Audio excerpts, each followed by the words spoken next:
I woke up to the morning sky first.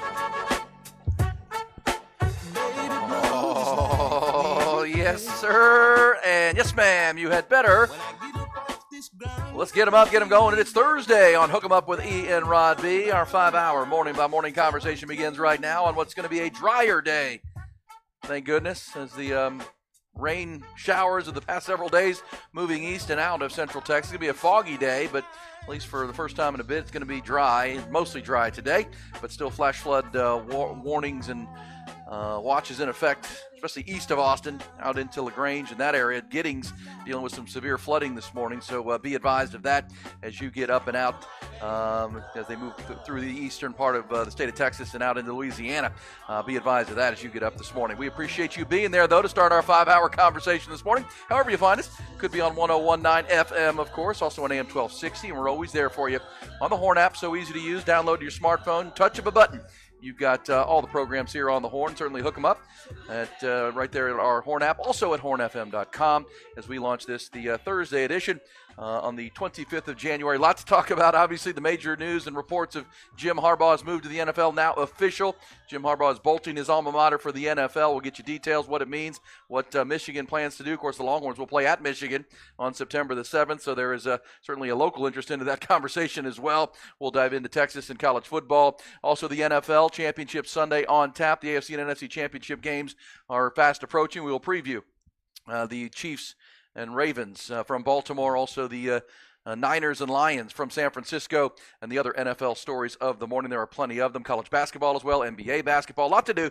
Our 5-hour conversation begins right now, and as I say, we appreciate you being there. Look who it is. He's made his way through what the foggy morning into our South Austin Onion Creek compound. He has our shutdown corner 5 hours a day, 5 days a week out of the 713 down in Houston, Texas. DB High down there. Also DBU right here in the 512. 4 years in the NFL. He's a lifetime Longhorn. He is our football theorist. He is Blackstradamus, the proud papa of Baby Monroe. What's up, Rod Babers? I'm doing great. I appreciate the intro and appreciate the hospitality as always. Yeah, a lot of big headlines to get into.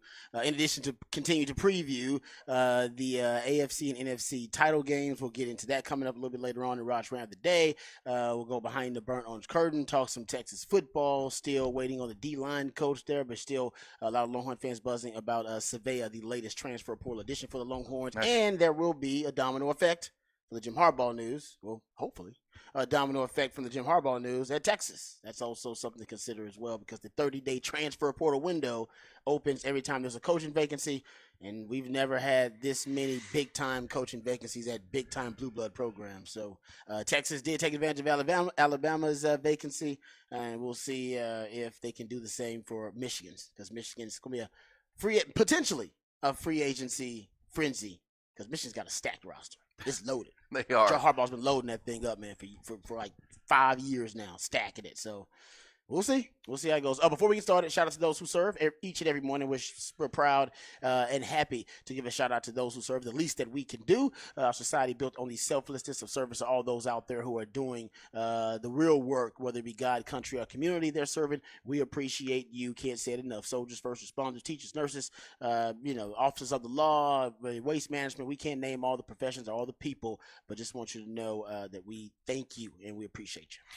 Absolutely. No doubt about that as we get this thing cranked up. How's traffic out there? I see where there's a big wreck on I-35. Did you have to deal with that coming across? I saw it, but fortunately I'm on the tail end of that. I don't know where it was, but I think it's coming down the hill there on I-35 towards Onion Creek. Okay, I think I saw it. I think it's right after the tollway. It was usually I take that little U-turn to get to what you're into your subdivision, and usually there's no traffic at all. And today there was traffic. Yeah, because everybody's backed up and getting off on the feeder road. That makes sense. I was like, yeah. What's going on? Yeah. So yeah, it is. And I swear, man, there's a wreck there coming down 35 from out of Buda down into Onion Creek and towards Slaughter. I swear there's 10 wrecks there a day. What is it? It's just people rear-ending each other. I don't know. I mean, I don't know. They're doing it's a major construction project too, so the lanes are narrow. Yeah, so people just not paying attention. But still, I mean, it's got to be 10's probably an exaggeration, but it seems like every time you drive out there, there's someone banging into somebody. It's a mess, and it shuts everything down. Everybody starts cutting through, onto the feeder roads. And glad you made it on time. I was looking at this accident, thinking, okay, well, maybe Rod will be a little late today because I was close. They can bog things down. Oh yeah, no, it took me like 3 minutes after I made the turn. Just got to get rolling now. I was like, what's going on here? There you go. Yeah, well, that makes sense. Glad you're here. Glad you made it. Be careful out there, folks. It's still slick streets, but not the rain and the torrential rain we've seen the last couple of days. That's moving east, as we said, which would be a good thing. Don Miller will be along with the traffics, and we have a lot to talk about as usual, as Rod just previewed. Let's get to the headlines, the trending topics. You're just getting up and out. Let's get you caught up. Top stories presented by Top Gun Rentals and Lawn Equipment. And starting the NFL/college football, it is official now. Jim Harbaugh is leaving Michigan to become the head coach of the Los Angeles Chargers. 60-year-old, fresh off leading Michigan to its first national title since 1997. Of course, he last coached in the NFL in 2014 with the 49ers, spent 4 seasons there, went 44-19, led the Niners to a Super Bowl, after which he bolted to take over at his alma mater, spent the last 9 seasons in Ann Arbor. In a statement released last night, Harbaugh wrote, quote, "I'll always be a loyal Wolverine.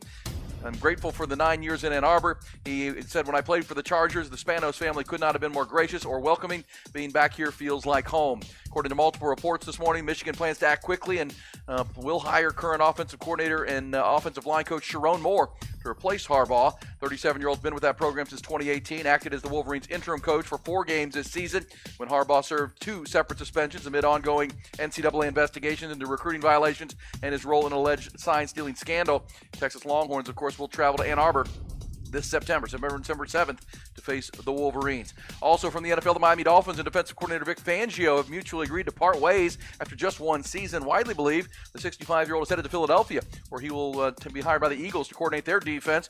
Meanwhile, in Green Bay, the Packers have parted ways with their defensive coordinator Joe Barry after 3 seasons. College hoops, tough night at the Mood for the 10th-ranked Texas women. Despite 29 from Madison Booker, 22 more from Shea Holly, Longhorns lost to Oklahoma 91-87. Also from the 40 acres, Texas baseball right-hander LeBaron Johnson Jr.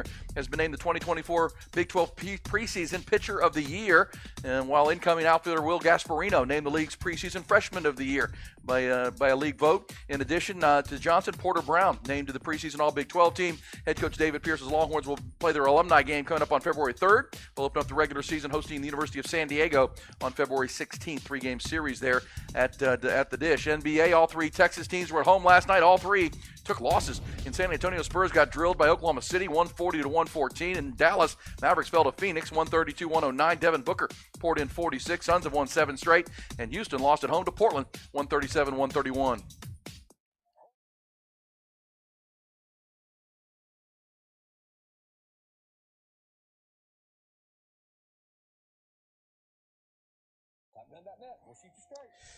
It's a done deal. We thought it would be at the close of business yesterday. I guess it was after that. Was it after the close of business? Well, West Coast time. West Coast time. It was probably done right about 5 o'clock. It was trending that way on our show yesterday, and it was pretty much going to be a done deal. I know there was some stuff resurfacing that maybe he was going to take a second interview with. Man, was that Atlanta? There was something trending. He was going to take a second interview with another team, but he never left L.A. reportedly, and it just started. It was done deal. And now, I mean, for Texas, this affects them in a number of ways, right? You got the transfer portal effect because now there's a 30-day window that opens up for that roster, and that is one of the more talented rosters in all of college football. And you also have the fact that Jim Harbaugh's gone, and you got to play Michigan next season on the schedule. And there's a lot of turnover expected with that staff and everything and all that kind of stuff. So we wait. We wait for sure, and we'll see. I mean, as expected, and we talked about a lot that Sharon Moore would be the likely heir apparent there at Michigan, and that, according to Chris Lowe of ESPN and other reports out of Ann Arbor, they're going to move swiftly. The athletic director is not going to, sit back. They're just going to go ahead and appoint Sharon Moore as the new head coach and not do a search. Obviously, they trust the 37-year-old to take the reins. Same time, try to keep as much of that roster together as you can. Instead of searching for a coach, because that might be a little bit challenging at this time. I mean, I'm sure it would be a desirable job, but at the same time, it's not the ideal timing to be hiring a head football coach in college football. So, Jim Harbaugh waiting all the way till late January to take the Chargers gig. Almost I think we previewed this for the last couple of weeks, kind of forcing Michigan's hand, almost guaranteeing that his guy would get the job to replace him to keep the foundation of what they built together for the most part. And we'll see where they go with Michigan. But obviously Texas will be watching closely all of college football, but Longhorns have to play their second game of the year at Michigan this coming season. So whether kids transfer to come to Texas, you just want to see what that roster looks like when you're heading up there. We know J.J. McCarthy, the quarterback's moving on. A lot of man, they're gonna have a lot of players into that NFL draft. They'll have double-digit players drafted easy. Sure. So that's a lot of players going. But like I said, they got a lot of players on their roster that are really, really good. And it's weird, even for the transfer portal window for them that opens, it's. I mean, I don't know if Harbaugh, I don't know if he did this on purpose, but because of the kind of delayed announcement and I thought he was going to the NFL from the jump. Sure. But because of the timeline, school, you have to be admitted into school. And go to class. You You still have have to go to class. Yeah, I know we got the NIL and it seems like, man, these guys are like pros. You still have to get admitted into school, and then there are only so many sessions where you can be admitted. And in terms of the add drop, I believe in terms of adding and dropping classes, that's like the last possible point or the last possible date of players like who come via the transfer portal being able to be admitted into class. After that, everything's locked up. You have to wait till the next transfer portal window in the spring. Yes. You would have to wait all until a next one because you wouldn't be able to get admitted into a school. School would have already been started, and they would have had the drop dead date, if you will, would have already passed in terms of your add and dropping classes. So that is something to consider too. I don't like so it does because I on the West Coast they do it differently than we do here. They do kind of pods, whatever they call it. I would be lying to you if I told you I knew exactly what it is, but that is important. The timing is odd because if anyone transfers, they have to be academically admitted into the school, and then if they can't be admitted into the school, then they can't transfer to that school. Well, and according to this right here, the winter term 2024 at Michigan began on January 10th. So the players have already been in school for 2 weeks at this point. 2 weeks at this point. So in terms of forcing their hand, it is a savvy way to go. You guys go, you know what? I'll just wait. I'll wait till the next transfer portal window. And by then, they may feel, you know what? No, man, I'm not transferring. I like the way the program's going. And so I think Jim Harbaugh, I'm not saying he did it all on purpose, but the timeline works out perfectly for Michigan to keep everything stabilized. As much as possible. Right, yeah, in the current climate, yes. And I think that was the plan. Yeah, they've already, this class has started Jan 10, so it's the 25th now. And when is Texas' last ad drop date? Like coming up. Next week. Coming up. Next week, right? Well, because they started that same week, right? School classes began that same week, right after MLK Day or, ahead of MLK Day. And then,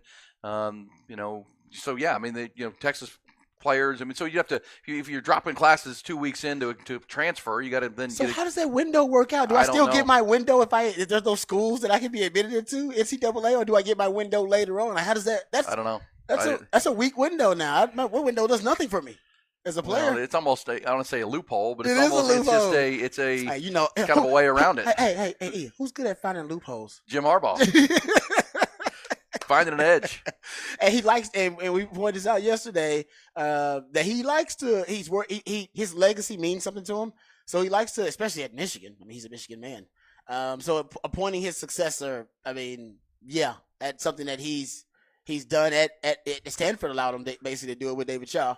And Michigan allowed him to do it too. Who gets to do that twice in their career? Like basically say Jim Harbaugh. Well, the one thing we know about Jim Harbaugh, whether you like him or don't like him, he's a force of nature. I mean, he's just he's like a freight train wherever he goes, and he wins wherever he goes. I mean, you consider where he's been, and now he's 60 years old, and this story has been a month in the making. I remember leading up to Texas playing in the Sugar Bowl against Washington. Obviously, Michigan was ready to play Alabama. Yeah. We talked about it. I mean, he was asked over and over again in those press conferences, will you commit to staying? He's like, he dodged it and jumped around it, and as soon as they won the national championship, he'd have jumped to the Chargers. Chargers would have hired him immediately that next day if he wanted to. If he wanted to, he wanted to play this thing out, and we had they threatened like a lawsuit, and they threatened like a counter suit at one point. Who, Michigan? Yeah, like Michigan was. I mean, no, with Harbaugh and Casey, he wanted to know if he came back to Michigan, would the NCAA be allowed to penalize him? Yeah, well, because he wanted to avoid it somehow, and he was ready to get the lawyers involved. It just feels like, I mean, because the national championship game was January the 8th, correct? If memory serves, Jan 8th. I think you're right about that. So we're 3 weeks from that.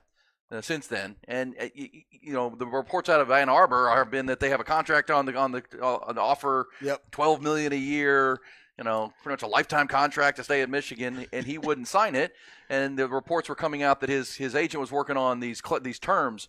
That if the NCAA did come back and hammer him, he couldn't be fired for cause. Yeah, he wanted immunity from from some of these things. Yeah. And to me, it was a stall tactic for exactly what we're talking about. To me, this was Harbaugh understanding the calendar, I think you're right. Understanding the timeline, and saying, you know what, if I put the Chargers will wait. You're right. If I tell the Chargers and the Spanos family, hey, look, I'm coming, give me a couple weeks, because you're right about preserving legacy. I mean, Jim, we just watched what Nick Saban did when he, just decided he needed to go and wanted to retire. Well, I mean, every player jumped in the portal. Every player. Kalen DeBoer has been scrambling to try to, keep that thing together as much as possible. To your point about calendars and school and class, Michigan players may not have that opportunity. The ones that are coming back, and having Sharon Moore there and a coaching staff that's probably mostly going to be the coaching staff that they've had. Yep. But that does give them the opportunity to say, you know what, I'm going to stick through this. We'll go to spring practice. We'll see how this goes. And, I can jump in the portal if I really want to after the spring. Yep. And I could still move somewhere else. But, I think this was calculated by Jim Harbaugh. I think your stall tactic theory is on the money. Because it made no sense. It's like, of course they're not going to give you that. What do you mean?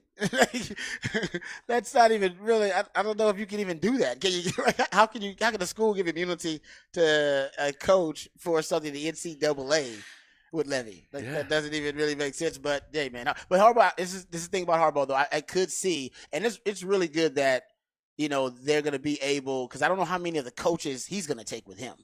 That also is going to matter in terms of the players who want to stay. But yeah, if you're Texas, I don't even know if you need to really even pay attention to their transfer portal window, because I don't know if you're going to be able to add any of those guys. And they got there are guys like Will Johnson, the corner, Kenneth Grant, and Mason Graham are both D tackles that you could use. Like, hell, Kenneth Grant is that zero technique that you desperately need right now. That nose tackle, that he's an NFL nose tackle. Yeah.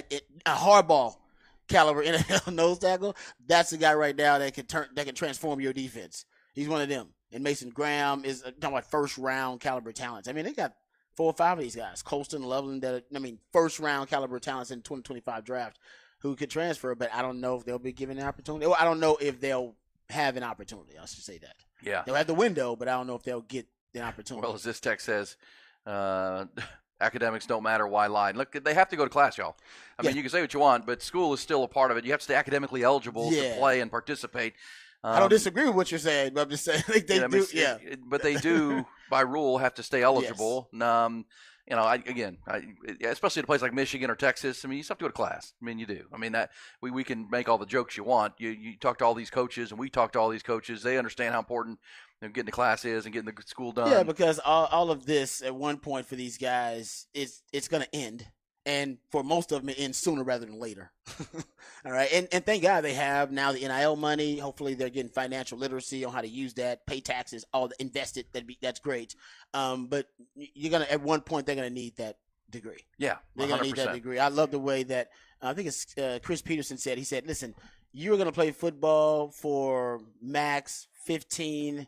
He said, if you're lucky, if God thinks, if you got, you'll play for 15 years, something like that, maybe 15, some of the years like that. He said, what are you doing for the rest of your life? That's your real plan. For the 40, 50 years of the rest of your life. Yeah. That's the real plan. He said, the football, that is plan B. He said, because you can only do it for so long. Right? Or your sports, whatever it may be. The real plan is, what do you do after that? And that's part of the guys getting education. So trust me, as somebody who believes in education because it transformed my life, they got to get it, even though right now, I know it's hard to see because the money is flowing. I get it. I get it. Go get the cash. Go get the money. Yeah. But you still got to go to class. But having done this for a long time, been around a lot of coaches at Texas, they all, to a sport, they talk about the rigors of the academic calendar and the academic demands at Texas. And these guys are coming in earlier, that's too. That's no joke. They're ahead of us academically. To get in early, think about that. These guys are skipping like their last semester in high school and coming in early. Yeah, to get their credits while they're in high school. You got to plan that when you're a freshman. Right? These guys academically are on those point, things done. Summer school, things like that. So we will follow this, and it doesn't mean there won't be players at Michigan currently who have that 30-day window who will try, and we'll see if there's a way. But it does give it the best opportunity for stability at Michigan to keep Sharon Moore. And obviously we'll be following it closely because, again, it's an opponent for the Longhorns coming up. It's the defending national champions. And now Jim Harbaugh to the NFL. Look, all he does is win. I mean, he really does. And you look at the NFC West, that AFC West. That division now features Andy Reid and the Chiefs, Sean Payton's in Denver, Jim Harbaugh's in the L.A., and Antonio Pierce. One of these things is not like the other, I guess. So, I love Antonio Pierce, but man, talk about that's a treacherous, division that you got to be in as an inexperienced coach against. I mean, are we talking about? It's 3 Hall of Fame coaches, guys. Yes, it is. I mean, obviously, I don't know all have won a Super, or at least been to a Super Bowl. I don't know if Jim Harbaugh's going to be a Pro Football Hall of Fame coach. I think he will be, because I think he'll win a Super Bowl potentially. He's that good. But that's 3 Hall of Fame coaches against Antonio Pierce. So I love Antonio Pierce, but I don't think he's set up for success. I'm sorry. It just ain't gonna, not in that division. That's tough, man. And Kansas City owns that division, by the way. Anyway, they own it. They have been dominant in it, even as you said, even before Patrick Mahomes got there, when Andy Reid was there with Alex Smith. Yeah, they were winning that division. That's how confident Harbaugh is. I love it. Sean Payton was brought in and given a ton of money to fix the Broncos. That's a proud organization, and he's a good coach. And now here comes Jim Harbaugh too, an underachieving roster. That's the one thing about the Chargers have been so frustrating with Brandon Staley and Anthony Lynn before. It's a pretty damn talented roster that has not gotten it done and seems to be undercoached and underperforming. We'll see if Jim Harbaugh can come in and turn that. There is reports that he wants to bring Jesse Minter, his defensive coordinator, with him, maybe his son Jay Harbaugh, to coach special teams in the nepotism NFL. Don't know if I like that. Don't like that. Don't like the Greg Roman thing either. Don't like it. Well, we've heard the name Greg Roman. Nope, don't like that. But obviously you want to hire someone who's going to maximize Justin Herbert, who you've given the big money to. But he's a quarterback guru too. We forget that about him. He's a quarterback developer as well, like Jim Harbaugh himself. Yeah, he played the position for a long time. So maybe he doesn't feel like he needs the quarterback guru, and that he can be that guy potentially. But I don't like the Greg Roman thing, man. Roman, he works with a certain type of quarterback. Yeah, he has, specifically running quarterbacks, and Justin Herbert is not that. If he does bring in Greg Roman, Greg Roman's have to show that he's malleable and knows how to be flexible with his offense and not rigid with how he wants to do things. But, that's someone he's familiar with, comfortable with. And Greg Roman, he's had a lot of success with him to win to the Super Bowl back in 2014 with the 49ers. But that was a Colin Kaepernick-led offense. This is Justin Herbert. Yeah. You want to fashion something that, you can build around. Also, the LA Chargers have the 5th pick in the draft, which, what does that become? This is you're not drafting a quarterback. No, there's a lot of reasons why the Chargers' job was appealing to a guy like Jim Harbaugh, because it can be a quick fix with a lot of talent, and they have some salary cap issues they have to navigate. But man, there's talent on both sides of the ball. There's a young, emerging, Pro Bowl caliber left tackle in Rashawn Slater, who they drafted in the first round on Northwestern. There's a Pro Bowl quarterback. There's Austin Eckler is a really good running back, and there's other guys in that. Keenan Allen's still a good player. They drafted Quentin Johnston out of TCU last year in the first round. He looks like a bust at this point, but can you maximize that player? Yep. There's talent there. I mean, the defense features a Bosa and a Khalil Mack and a Derwin James. Yep. Asante Samuel Jr. is a good player. Yeah, it should be better than it was. So we'll see. We'll see where that goes. The Chargers, you feel like, can be a pretty good football team. So that spot is filled in the NFL. Michigan appears to be not even open, just filled quickly with Sharon Moore. Yeah, I think they have to leave it open for a certain amount of days because of state regulations. Got to post the job. Yeah, that kind of thing. Because it's a state school, but it's not. All the reporters say, and you were pointing this out too, that it's Sharon Moore. Like, it's done. Yeah. That's probably what they're telling the players right now. Ward Manuel, the athletic director, had a quote saying, "We are working quickly to hire the next head coach for the program, and we'll do everything possible to keep this current staff and team together." What? Oh, so he basically said that. Hold up. What? Hold up. We are working quickly to hire the next head coach for the program, and we'll do everything possible to keep this current staff and team together. Well, he's telling you that. He's basically giving you. He's telling you without telling you. Yeah. He's saying the quiet part out loud. Like, yeah, we're looking to hire the next head coach. And by the way, we're doing everything we can. We want this coaching staff just to stay together. So whatever Jim Harbaugh doesn't take, that's what that means. Whatever Jim Harbaugh doesn't decide to take with him to the NFL. We'll keep. You guys have a job still. Is that what that's what you get from it pretty much? Yeah. And Whoever Jim Harbaugh doesn't take? I think this has been in the works by Jim Harbaugh for weeks now to again, He got it. No, you're right. He's He going did. to get what he wants, but he wants to keep his legacy as good as he can. Because look, Michigan will forever appreciate Jim Harbaugh for coming back, and it took him 9 years to get it back to the top of the mountain, but Hey. it is back, and Yeah. they all got to live that unbelievable run this year, 15-0, win a Rose Bowl, beat Alabama, turn around, beat In the midst of beat controversy. Washington down in Houston. In the midst of drama. Amidst the controversy, Yeah. right? But that became kind of a galvanizing rallying point there's for no the Michigan doubt. fan base. Oh, no. That's that us against the world kind of thing. So special season, and now he's off to the NFL. It looks like Sharon Moore is in. We'll talk about it. Longhorns head to Ann Arbor to play in the Big House on September the 7th. How about this, though, by the way? If you're Sharon Moore and your first year at Michigan as the head coach replacing a legendary coach and figure of that program, not only do they play Texas at home this year, they play USC 2 weeks later. Wow. At the Big House. They play Washington at Washington. They play Michigan State at home. Oregon comes to town, the third-ranked team in the country, at least at the end of the year. They also play at Ohio State. So, welcome to the Big Ten, Sharon. With the new look Big Ten that features, you get both Oregon, You get him. Washington, all three, and USC in year one. Yeah, everybody wanted and to go Texas, to the Big House. and Texas. But I will say he does have 2 top 10 wins in those games. Well, yeah, he beat where Penn State and Ohio State. Yeah, and that's games where he was like the interim coach. So Yep, he was. And by the way, that's more than James Franklin. So no, I take that back. No, he's actually one shy of James Franklin. No, I'm not joking. James Franklin's got 3 of them. He's got 2. That's hilarious. That is hilarious. Hey, we'll come back. When we do, we'll go behind the burn orange curtain, talk some Texas football. Also, Texas basketball. Rodney Terry's team on a surge. Last night at the Mood, Texas women, disappointing loss. Vic Schaefer was not happy. Head coach of the Texas women's team. We'll let you hear him. He was, and as usual, animated and, a little frustrated. Vic doesn't usually leave a lot to the imagination. He lets you know what he's feeling pretty quickly. Also, what the facts for the end of the hour. It's our first hour of 5. We're just getting warmed up on a Thursday. Got AFC and NFC championship games to preview. Jim Harbaugh to the NFL. Michigan acting quickly. We're talking about all of it with you on Hook 'em Up with Ian Rodby.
Aaron Hogan, Rod Babers, Hook 'em Up, 1019 AM 1260, The Horn.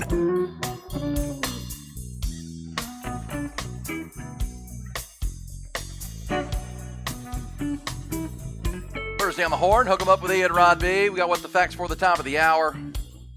We got a lot going on. Jim Harbaugh is going to the NFL.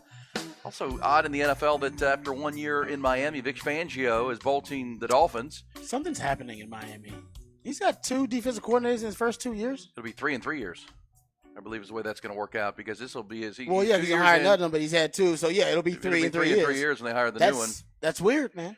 And the word out, I mean, the reporting is that it was family related. That he wanted to. After he left Denver, he was an advisor for the Eagles. Okay.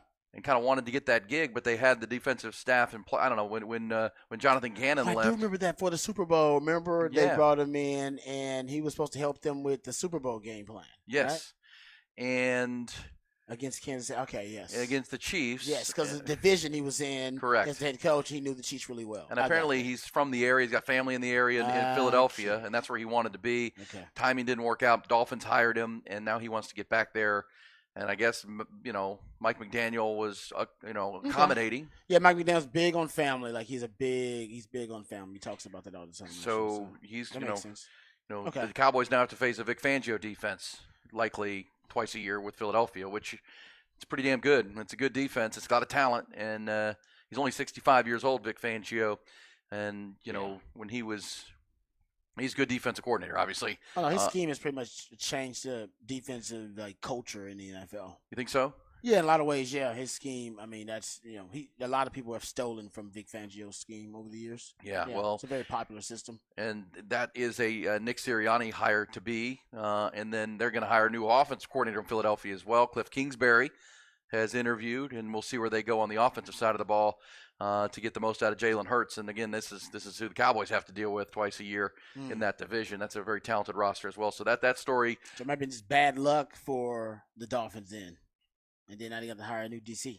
Yeah. Man. And the Dolphins need someone new for the third straight year. And Green Bay, despite making a run all the way to the divisional playoff round and nearly beating San Francisco, Joe Barry out after 3 seasons as the defensive coordinator with the Packers. Come on, Cowboys. Making a move. That's what's going on. Everybody else is being aggressive. And no, also that, they just fired their DC. And then look how you performed versus that defense early on. Yeah. You're trailing 27-0 to that team.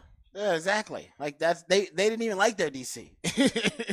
you should have been out there. I think they were 27th in yards allowed this year. Oh man. I mean, they got better as the year went on defensively. They were young on defense, but Cowboys. I mean, that's part of the disappointment of the Cowboys. They didn't score a touchdown until the final seconds of the first half, and were down 27-0 at the time. No.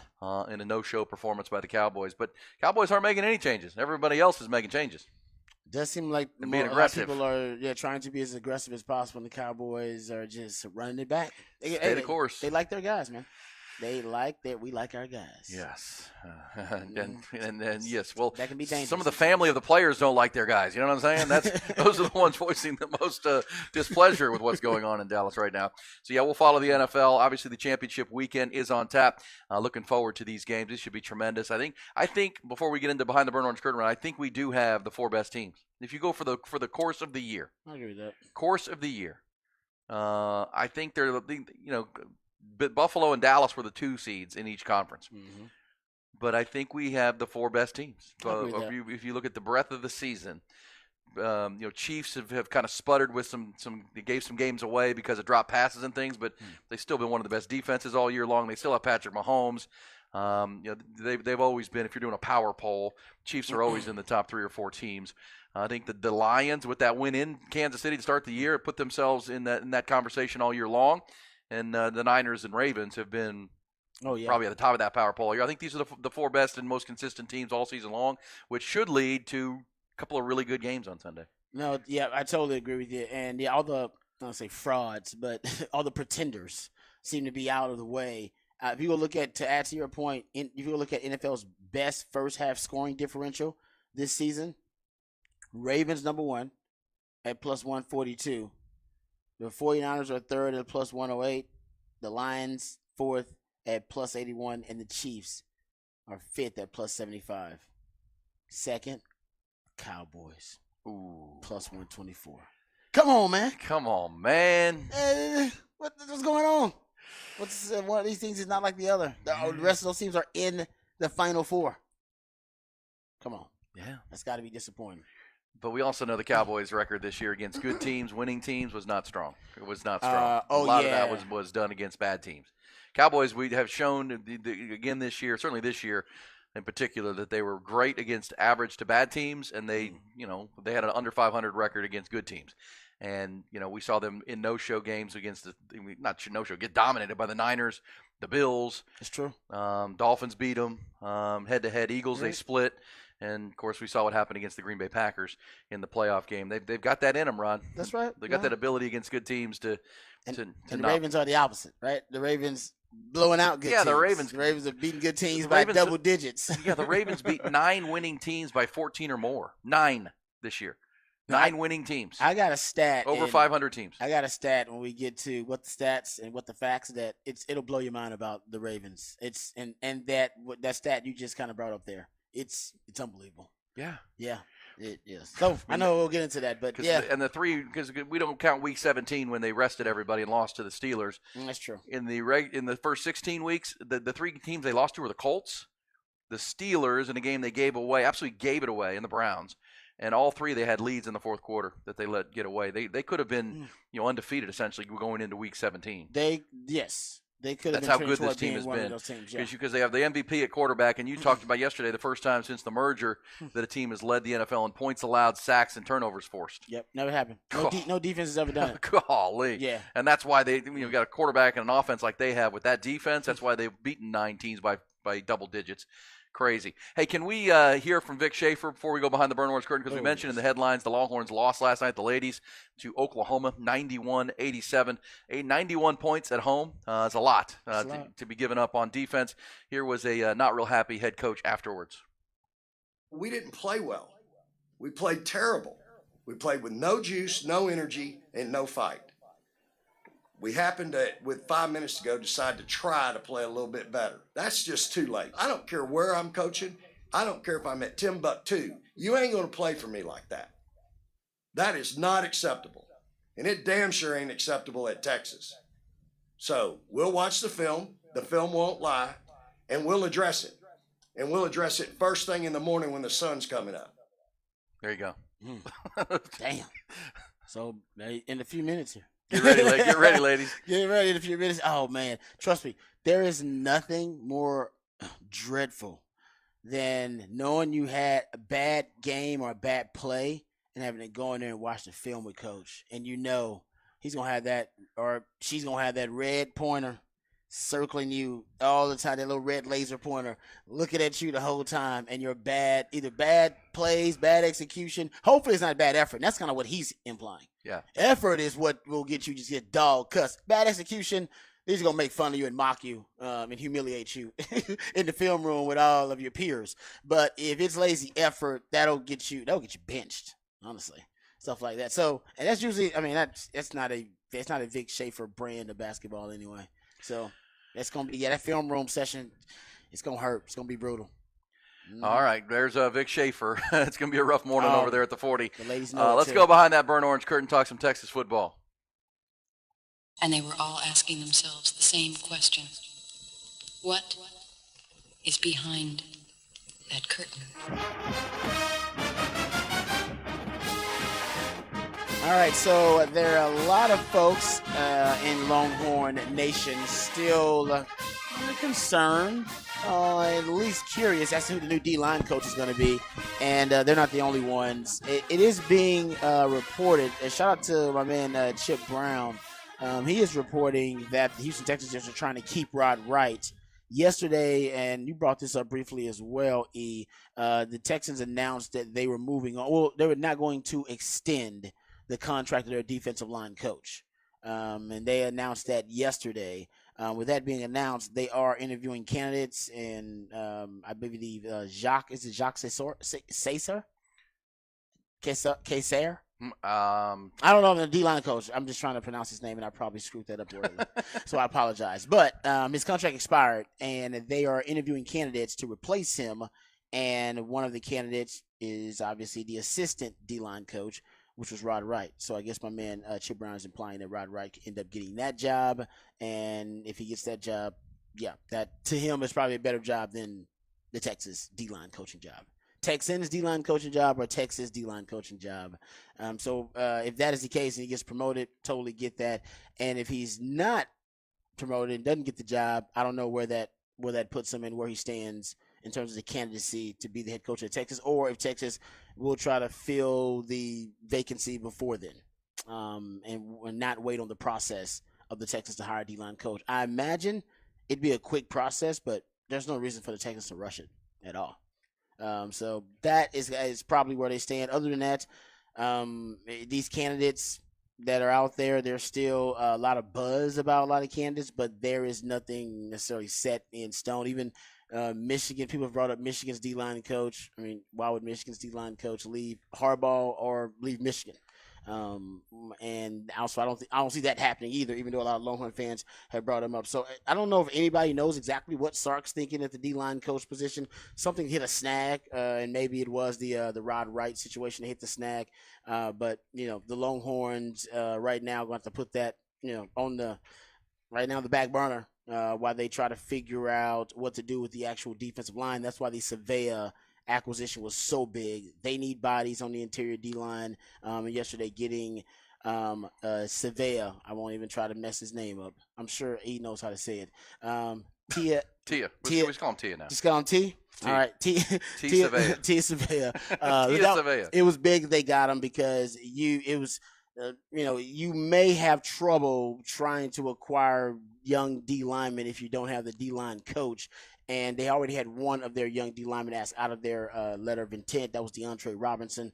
So right now, coaches. Right now, Texas still waiting on the coaching hire of their D line coach. Right now, there's no reports indicating that they've zeroed in on a target either way. The wide receiving coaching thing was different. It seemed like Sark was zeroing in on Chris Jackson the entire time. Once his time in the NFL, once the Jaguars were eliminated from the playoffs, it happened pretty quickly right after that. So maybe Rod Wright was the target, and they zeroed in on him, and then the hiring or the firing of their D-line coach, maybe that ended up putting a snag in things. Also, something that Longhorn fans should be happy about, if you look at now the amount of teams that Texas will face that return their head coach, all their coordinators, and their quarterback, which Texas does, by the way. They're one of those teams. I mean, you're talking about only Georgia. Georgia's in that category. Georgia does now, too. Michigan doesn't. Michigan won't. I don't know if there's any Power 5 team that they play other than Georgia. I believe Florida randomly does, too. Which Gator fans say, unfortunately. Yeah, I don't know. Billy Napier has been beyond underwhelming as the head coach. Yeah, I don't know if Florida's a good Florida has team. the toughest schedule in college football this year. Yeah, exactly. And when does Texas play them? Late in the season, or is that early? Yeah, it's later. It's later. So hell, Billy Napier might not even be there. Who knows? But those are the two Power 5 teams that they play that actually have the most continuity returning: head coach, coordinators, and quarterback. Man, looking at all the power teams that don't return. Texas is the only team that was in the Final Four that still has their head coach. I know. That's what I'm saying. It's the amount of turnover is just unprecedented for the power players in college football. And Texas, it's a great year to return a third-year starting quarterback, your head coach who is your play caller, offensive coordinator, defensive coordinator, and special teams. And Sark has championed his continuity. Give him credit for that. He's always talked about, no. We, after all the turnover, he studied Texas, and one of the things that he believes was a big issue here at Texas in the 10 years before he got here was the constant turnover in the coaching staffs. Different defensive coordinators, different messages, different systems, different techniques being taught to players, and maybe that was something that obstructed the development of these young players. I think it was part of it. It's multifactorial, but that was one of the factors. And now that they've really cut that out, that is no longer an issue because these guys have been in the same system with the same coaches as much as he can. I mean, wide receiver, you've had some turnover there, turnover at running back because Stan Drayton left. But other than that, and you're going to have that linebacker coach with Jeff Choate, but that's kind of natural and that's positive turnover because your coaches are being hired for other positions and being promoted to other positions with other programs. That's a good thing because you're doing so well, developing talent so well that other programs around the country are starting to notice. But I think it's really important they've had that continuity, and I think it's going to pay huge dividends in 2024 because not a lot of teams around the country have it. Yeah, you're right about that. And Just again, don't. the other teams at the Final Four are all replacing head coaches, with Kalen DeBoer taking over at Alabama, where Nick Saban retired, and It's now crazy. Jim Harbaugh jumping to the NFL. And looks like Sharon Moore will get that job. And you're right, Georgia does keep most of their staff together with Kirby Smart. There was some talk early that maybe Kirby would be flirting with the NFL and the Atlanta Falcons, but nothing ever came of that. He's rock solid at his alma mater. By the way, speaking of that Florida staff with Billy Napier, the schedule's manageable, Rod, through mid-October for them. They've got a game with Miami early to start the year. They play the Aggies. They play Tennessee on October 12th. This is Florida. Okay. But then they get an off week after a game with Kentucky. And listen to this. Their final 5 games for Florida: Georgia in Jacksonville, Texas here, LSU, Ole Miss, Florida State. Damn. That's in a row to finish up the regular season for Billy Napier. That's Georgia, brutal. Texas, who might be preseason 1-2, LSU, Ole Miss, Florida State. And Ole Miss is going to be good. Ole Miss is killing it right now in the Yeah. portal. Ole Miss is going to be good. Yeah, LSU, I'm And not they sure. play Texas November 9th, so that's the game after they play Georgia and before they play LSU. Yeah. I mean, That's brutal. I don't know if Billy. Yeah, if he survives that stretch, he ain't gonna survive the season because I don't know what his record will be after that. God. It's gonna be tough to make a bowl game. Well, if you just look It's at tough it, just to make a you're bowl game. projecting here. Just You make know, a bowl Florida game. State had a great year, right? They got left out of the Final Four because their quarterback got hurt. He's coming, so he's back. Yeah, he's He made he's got a new contract in Yeah. the whole wake of the Nick Saban stuff. But that could be 5 top 10 teams by the end of next year. Yeah. Texas, Georgia, LSU, Ole Miss, Florida State in a row. Yeah, you're right. If you're Florida, Yeah. It's brutal. nobody has a schedule like that. And How many of those on the road? Texas, Florida State, and then Jacksonville, of course, is Georgia. Okay. Georgia's a neutral. Okay. But Ole Miss and Florida State, Ole Miss and LSU are both in game in the swamp. Okay. In the swamp. Yeah, man. If he survives it, I doubt they do anything mid-season, so he probably will. But Well, and the games before that 5-game stretch for Florida are Tennessee and Kentucky. And Tennessee with Josh Kentucky- Heupel and Kentucky Kentucky's with sneaky Mark good. Stoops, they're sneaky good. Kentucky's sneaky good. That's tough, man. All right, so there's some behind the burn orange curtain, good stuff from Rod. We'll get more on Jim Harbaugh. We'll go some what the facts coming up. What We're the getting you facts? going on a Thursday. Who you like in these championship games? Who will be in Super Bowl? 50. What number are we at here? 58, 57? Ooh, we get rid of the Roman Don't numerals? have me lie to you. Who will be in the Super Bowl? Is it Baltimore, Kansas City, Detroit, or San Francisco? Who's going to be matched up in Las Vegas? I do know that. We'll come back, hit those, and have those conversations with you. Hook 'em up with Ian Rod B.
Aaron Hogan, Rod Babers. Hook 'em up. 1019 AM 1260. The Horn.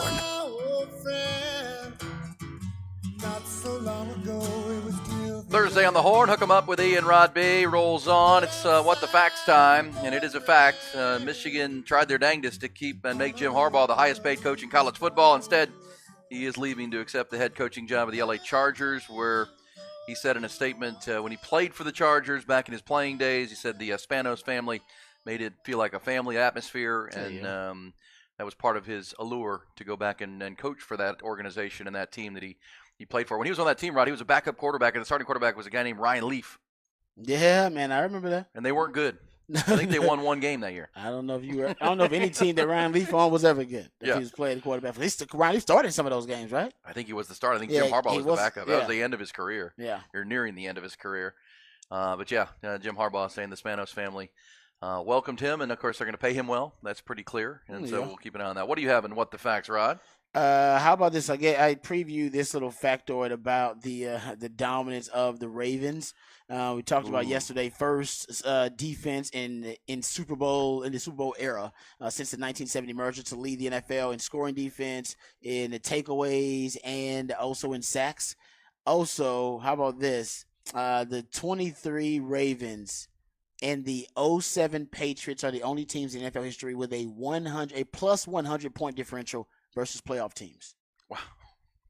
The Ravens and the 07 Patriots, who had an undefeated regular season, are the only teams in NFL history with a plus 100 point differential versus playoff teams. They've been dominant.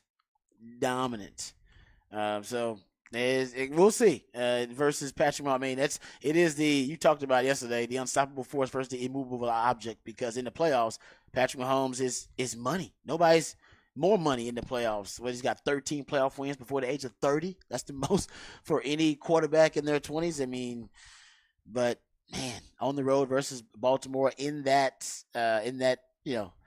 stadium, which is one of the most underrated home environments in all of in the NFL, that's gonna be crazy, and that crowd's gonna be rabid.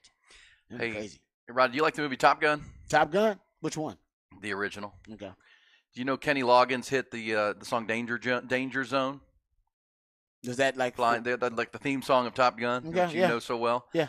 Do you know that the producers of Top Gun originally wanted the band Toto to do that song, and they turned it down?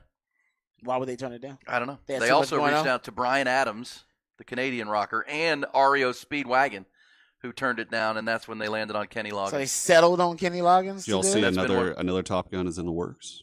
Yeah, now they're making another one. How much money has Kenny Loggins made off of that hit? Yeah, that was back in an era. I love that era of the 80s where they specifically made songs tailored for the plot of the movie. He did the what's the Eastbound and Down? Is that Kenny Loggins too?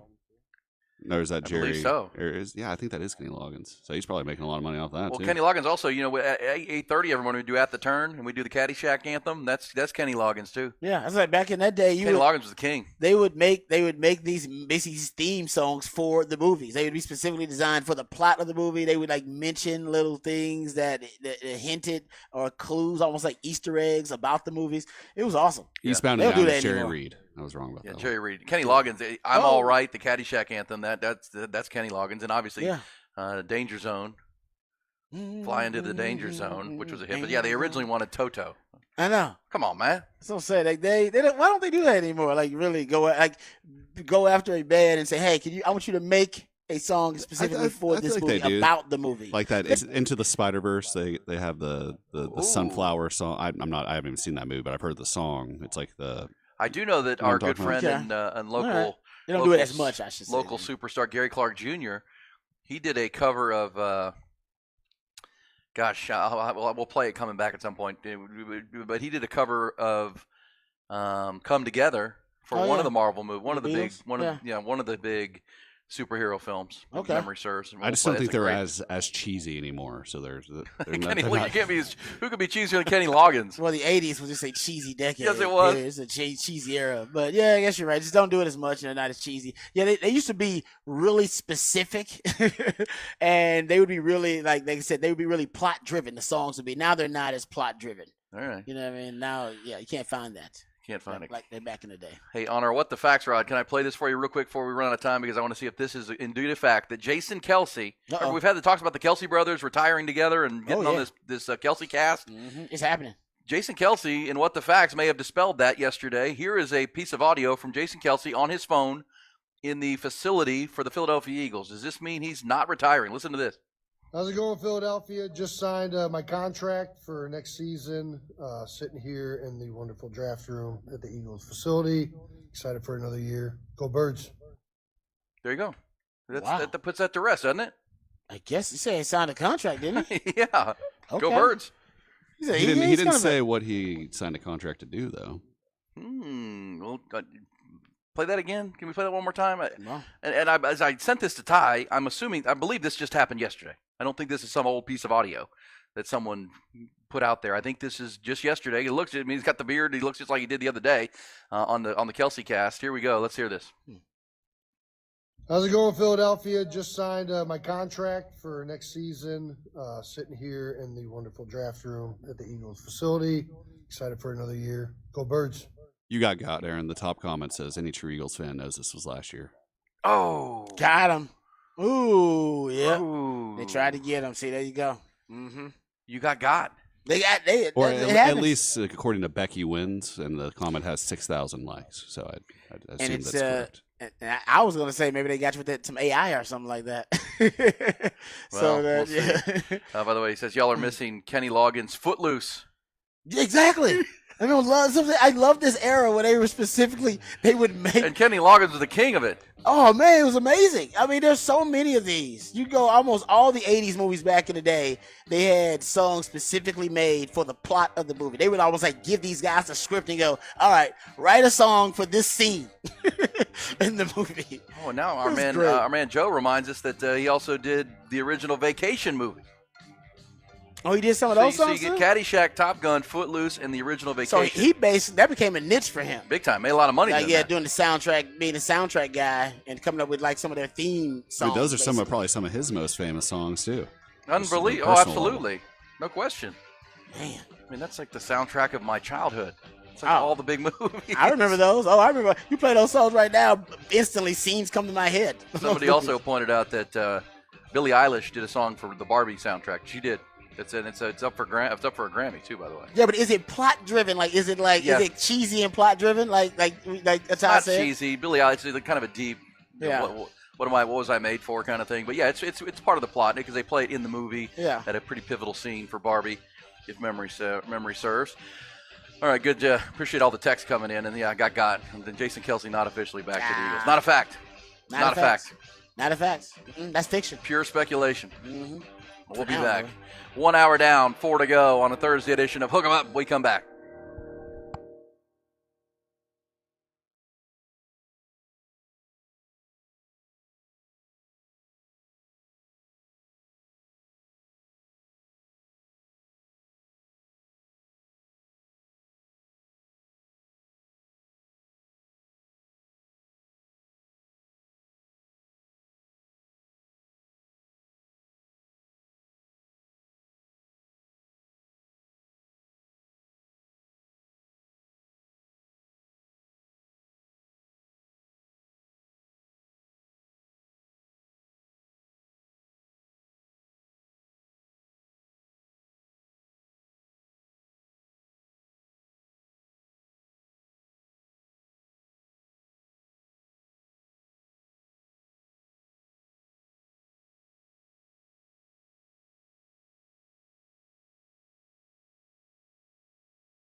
1 hour down, 4 to go, and it's hour 2. We'll hook them up on a Thursday. It's not raining outside, but the roads are still slick and foggy. You can see the sunshine at some point today? I don't know. It's been a bit. I think it's still up there. Oh, yeah. It's a little foggy out there. And if you are headed east of town, headed towards Houston or parts between here and there, be advised, serious flooding happening in Giddings and LaGrange in that area. They had over, almost 10 inches of rain in the last couple days, and still raining that way. So be advised if you're headed that direction. This morning, as you get up and out, as we talk about it with you, that right there, Rod, is our second hour open, and that's the great Gary Clark Jr. of Austin, Texas, with a great song of his. But we were talking about movie theme songs. Do we have this, Ty? This was the, I don't want to say theme song, but it was what the opened up the Justice League, Rod. Did you ever see the Justice League, the movie? Yeah. The Justice League. It was a good movie. Was it good? Yeah. Well, you'll probably heard this song, though. Here's Gary Clark Jr. Give me some of that there, Ty. It's a great open, by the way. Intro.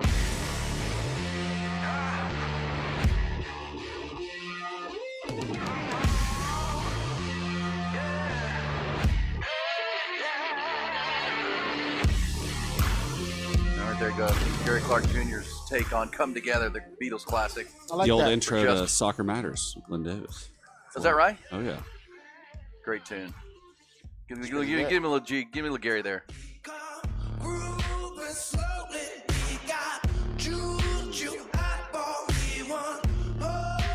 And I've mentioned a couple times that Gary Clark Jr. has been teasing some new music coming out this year, here soon. So we'll keep an eye on that. Maybe a new album, some new material from Austin's own Gary Clark Jr. So there you go. There's some. We're talking Kenny Loggins, because apparently he turned down. He was the beneficiary of Toto and others turning down the theme to Top Gun. Smart man. Sometimes, you know what, you just gotta say yes. He just said yes and turned. Was that one of the first ones he did, or was he already Caddyshack would have been the first. Well, I feel like his first soundtrack hits, if you will. I'm just going on chronology of when the movies came out, but Kenny Loggins. So he's already had a little reputation for it. Man, he definitely found himself a niche. Yeah, it's like I always hear the story about, what was it, Hulk Hogan, who said he turned down the George Foreman deal. He did. The grill. He was going to be basically the face of the grill, and they asked him, and he turned it down. He thought it was beneath him, and then George Foreman was like, "Sure, I'll do it." And then turns out everybody's got a damn Foreman grill at their house, and he made millions off of it, because I think he had like a royalty deal or something that he got off of it too. Yeah, because there's still people that think that he invented that thing. Like somehow George Foreman came up with the grill. No, he did not. He just put a face on it, and he got royalties from it. But he made it a hit, though. He made it a hit. I don't think it would have been a hit without him. But, man, that Hulk Hogan should have said, hell yeah, I'll do it. The Hulk Hogan grill, you know what I mean? He would have sold it, too. Would have made sense. Because he was a salesman back then. And you wanted someone very likable, and that was back when Hulk Hogan was taking your eat your vitamins. Yeah, he was a real American. Yeah. That's before we knew Terry Bollea was. Terry Bollea is the racist. Hulk Hogan's a great American. There you go. Remember that. Hulk Hogan just saved somebody's life. You heard that? I did. I saw that story. Yeah. Hero. Oh, well, I guess that could have been Terry Bollea or Hulk Hogan. But either way, good job saving somebody's life. There you go. I used to be a Hulkamaniac, so. I was a Hulkamaniac. I loved me some Hulk Hogan. I used to write letters to Hulk Hogan. Who's this terrible Leah? What did you say? Terrible who? What? The Terry racist? Bollea. That's his real name. Terry Bollea. That's his actual. No, but that's his real name. It sounded like you said Terrible Leah. No, Terry Bollea, I believe, is Hulk Hogan's real name. But Hulk Hogan, like I said, great American. Terry Bollea, he's the one that not such a great he guy. doesn't like black people. So. It's okay. You liked him. You're writing letters to Hulk Hogan. I used to write letters to Hulk Hogan as a kid. Yeah. Well, I was the guy in school that they thought it was funny to call me Hulk Hogan. I was like, okay, thanks. Oh, they called you Hulk Hogan? Of course. That's a compliment. I know. But it got old. It got old after a while. You related to Hulk Hogan? Oh, yeah. No, I'm not related to Hulk Like that. Hogan. Yeah. I am not. Oh, brother. I am not. By the way, little clerical check. We were giving Kenny Loggins credit for the Vacation anthem, National Lampoon, the Vacation original. That was actually Lindsey Buckingham who did Holiday Road. Holiday Road. That was Lindsey Buckingham. Okay. Yeah. That was a good one. Fleetwood Mac. That one just stuck. That one stuck. Yeah. That was not Kenny Loggins. I Okay. can see where the confusion would come, though, because it sounds a little bit like Kenny Loggins and an anthem he would do or a song he would do. Hey, let's get to the headlines. We have top stories, including a massive story coming out of college/pro football. Top Gun Rentals and Lawn Equipment bring you the top news of the morning, and it starts in the NFL. It is now official. Jim Harbaugh is leaving Michigan.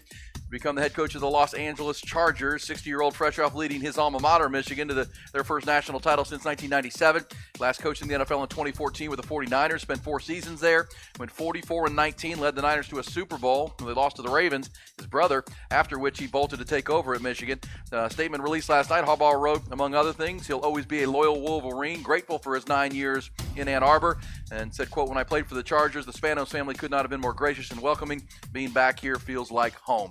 According to multiple reports, though, this morning back in Michigan, they plan to act quickly and will hire current offensive coordinator and offensive line coach Sharon Moore to replace Harbaugh. The 37-year-old has been with that program since 2018. He acted as the Wolverines' interim coach for 4 games this season, including wins over Ohio State and Penn State. When Harbaugh had 2 separate suspensions amid ongoing NCAA investigations into recruiting violations and his role in an alleged sign-stealing scandal. Texas Longhorns, of course, will travel to Michigan in September to face now likely Coach Moore and the Wolverines. Also from the NFL, Miami Dolphins and defensive coordinator Vic Fangio have mutually agreed to part ways after just 1 season. Widely believed the 65-year-old is headed to Philadelphia to coordinate the Eagles' defense now. Green Bay Packers have parted ways with their defensive coordinator the past 3 seasons, Joe Barry. In college hoops, tough night at the Mood for 10th-ranked Texas. The women, they fell despite 29 from Madison Booker and 22 from Shea Holly. Longhorns lost to Oklahoma 91-87. Afterwards, Vic Schaefer, the head coach, not real happy with the Longhorns' energy and effort in that game. Also on the 40 acres, Texas baseball right-hander LeBaron Johnson Jr. named the 2024 Big 12 preseason pitcher of the year, while incoming outfielder Will Gasparino was named the league's preseason freshman of the year by the vote of the media. In addition to Johnson, outfielder Porter Brown was named to the preseason All Big 12 team.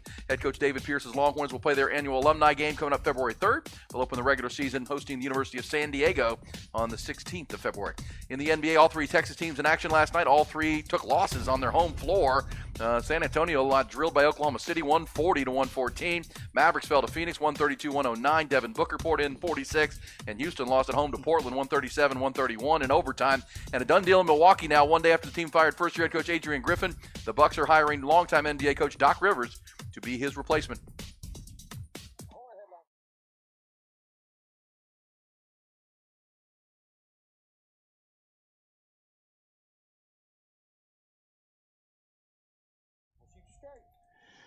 Jim Harbaugh taking over the LA Chargers. Everybody's excited about it, but there's no one more excited than Justin Herbert. It's got to be. I mean, right? He's got to be the most excited person right now on the planet getting Jim Harbaugh, who's a proven winner, and the guy who wins right away. He also has a reputation for being a quarterback whisperer, quarterback nurturer. He was a quarterback himself. In fact, ironically, I think the last place he played quarterback, you said, was San Diego, right? That was the end of his career. I think that was it. And then, so he starts his, backup, his reinvention of his NFL coaching career with the LA Chargers. But I think for Justin Herbert, who is the narrative was starting to develop about Justin Herbert, and it was not a good one, it's not a positive one. And I think it was mostly due to the failings and the underachieving roster overall, more so than him, because I do think Justin Herbert is a hell of a young quarterback. And Harbaugh is known for getting the most out of players. He is known for that. He's known for getting the most out of players, and he's known for having a brand of football. Harbaugh's teams have an identity.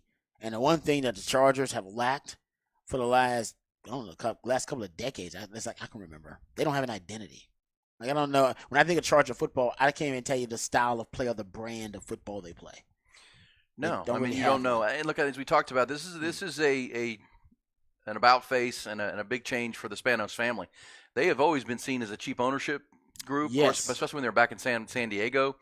And their last 3 coaches, Mike McCoy, Anthony Lynn, Brandon Staley.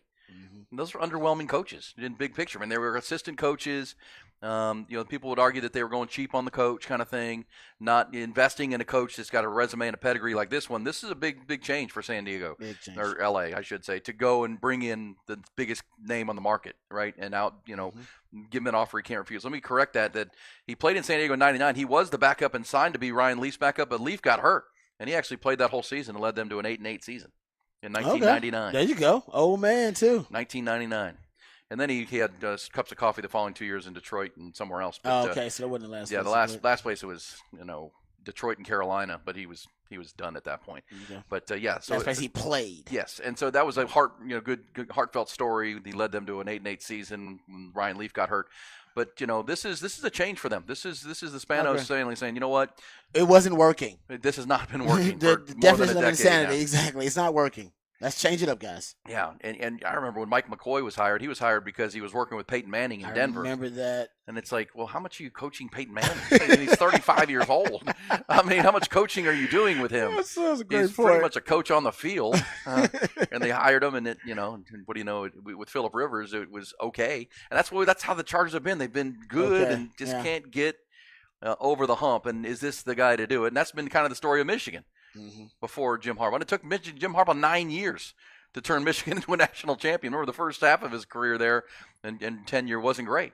They had to take a pay cut, and it was not working. Couldn't beat Ohio State and those kind of things. That was actually one of the turnarounds that took a while for him. Yes, it did. His other turnarounds were quick. Yeah, like he won right away at San Fran, run right away at Stanford. I think was it San Diego? Maybe that took a little while. Wherever he was there, he was at the University of San Diego. So maybe that took a little while. But Stanford and San Fran were quick. Well, I think double-digit games, right? At I'm pretty sure the University of San Diego, when he was there, was a non-scholarship school. Okay, so so he was building it, and so that was his first. We know his father was a Hall of Fame coach himself and a longtime coach. That's how he grew up.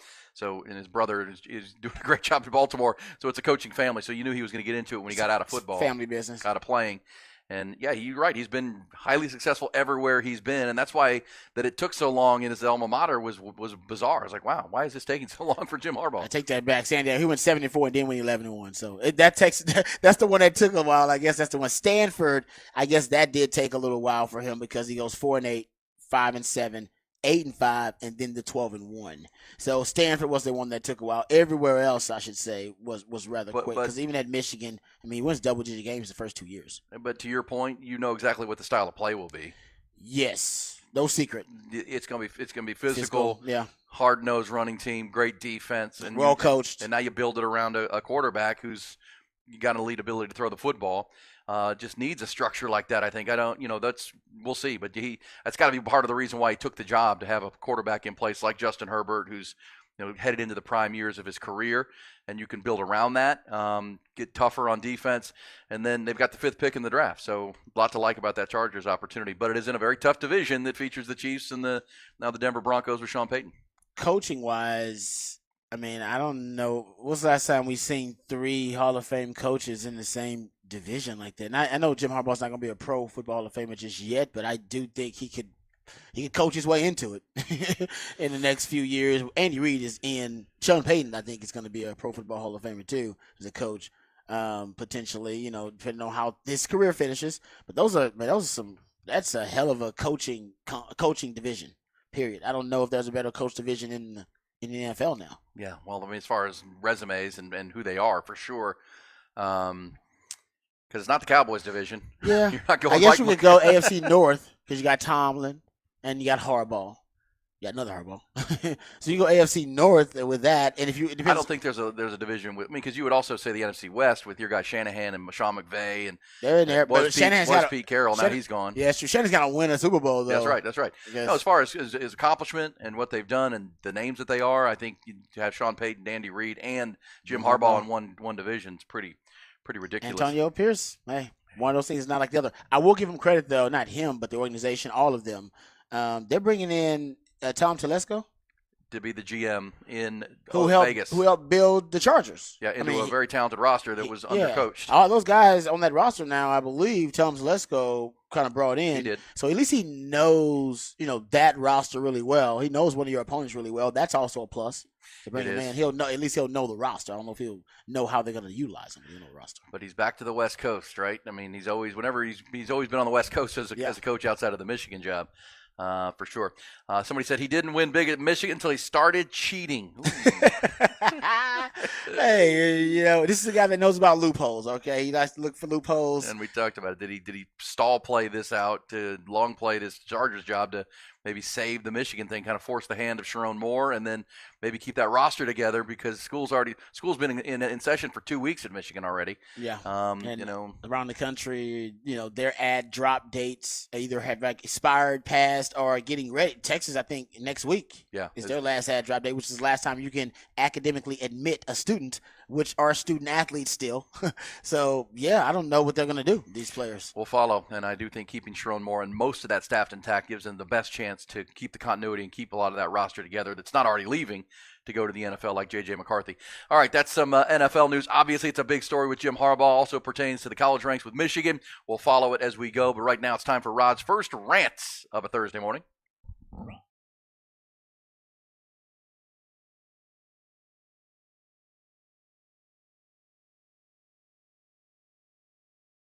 I'm as mad as hell, and I'm not gonna take this anymore! Find out what happens when people stop being polite and start getting real. You ain't keeping it real! My God! Okay, it's happening. Everybody stay calm. Oh, you've got it now. It's time for Rod's Rant of the Day. Hold on to your butts. All right, a couple of little nuggets that I want to get to here about the NFC title game. Yesterday we talked about the AFC title game a lot. We'll get back to previewing the Ravens and the Chiefs. But we want to talk a little bit about the NFC side of things, the 49ers and the Detroit Lions.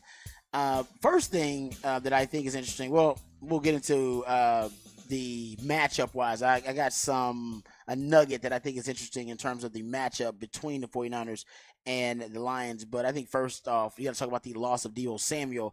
Right now, he's about 50-50 whether he's going to be available for the 49ers. And without Deebo Samuel, we talked about this, 49ers are a different team, different offense without him. They're 8-9. With Samuel inactive over his career, 0-2 record without him this season. If he doesn't play at all in the game, not with just him leaving a game early, they're a offense built on the multiplicity and the many weapons that he have that are multiple in their skill set, guys that are movable chess pieces. And just the loss of one of those guys really changes how much pressure and how many problems you present to the opposing defense. Just makes it, but that's why Brandon Ayuk is a 1,000-yard receiver, because Brandon Ayuk, if you're a defensive coordinator, the fear factor that you have to worry about with Christian McCaffrey, be moving around from running back to wide receiver, Deebo Samuel, same thing from wide receiver, running back. Usually you're bracketing those guys. You're putting multiple defenders or allocating multiple defenders to defend them because they're moving them around so much, depending on if they motion to this side of the field, depending on if they motion to this side of the formation, depending on if they're in the backfield, who's going to defend them, in the slot, who's going to defend them. And it takes multiple defenders. It takes you being malleable to have solutions to all the problems that offense is going to present. And in addition to that, they have Juszczyk, who also they move around a lot. Now, Juszczyk is not going to necessarily be a guy that gets bracket coverage, but when he's in the backfield, it changes the kind of the power element of the offense, because then they can run power football. Then you're talking about putting extra defenders in the box to go from being a run-heavy offense or a run-heavy set to being a pass-heavy set. They can do that instantly. So we have so many movable chess pieces, but you take away one of those, and it's less pressure on the defense. There are less problems the defense has to solve. It makes it a lot easier to defend that 49ers offense, and the numbers back that up too. So that's going to be, I think, one of the biggest factors, not the biggest factor, is Deebo Samuel going to be available. Because if he's available, you got to pay attention to him. Even if they don't use him, even as a diversion, even as him being a decoy, he's still impactful in that way, just his presence alone. But if he ain't out there, trust me, guys, it's going to be a lot easier for the defensive coordinator, for Aaron Glenn, to sleep for the Detroit Lions. All right, here's a little nugget I found that if you're a 49er fan, it should worry you just a little bit, because I think Dan Campbell, if anybody's going to attack the 49ers in this way, it would be a Dan Campbell team. And Ben Johnson, the offensive coordinator, has a lot of creative ways to really maximize the running game. And he got Jahmyr Gibbs, who is just an absolute blur coming out of the backfield. This season, rushing outside the tackles, the Detroit Lions are 5th in rushing yards per game, rushing outside the tackles. That's mostly because of speed they have. And Jahmyr Gibbs, if you've watched the Detroit Lions, you've seen his ability to get to the edge is unbelievable. I don't think his running back gets to the edge as fast as he does in the league. No. It's a blur. I mean, he's 4.3 guy. Yeah. And he plays fast. And we saw that here in Austin when he played for Alabama Yes. last year. I mean, the guy's just got elite speed, and you can't give him a no. He gone. If you gone. give him a little bit. There were a couple runs against the Bucs where he didn't get grabbed by a shoelace. He was going to be off to the races. And I know the linebackers of the 49ers are fast, but he's still going to test them. I mean, that dude, like I said, he can get there. Well, they have a really good offensive line in Detroit, anchored by Penei Sewell. Tight end play, and they have David Montgomery, who's the between the tackles guy who can hump it up in there, former Iowa State running back and Bear. And then you got Jahmyr Gibbs, such a great 1-2 punch, thunder and lightning, yeah, man, kind of thing going. And Ben Johnson does a real good job utilizing their strengths. Yep, no question. And I know going against 49ers, you think, oh man, the 49ers rush defense has got to be pretty stout. It is, but not outside the tackles. And that's where the Detroit Lions run game is elite. Like I said, 5th in rushing yards per game outside the tackles. They're 4th in yards before contact per rush. So, usually you don't even get a hand on these guys before they already get to the edge and get to the perimeter. Like I said, that's Jahmyr Gibbs. As E just mentioned, nobody even touched him in that last game a couple of times when he got to the perimeter. And if you look at 10-plus yard rushes, they're tied for 3rd rushes outside the tackle. And you're going to look at the 49ers defense, 28th in rushing yards per game allowed outside the tackles. Yards before contact per rush, 29th. Yards before contact per rush outside the tackles. And if you look at 10-plus yard rushes defended outside the tackles, they're tied for 24th. It's actually one of the weakest parts of 49ers game, which is so strange because they're so stout and they're so formidable on the edges, and they got a really good linebacking core, but for some reason teams have been able to attack them outside on the edges. The problem for them is you can't run the ball for long because, like all these teams actually that are left, they're front runners. They get a lead on you, and then you have to abandon the run anyway. It's like, I got to abandon the run. I got to start throwing the football anyway. So teams don't really get a chance to take advantage and exploit that weakness, not for too long. You got probably the first quarter, maybe the first half to do it. And if you don't do it then there's a good chance that the 49ers have pulled away or they're already pulling away from you. And I think that ultimately is, I think, why teams have not been able to exploit it. I mean, 49ers are 3rd behind the Ravens, who are 1st, and the Cowboys who are 2nd. Sorry, Cowboys fans. at first half scoring differential, plus 108. And the Lions are 4th, but the Lions are at plus 81. That's a big time drop off. You know what? So the 49ers, their front running team, the stats been thrown out there all the time that, they have only one win. Shano has only one win when down in the fourth quarter, anywhere from 5 to 8 points, a one position deficit in the fourth quarter from 5 to 8 points. And the reason is because it's a front running blueprint. It's a front running model. And honestly, Sark's got one of those too. Sark's blueprint is kind of meant to stay ahead and kind of choke the life out of you with the run game late. But the 49ers, they are almost flawed to that extent. Well, it's even hard for them to win one possession games in the fourth quarter. And does that go to quarterback? And also Kyle Shanahan's record is 0-30 before last week. It's kind of the system. It's both because you're right about the quarterbacks. That's a big part of it.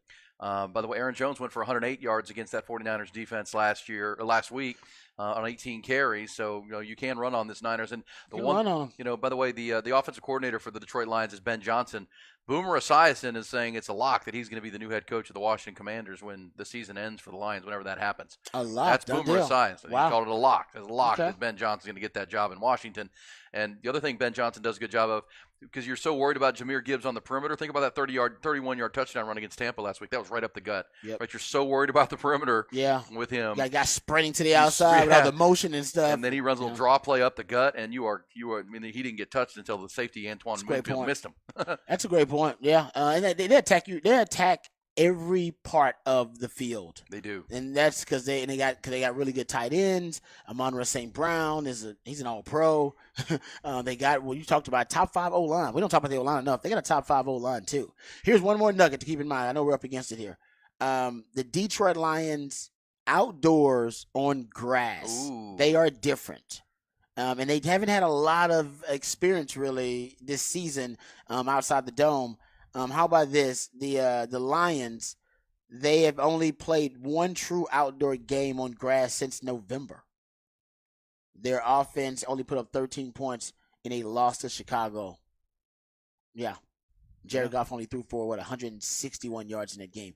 They are different outside. The Lions have been dome warriors, basically. They played outside once in the past 12 games. That was the Chicago game I just mentioned. And every other road game at Chargers, at Saints, at Vikings, at Cowboys in a dome. Wow, they're the dome warriors. They are the dome warriors. And Keep that in mind. This will not be that. You mentioned the Deebo Samuel difference. It's This big. season, they're 12-2 with him on the field. They're 0-3 in games he doesn't play in, Deebo Samuel. And then the 49ers are 53-23 with him in the lineup since he joined the team, and 8-9 without him. So that will be a factor if he can't play in this game. And then we see the difference. Isn't it like a 2-touchdown difference? It is. Points in scoring. Points per game. 2 touchdown difference. And Brock Purdy's quarterback rating goes through the roof when Debo's on the field, and it goes down way back when he's not. Yeah. For all the reasons you just said, it's easier to defend that team without, because when you have Debo and Christian McCaffrey, I mean, it's just two Swiss Army knives. I basically got to bracket both of them. Yeah, I got to double both of these guys. Makes it, which opens things up for Kittle and Ayuk, and just makes that offense what Kyle Shanahan has envisioned it. When you take one of those pieces off, and give McCaffrey credit, McCaffrey stayed healthy this year. He hasn't dealt with any injuries. That's a good point. A lot of guys did that we thought would get hurt. Tua stayed healthy. That was big for him. Lamar Jackson. Yeah. Last stayed couple healthy. of years, end of the year, he's been banged up. Now he's healthy, and they're playing great. All right, good stuff right there with Rod's Rant NFL Final Four coming up this weekend. First game is the AFC game, Chiefs-Ravens at 2, and then just after 5 o'clock, it'll be the nightcap 49ers hosting the it's kind of America's team right now. I think everybody's kind of rooting for the Lions if you don't have a team, just because it's such a cool story. Yeah. And they've kind of adopted Eminem. We're talking about theme songs for movies with Kenny Loggins. They've kind of gone with the Eminem classic. Lose Yourself. Okay. Lose Yourself. Oh, yeah. That's a good one. And Eminem's a big Lions fan, obviously, from 8 Mile Detroit, there baby. in Detroit. All right, we'll come back. We'll pick these up, conversations up, more on Jim Harbaugh, more on the situation with the Texas Longhorns. We'll get to all that before the end of the hour. Bullish or BS? Let's hook them up with Ian Rod B.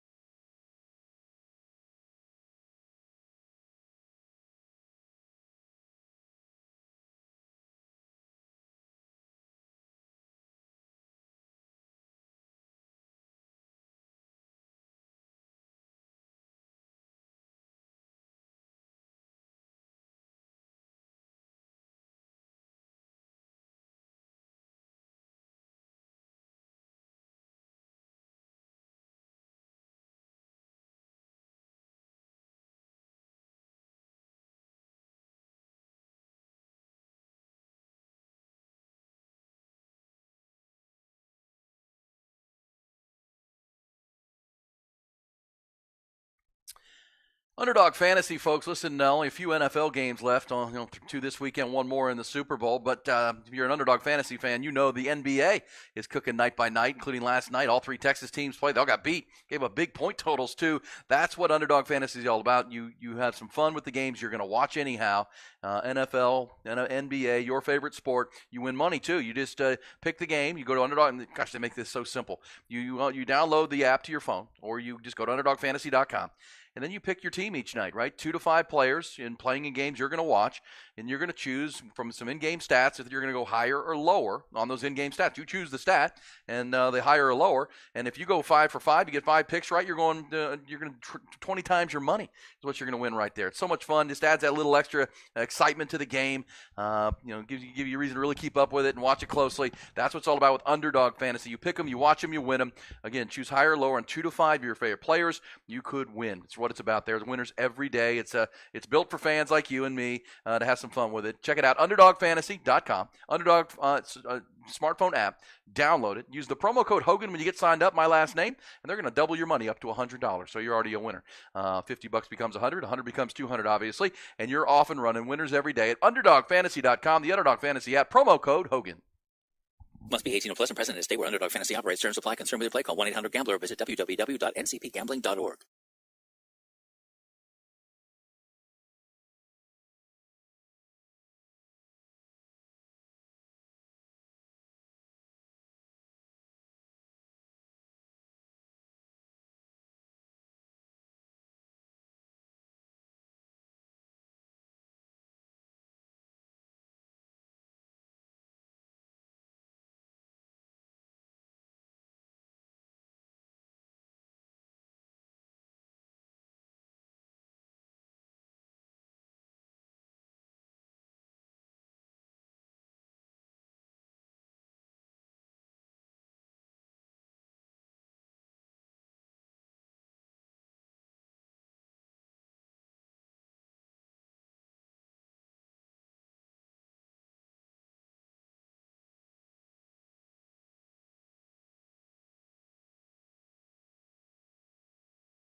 Aaron Hogan, Rod Babers.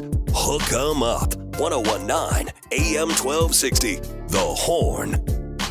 Yeah, a lot going on. Michigan in search of a new head coach. Looks like it's going to happen pretty quickly with Sharon Moore, Jim Harbaugh to the LA Chargers, and we've got Championship Sunday on tap in the National Football League.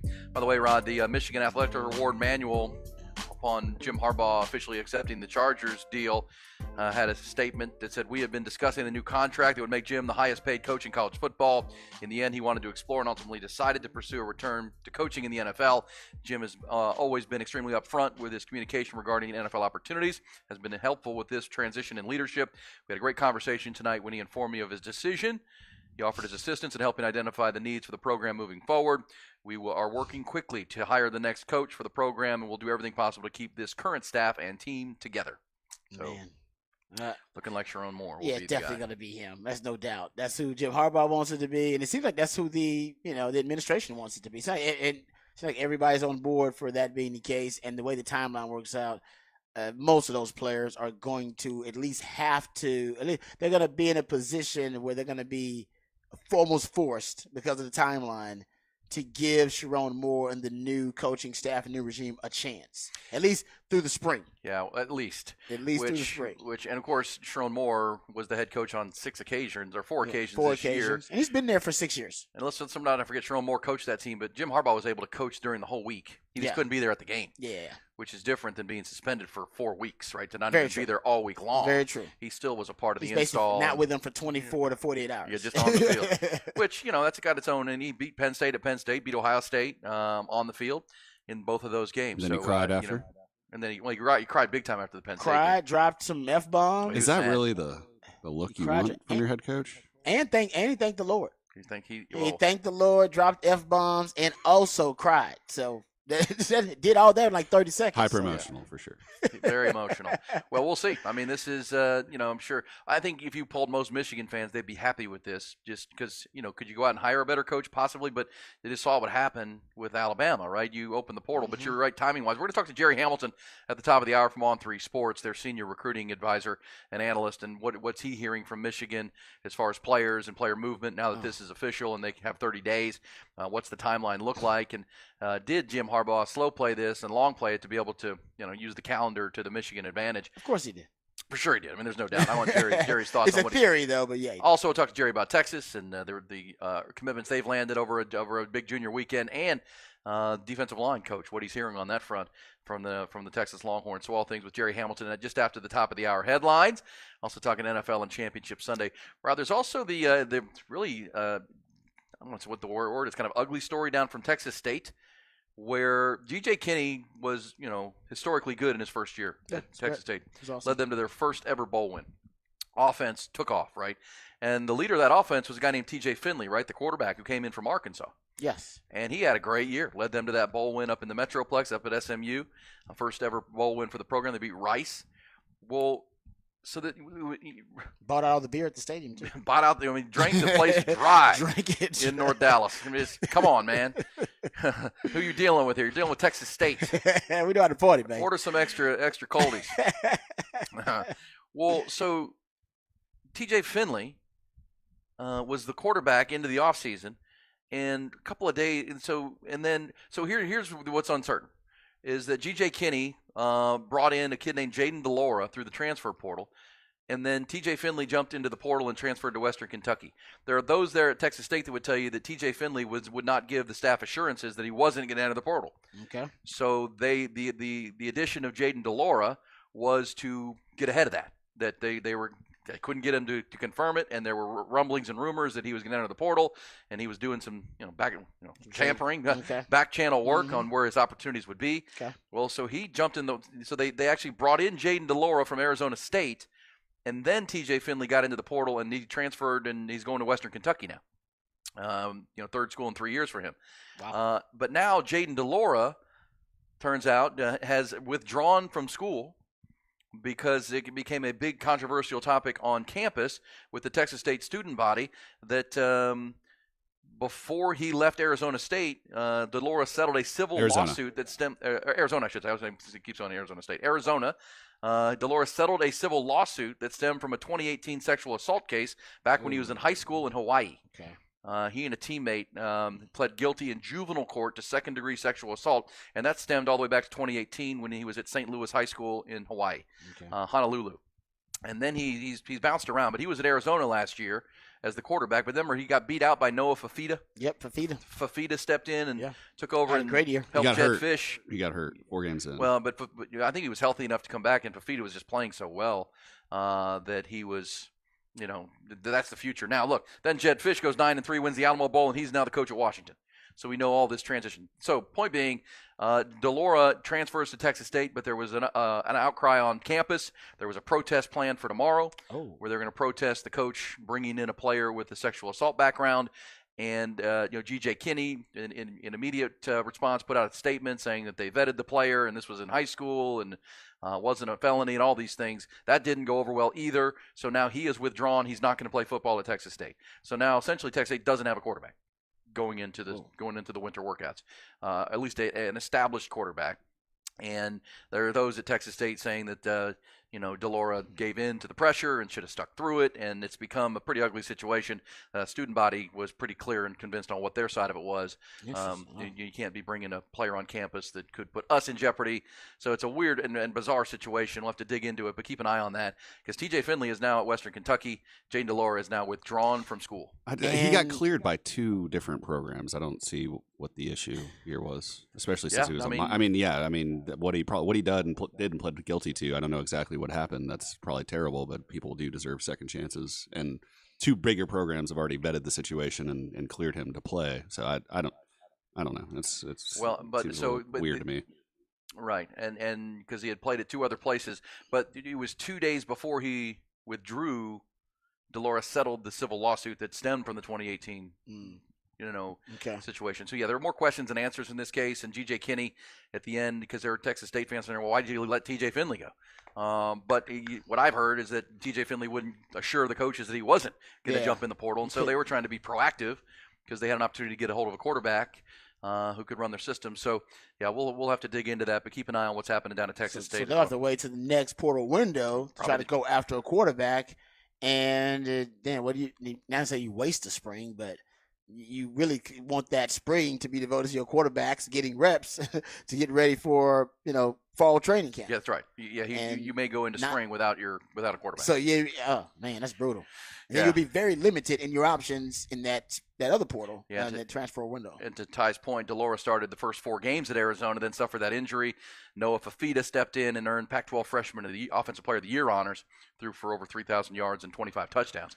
So, that's – You can never have too many quarterbacks, man. Yeah, and so that leads to, of course, as Ty said, did they succumb to the pressure? Should they have stuck with it? In the end, it sounds like it was Jayden DeLaura who decided just to withdraw and not deal with the protests and those kind of things. And it's a pretty ugly situation down at Texas State, and now Texas State needs a quarterback. Yeah, that is ugly. That doesn't seem like there are any easy solutions to it. Seems like that's a lot of hard decisions that have to be made. Whether you're going to support the young man trying to keep him there, or whether you're deciding to move on from him, or he made your decision easy for you, I guess, deciding to step away. And they had to have known about this before they offered him. No, a spot, they just didn't know the blowback was going. They were gauging the blowback. They were just trying to wait. I think to they see misread the room. That case, they miscalculated how people would respond to it, and they were hoping that it would be, just a very low level amount of blowback, but no, it turns out the protests were planned and stuff like that. To Ty's point, why wasn't it a protesting situation in Arizona when he was brought in to play quarterback It there? might have been. That's the thing, right? And that's what we don't know. We don't know. Well, he was at Washington State before that too, right? Right. Yeah, he was. He originally started there and then ended up at Arizona. And then he was coming to Texas State because Noah Fafita had taken over at Arizona. These things get dizzying. Who's going where? Yeah. And T.J. Finley will be at Western Kentucky next year. This says go get Charles Wright. Charles Wright, the former Texas backup, is now at Coastal Carolina. No, Appalachian State. App State. Yeah. Yeah, he would have been perfect. Yeah, he would have been. That would have been a great get. That would have been a really good one for him. There would be a quarterback available. He's got a system that it's attractive to QBs because they'll be prolific in that system. It's a QB-friendly system. So he'll be able to get a young quarterback. It's just you don't have the spring to work with him like you wanted to. You'll just have to get him in that later portal. And I know people don't believe tampering is happening, but tampering is a reality. So they'll get a quarterback. They just won't have time to work with him. Yeah, and Just he won't get to take them through the spring, Yeah. which will be unfortunate. So, but you know what? At the same time, did G.J. Kinney do the full vetting, and how did all that play out? And did he misread his own campus and how that was going to play down at Texas State? So, thoughts on that? We'll take them. If you have more info, you can hit us on the text line 512-447-3776. G.J. Kinney did a hell of a job in year one, but this is a bit of a stumble here through the month of January. Jim Harbaugh is off to the NFL. We'll talk about the ramifications. Also, as we mentioned, Jerry Hamilton, the senior recruiting analyst on 3 Sports, joins us with all the latest at the top of the hour. Coming back, though, we go bullish or BS, some big topics from around the sports landscape. It's Hook 'em Up with Ian Rodby.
Hey, what's up, folks? Lifetime Longhorn Rod Babers here. Yes, I know traffic puts us all in a bad mood. Well, something that I'm going to tell you is going to put you in a really good mood. What if I told you you could get the car of your dreams, the car you always wanted, but you could also get it for the price and the payment that you want as well? That's what my friends at Apple Leasing can do for you. They find a way to get you the car you want for the price you want for the payment you want. They've been doing it for almost 40 years here in Austin. And we know that if you want to find the car of your dreams, you want to find that perfect car for your budget, for your lifestyle, it can be a bit of a headache. Navigating the car market, vetting all the dealers and the different salesmen and going to different dealerships, doing the price shopping, researching, going down the rabbit hole. It can take time. It can be a headache. It can be stressful. And my friends at Apple Leasing, they want to take that off your plate. They want to simplify that process for you, and they want to make it an enjoyable process for you that all you got to worry about is enjoying that new car smell. And that's what I love about Apple Leasing. They're going to save you time and save you money. Now, they understand that time is money. They're going to save you both. They're also going to find you tremendous value, and they do it really well. Our friends at Apple Leasing, all it takes is one phone call or one click on Apple Leasing's website, and you'll get a quote on any make or model vehicle that you want. They can even give you an estimate on the value of your trade-in right over the phone. Apple Leasing has what they call a simple interest easy lease because it's trying to make things simple for you. It's going to give you a lot of flexibility, which is going to give you more possibilities and options to help you find the vehicle that fits you best, but more importantly, the vehicle that fits your budget best. Everything seems overpriced these days. Apple Leasing understands that. They understand that your money is precious to you. They understand your budgets are precious to you, and they should be. That's why my friends at Apple Leasing, they get all the same discounts, all the same incentives that the dealers do, except they pass those savings right on to you, the customer. And we know that, obviously everything seems like it's overpriced. That's why leasing makes more sense than ever. You're only paying for the part of the car you're actually using. So give Apple Leasing a call today, 512-346-9977. That's 512-346-9977, or visit appleleasing.com. That's appleleasing.com. Hey, it's Aaron.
Aaron Hogan, Rod Babers.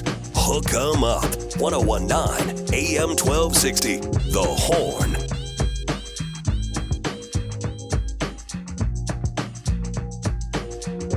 All right, time for Bullish or BS before the top of the 8 o'clock hour here. Top of 7 into the 8 o'clock hour. Bullish on this statement, Rod and Ty. The hiring of Jim Harbaugh by the LA Chargers is and will be the best coaching hire of this offseason. Bullish or BS? Immediate success or just long term? Immediate and big picture. This is the best organizational hire of this cycle. Or will someone do better? Unless Mike Vrabel or Bill Belichick, I don't know. Unless they find the perfect spot, I think yes, I'm bullish on that. I say right now because you had 4 other jobs that open, and you said Ben Johnson is trending toward at least one. That's according to Boomer Esiason that he may be going to Washington. Mike McDonald, the defensive coordinator for the Ravens. I don't know which one of these jobs that he's going to get, but he might be a front runner somewhere. Yeah, right now, I think you're right, but that division. Tough. Yeah, well, it's a good roster. I mean, I don't know. It's hard to say someone's more proven than Jim Harbaugh. A proven winner who's everywhere he goes, he wins. It took a while at Michigan, but he ended up taking them to their first national title in a long time. No, I'm bullish on it. This cycle it is because Bill Belichick might not be getting the gig. Yeah, we're waiting on Bill Belichick. Yeah. And by the way, the rumors percolating, like I did that out of Seattle, percolating. Where I they like do that the coffee thing. Yeah, nice. Of reports of a kind of a combo deal in Seattle with Dan Quinn hired as the head coach and Chip Kelly as offensive coordinator. I saw that. What would that do for you? You bullish on that? Dan Quinn to run the team and the defense, and then Chip Kelly from UCLA to run the offense in the Great Northwest. I'm kind of bullish on that, actually. It sounds kind of sexy. I'm not going to lie. Sounds sexy. Now, who gets final say? Did John Snyder? Who gets final say? The head coach would be Dan Quinn. So Dan Quinn gets final say over everything? Yeah, he's the leader of men. You know? Chip Kelly has struggled with that in the past. He's just going to coordinate the offense. Yeah, okay. And develop either Geno Smith or whatever quarterback they bring in. Okay. My concern would just be, I think Dan Quinn's defenses match up, schematically, or at least conceptually, I should say, with Shanahan and Sean McVay's offenses. But I don't know, the last couple of times he's faced those offenses hadn't been great. It's the last couple of times. Well, and their defense was really bad in Seattle last year, but they got a lot of young talent, and they're trying to build it, and that would be the Dan Quinn task. Of course, he was the defensive coordinator there. They got a lot of secondary talent. Yeah, they do. Too. Yeah, they got to bolster on that defense. And John Schneider is now in charge with the general manager spot, so we'll keep an eye there. But Jim Harbaugh is in, and we'll see. Could this be a Harbaugh college national championship for Jim? Super Bowl championship for John. Might be a really good year at the Harbaugh house. Bullish or BS, I saw Mel Kiper. He's already coming out with his mock drafts. His latest mock draft, and we talked about this, Jaden Daniels already ahead of Drake May in the mock draft for Mel Kiper. He's at number 2 quarterback. They go 1, 2, and 3. But he's got Caleb Williams going number 1 overall. He's got Jaden Daniels going number 2 overall. And then he's got Drake May at 3. Yeah, I'd be bullish on that. I think what Jaden Daniels did this year at LSU was unbelievable. He won the Heisman Trophy on a three-loss team, but accounted for almost over 5,000 yards, which is ridiculous. Lamar Jackson type stuff. So yes, I would do that. And Drake May's got some pretty ugly film from this year that you have to take pause and take into consideration. If you're talking about, number 2 quarterback off the board after Caleb Williams. But I think that's right. But I do think they'll both go in the top 5. Oh, all 3 go in the top 5. Yeah. And at this point, we know it's Chicago, Washington, New England with those top 3 picks. Oh, Ben Johnson with Jaden Daniels. Potentially. Ooh, that's sexy. Yeah, they're at the Washington Commanders after the Chicago Bears. And somehow the Chicago Bears will screw it up and not take Caleb Williams. Of course they will. They'll stick with Justin Fields. All right, bullish or BS. Despite the fact, guys, that he's lost an NBA record 12 series when holding a series lead. He's lost 32 closeout games as an NBA head coach and lost an NBA record 10 Game 7s. Doc Rivers was the right coach for the Milwaukee Bucks. Bullish or BS? No. That dude his career has been carried on the fact that he won a championship with 3 Hall of Famers on his team. In Boston, yeah, with KG and Paul Pierce. And Rondo, too. Rondo, yeah. Yeah, Ray Allen. He's proved time and time again that he cannot get it done in the big moment. Yes, that I don't disagree with. Hit the big one, but is he an upgrade over the other best who coach? lasted 44 games? I mean, something had to be going on in the locker room there for that guy to get fired.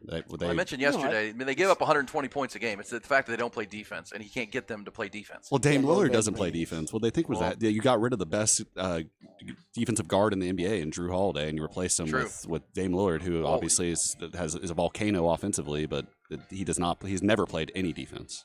Well, ever. And that's the thing. Mike Budenholzer was built on defense, and they had a defensive team. Now it's more of an offensive team, but they're giving up 120.5 points a game.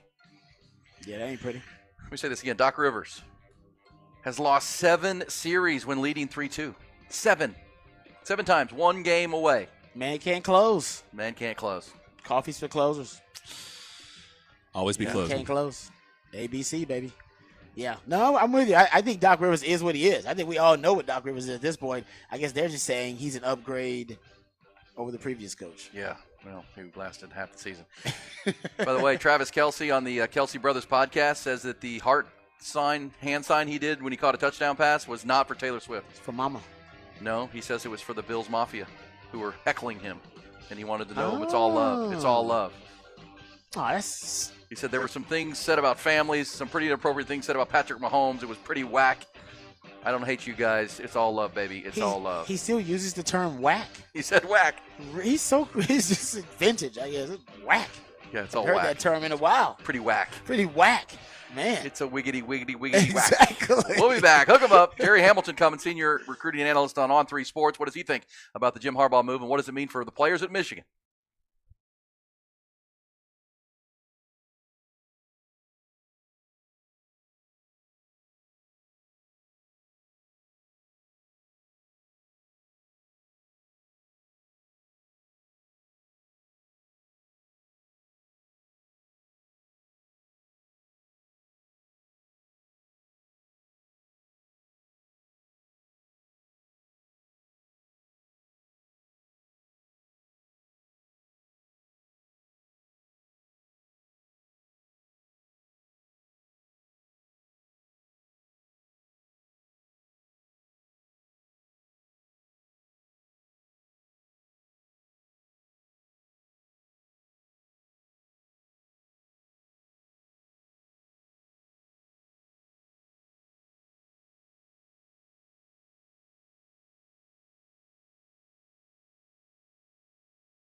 We're rolling take A, we're rolling take overdub. 5. Double tap.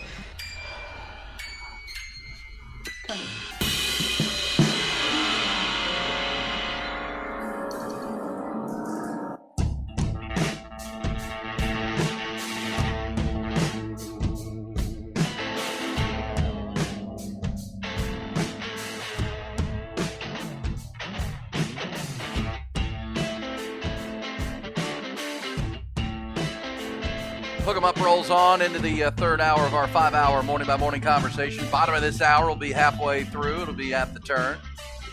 So Rod will take us behind the burnt orange curtain. We're going to get some insights into some Texas conversation with Jerry Hamilton coming up from On3 Sports, our good buddy. What's the latest on the recruiting trail, the defensive line coach search for Texas, and his thoughts on the Michigan move. Who's happier today, LA Charger fans, as they've hired Jim Harbaugh, or Ryan Day, head coach at Ohio State? I'm Ryan Day. I'm not that happy, actually. I know that sounds crazy, but if you lose to Michigan again, you might just get fired.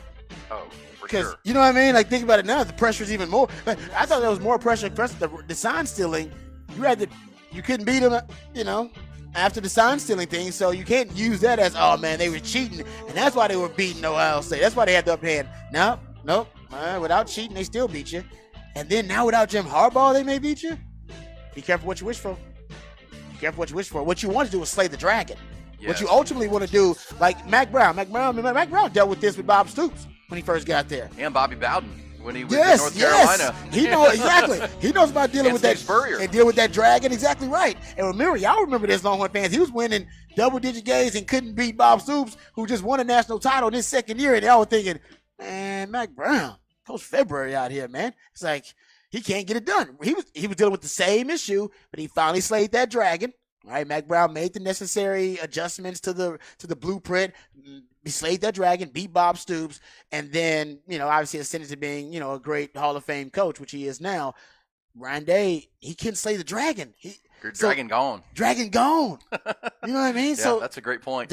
You want to be able to slay the dragon, man, so your fans will go, see, we knew he could do it. By the way, thank you, Vince Young. Thank you, Vince.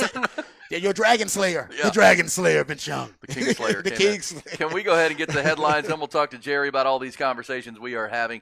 By the way, bullish or BS, Rod? We're just to wrap that up. Mel Kiper's mock draft. Is J.J. McCarthy really worth the 16th pick in the draft for the Seattle Seahawks? Michael Penix ain't even in the first round. J.J. McCarthy? I don't think Michael Penix is in the first round. I thought he was better as a junior than he was as a senior. But I don't know if it's Michigan, 16.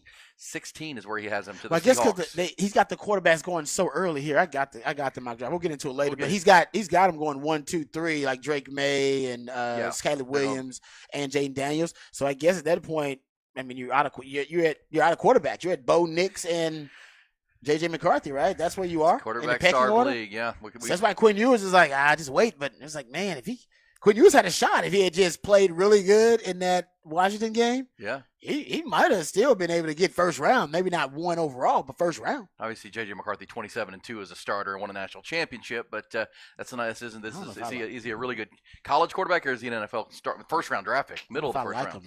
Hey, let's get to the other headlines though, and get you caught up on the news of the morning. Then we'll talk to G-Man. Top Gun Rentals and Lawn Equipment bring you the top stories, and it's official now. Obviously, Jim Harbaugh leaving Michigan, become the head coach in L.A. with the Chargers. Now back in Ann Arbor, multiple reports this morning. The Michigan plans to act quickly and will hire current offensive coordinator and offensive line coach Sharon Moore to replace Harbaugh. 37-year-old's been with that program since 2018. Acted as the Wolverines' interim coach for 4 games this season, won all 4, obviously. Including Penn State and Ohio State. Texas, of course, the Longhorns will play at Ann Arbor this September 7th, against potentially Sharon Moore. Miami Dolphins made a move yesterday, and Vic Fangio, their defense coordinator, they've mutually agreed to part ways.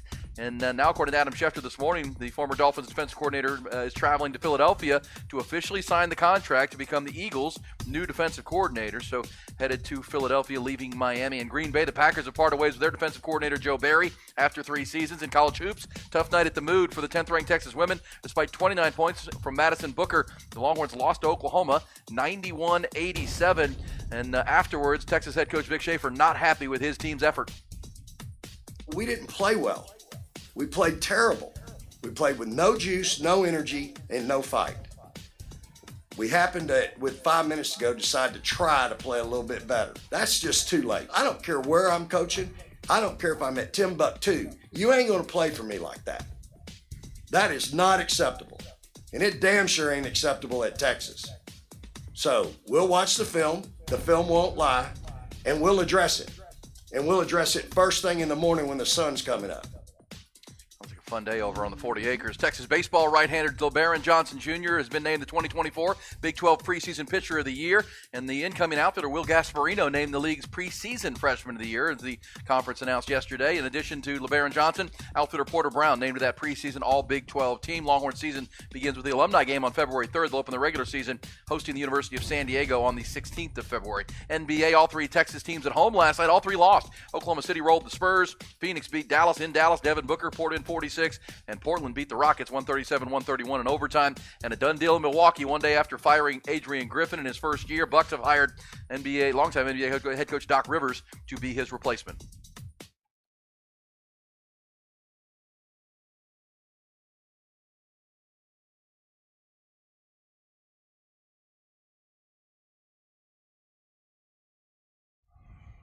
All right, RB, let's go straight to the Vaqueros hotline. Let's do it. And talk to our man, Jerry Hamilton. Yes, he is sir. the senior recruiting analyst at On3 Sports, best in the business, and he joins us. Good morning, Jerry. How are you? What's up, Jerry?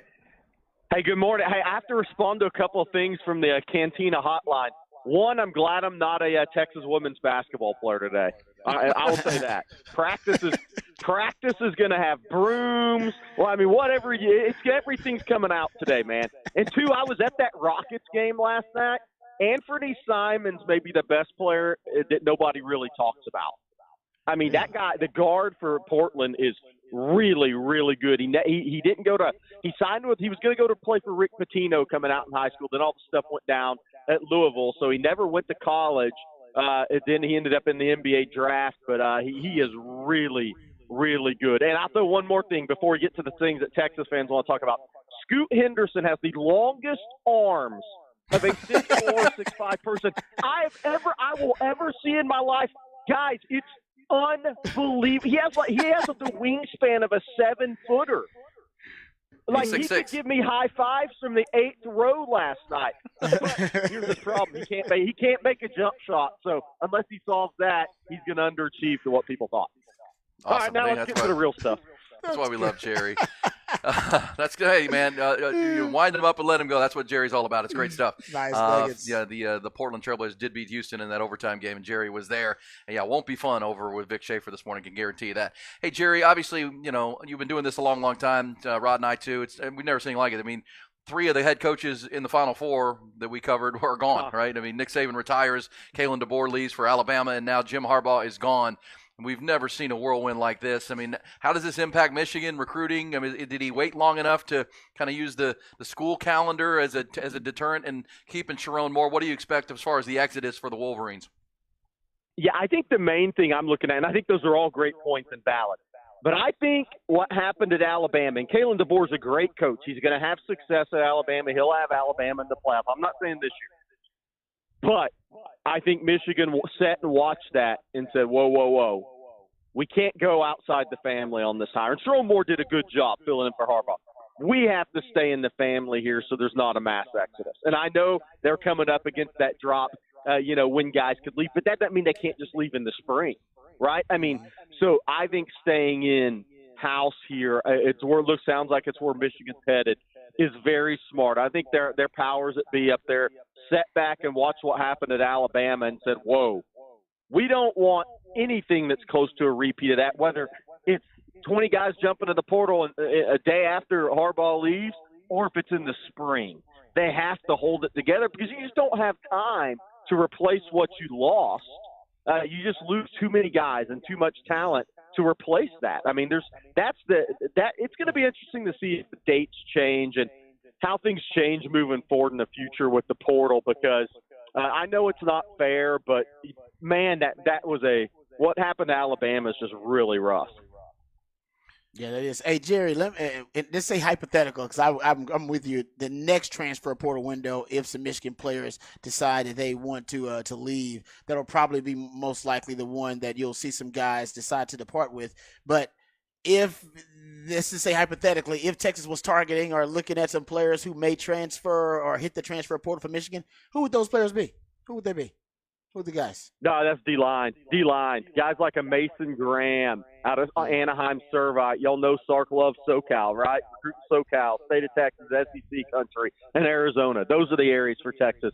Kid like Mason Graham, a defensive. It's going to be defensive line. I mean, that's what Texas really would look. And getting Savea from Arizona, what that does is that gives Texas the opportunity and the ability to wait until the spring and see who jumps in the portal in the spring. They don't really have to reach right now at that position because that helps shore up some depth there. But I think defensive line in the spring is going to be something that Texas fans will want to watch. Jerry, two things here, two-part question. So what are you hearing on the defensive line coach hire, and where does that stand? They got Savea without having a D-line coach in place, obviously because of the relationship with Johnny Nansen. Where does that stand for you? And what about the young defensive linemen that are already on campus? We know Savea's coming in, but we know Alfred Collins will be back and Vernon Broughton. But what about some of those other guys, Aaron Bryant and Jere Bledsoe and Sadir Mitchell? What are you hearing about their development in that D-line room? So two-part question there. Yeah.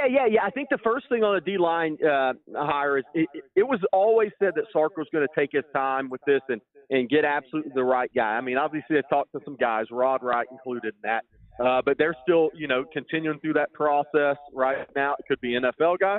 Hey, see what happens at Michigan with a guy like Mike Elston. You just don't know how things are going to fall there. But I think it's going to be a patient approach. They already passed the junior day. I mean, you're already coming up on the end of the evaluation period. So there's no reason to rush a decision now, a hire now. So they have some time to play with. As far as the guys that are back, I think it's a crucial, huge spring for Sadir Mitchell and Jere Bledsoe. Those are the two guys for me. I think Aaron Bryant can play the run, right? He can anchor. He can play the run. I think Vernon Broughton has some disruptive ability. I think Savea brings an experienced adult to that room that's played a lot of snaps at high level. And then Zach Swanson, if he could ever get big enough, I know the staff was high on what he could be, but he's got to get gaining the weight and getting there has been the issue for him, and it's a process. But I look at Sadir and I look at Bledsoe. Those guys need to have huge springs, and they need to start looking like the players that we all think they can become.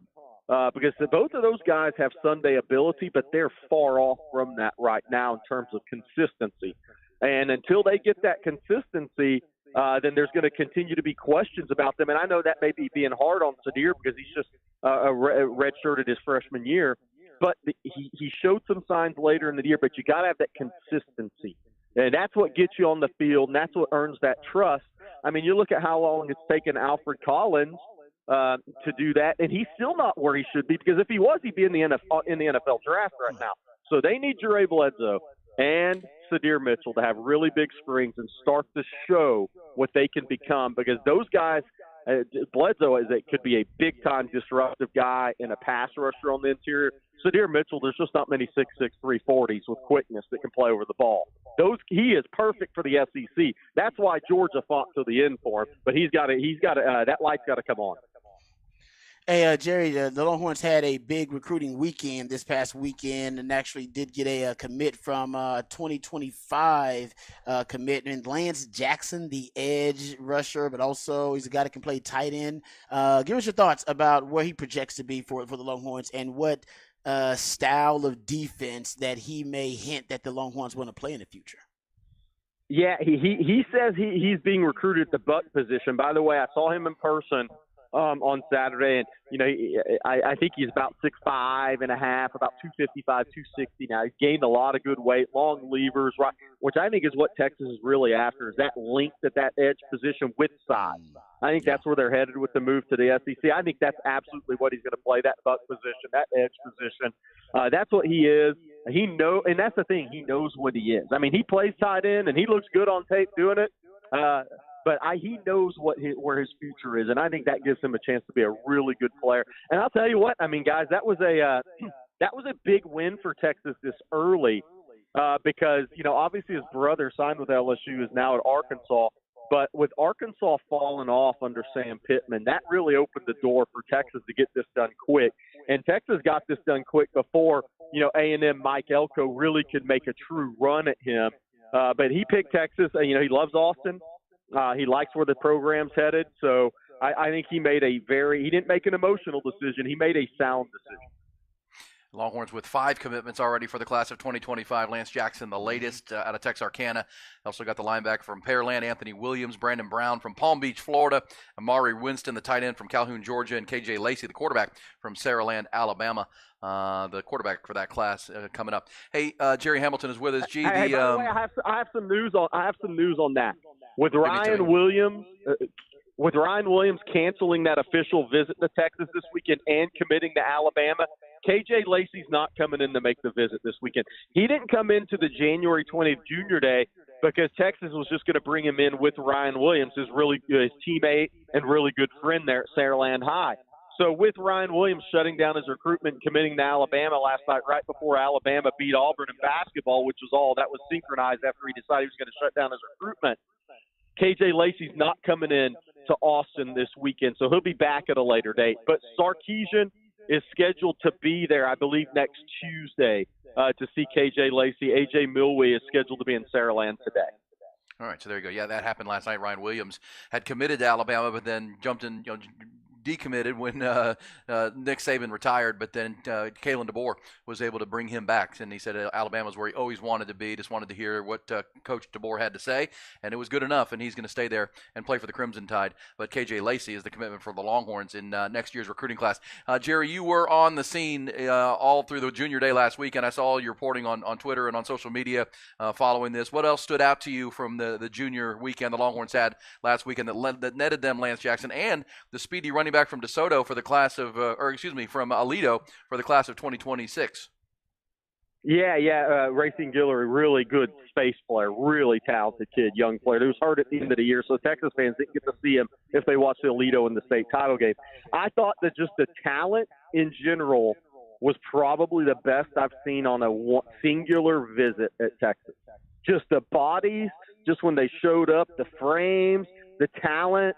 2025 class, 2026 class. There was over 20 4-star players, 4 or 5-star players at that visit that day in a one-day visit for Texas. That's just in the 25 class. If you add up guys that will be 4-stars in the 26 class, and as those rankings adjust, there are some underrated 25s there, in my opinion. There's probably 40 to 45 4-star or 5-star prospects on campus Saturday out of about 150. That is a hell of a lot of talent, and there were some big, good-looking guys on the offensive line with great frames. Linebackers really good in Texas in 2025. They had Riley Pettijohn and Elijah Barnes, the top 2 there. Obviously, Lance Jackson at the edge. But they had a heck of a group of talent guys. I mean, the best I've seen on the hoof on a singular visit at Texas.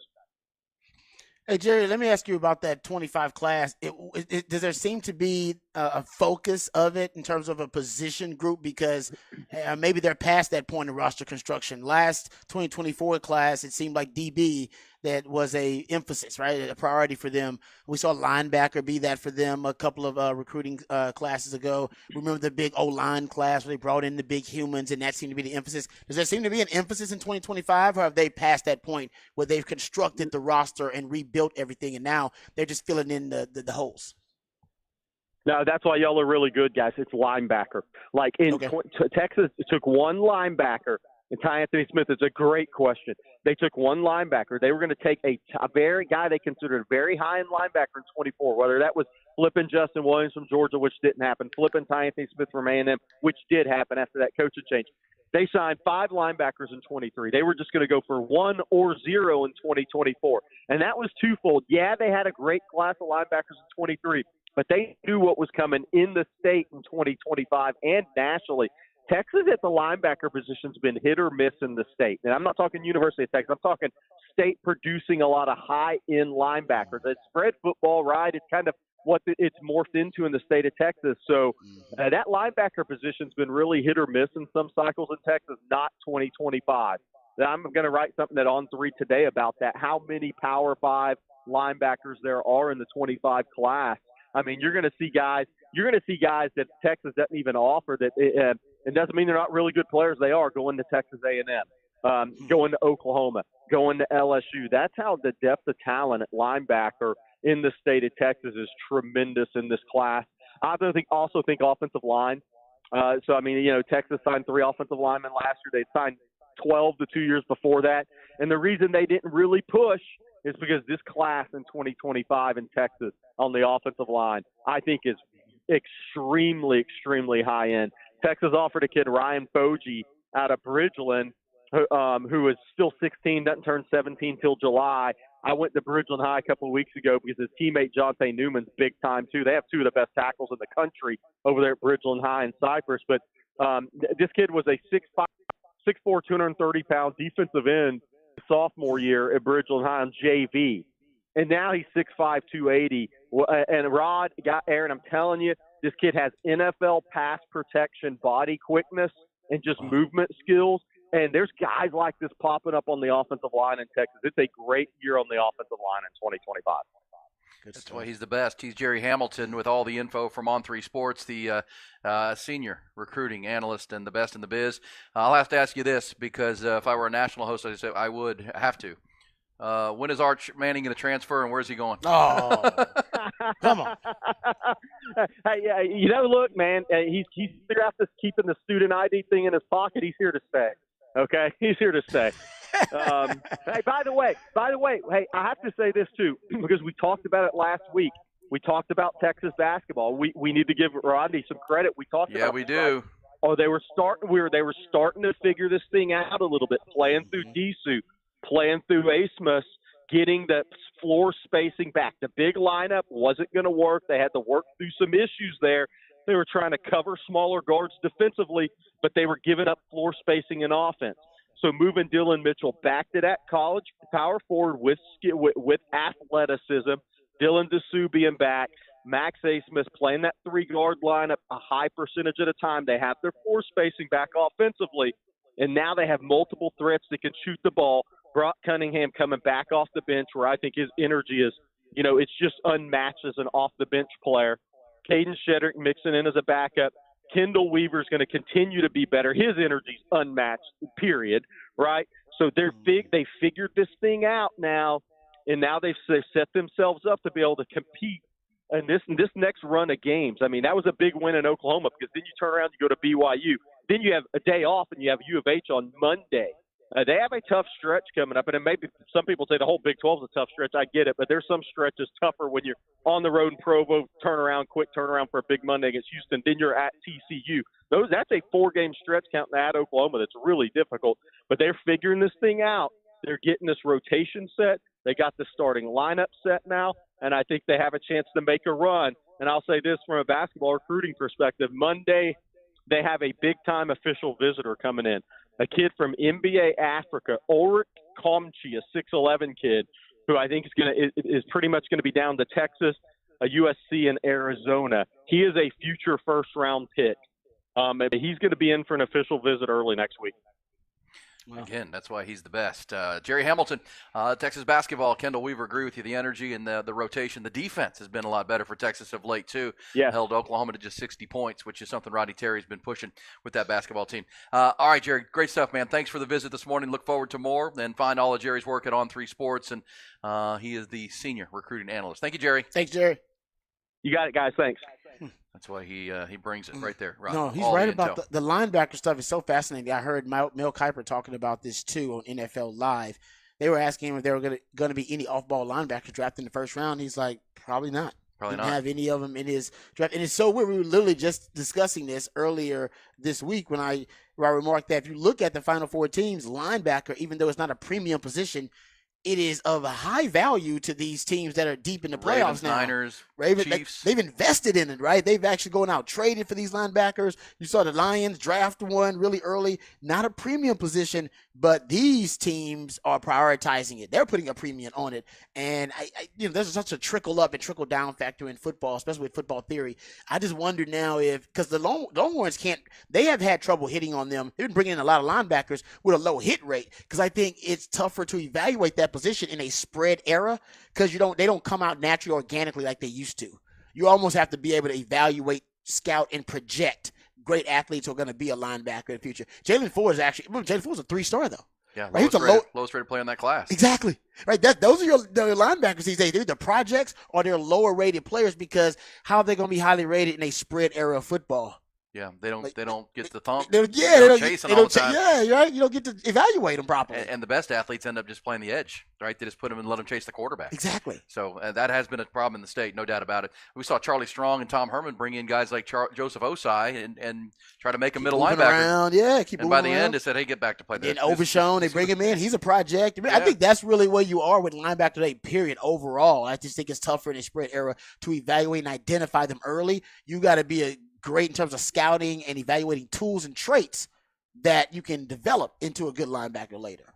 I will. They're not coming out anymore. All the way back to Will Muschamp when he went up to the state of Ohio to get Jordan Hicks, right? Because he was working one of those linebackers. You're like, I can go with that. Still playing in the NFL. Yeah, because you just don't see them down. You don't see them get to play downhill football anymore in Texas. Yeah, they're all playing like 7-on-7. They can all cover, but can they hit? No. Can they play the run? Yeah, fill gaps and take good angles. Take on blocks. Absolutely. Shed.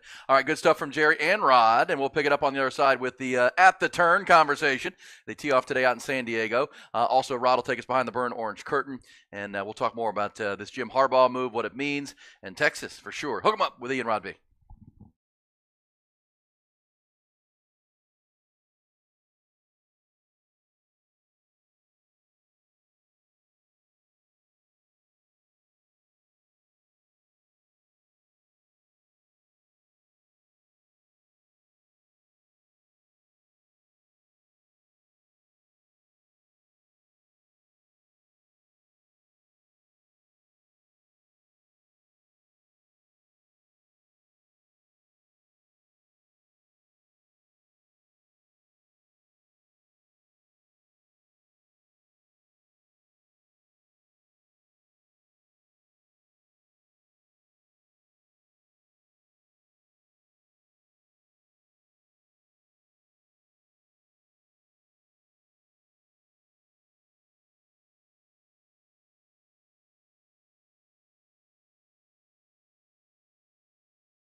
Hey, it's only Thursday, but already 18 holes in the books at the Farmers Insurance Open. It's a Wednesday to Saturday event. It'll wrap up on Saturday night. And right now, Patrick Cantlay and Kevin Yu are your leaders. Kevin Yu.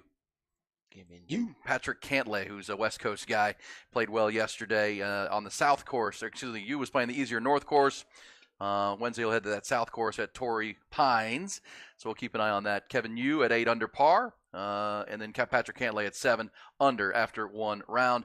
We'll keep an eye on that through the weekend. At the Turn, of course, is halfway through our 5-hour conversation. So we play a little golf, our conversation, and other issues that are out there, including looks like the Washington Wizards have fired their basketball coach, Rod.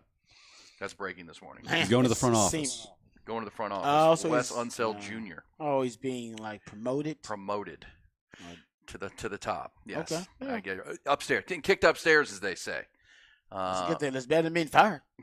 Kicked upstairs, right? man. Keep the gig. Get a cushier gig. So yes, at the Turn, halfway through this Thursday edition, and be careful out there with the flooded streets and whatnot. Especially if you're headed east. I know Giddings and LaGrange dealing with serious flooding there because of the runoff and those south to north storms just keep. As they go north, Rod, they just keep dumping rain. So the rivers are cresting and overflowing right now, and the ground is just saturated. Oh my gosh, yeah. Those training south to north storms are the big flood producers because as they move forward, moves north, they're just dropping more water and it flows back downstream, and they're dealing with that. Obviously, Giddings, we LaGrange. need it though. It'll be a nice spring when everything settles in. If you're getting this much rain, be good. Yeah, good for you. But as I say, get over to Callahan's because they'll help you try to figure this out. Oh yeah, because your grass gonna be growing like weeds too, growing like crazy. Hopefully, you put down the pre-emergence, but between the ice and then now the rain, and I think eventually the sun's gonna come out. I really do. I don't know when that's going to be. Please do. This weekend, we need it. It's been like Seattle-ish. Yeah, it feels gloomy. like I'm with you. It's been gloomy. It's either cold and gloomy or it's wet and gloomy. Yeah, we're just ready for one of those bright sunny days, Please. which we get so often here. That's why we pay the high property taxes on beautiful days. we're looking for more of those. I'm telling you right now. All right, so there's some at the Turn. We'll be following the Farmers Insurance Open out at San Diego, California, which is a good thing. All right, Rod, let's go behind the burnt orange curtain. That'll wrap up at the Turn halfway through this Thursday edition.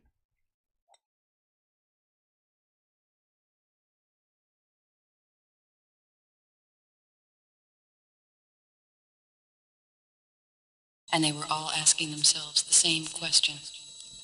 What is behind that curtain?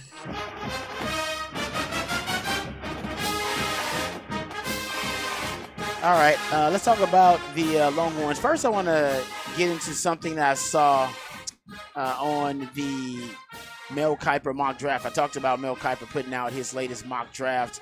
The only Longhorn that Mel Kiper's got in his mock draft going in the first round, A.D. Mitchell. Ooh. He's got A.D. Mitchell going here. Let me make sure I pull it up here. He's got A.D. Mitchell going to the Bills at 28. Ooh, Josh Allen, because there's talk that Stephon Diggs is going to be a cap casualty there in Buffalo. Yeah, so I hope he likes to play in the cold. But he got him going in the first round. That'd be big for Sark, because Isaiah Bond, the transfer from Alabama, who came over, in his statement when he was asked why he came over to Texas, he literally said it's a business decision. I think of myself I'm paraphrasing. I think of myself as a stock, and essentially this is good for my draft stock. I want my draft stock to go up, and that's why I came to Texas.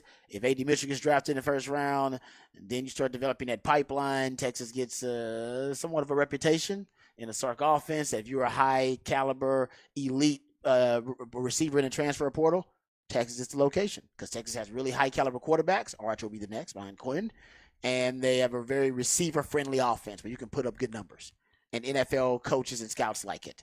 So that's the reputation you want, and A.D. Mitchell can help you kind of start that pipeline and that reputation. If he's drafted, but he's only drafted in the first 2 rounds regardless, and so will X-Man. Here's another thing, Mel Kiper was asked by Dan Orlovsky on NFL Live, what receivers are the most underrated receivers, either late in the first round or in the second round?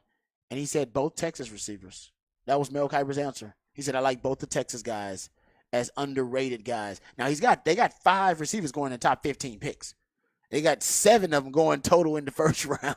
So it's and he said as many as 7 or 8 could go in the second round. So they're talking about 15 receivers going in the first 2 rounds. Anyway, it is a deeper wide receiver draft. But what I tell y'all, wide receiver is the deepest position in football at every level. And every year you'll hear them in the NFL draft say, this might be the deepest position in the draft. They'll say it every year because it is probably the deepest position in the draft every year. But this year, it's really deep. And how many of Mel? I have not seen because I have not seen. I hadn't been able to get through the paywall on the Mel Kiper. Draft. Yeah. How many quarterbacks / receivers go in the first 20 picks according to Mel? All right, I can tell you right now. He's got Caleb Williams number 1. He's got Jaden Daniels 2. He's got Drake May 3. Those are his first 3 picks and his first 3 quarterbacks. And like I said, he's got 5 receivers taken in the top 15. So 5 receivers, and he's got J.J. McCarthy taking 16. So McCarthy's the 4th quarterback off the board at 16. So he's got 9 total, I believe. In the top 16. Wide receivers and I'm assuming Marvin Harrison Jr. is the first receiver off the board. Yes, Marvin Harrison Jr. is first receiver off the board. And if I'm not mistaken here, Malik Neighbors is the second in Rome Odunze. But he's got all those guys going in the top 10. Yeah. he's got 3 receivers and 3 quarterbacks going in the top 10, and I believe after that he's got 2 tackles. Brock Bowers he's got in the top 10 too. You got Brock Bowers in there as well. Yeah, I think he had Brock Bowers 5, right, to the Chargers. He does. He has Brock Bowers to the Chargers. Harbaugh. That's Harbaugh pick all the way. That's a Harbaugh pick if I ever seen one. That is a Harbaugh pick all the way. But yeah, so it's a. Well, also like that is Justin Herbert, and be like, oh man, there's my new best friend. That's true. Brock Bowers. Yeah. Who could be a Travis Kelce type tight end potentially, and maybe even more athletic than Travis Kelce in the NFL. But a tight end going not that high is rare, but at the same time, he's a rare player. He's a rare player. But just so if you're curious, Cowboys, I know we're behind the burners curtain here. We'll get back to it. The Cowboys taking a tackle, Jordan Morgan at 24. Mel Kiper does, and he's got the Texans. Sorry, let me check. Oh yeah, he got Texans taking a defensive tackle, Jerzon Newton.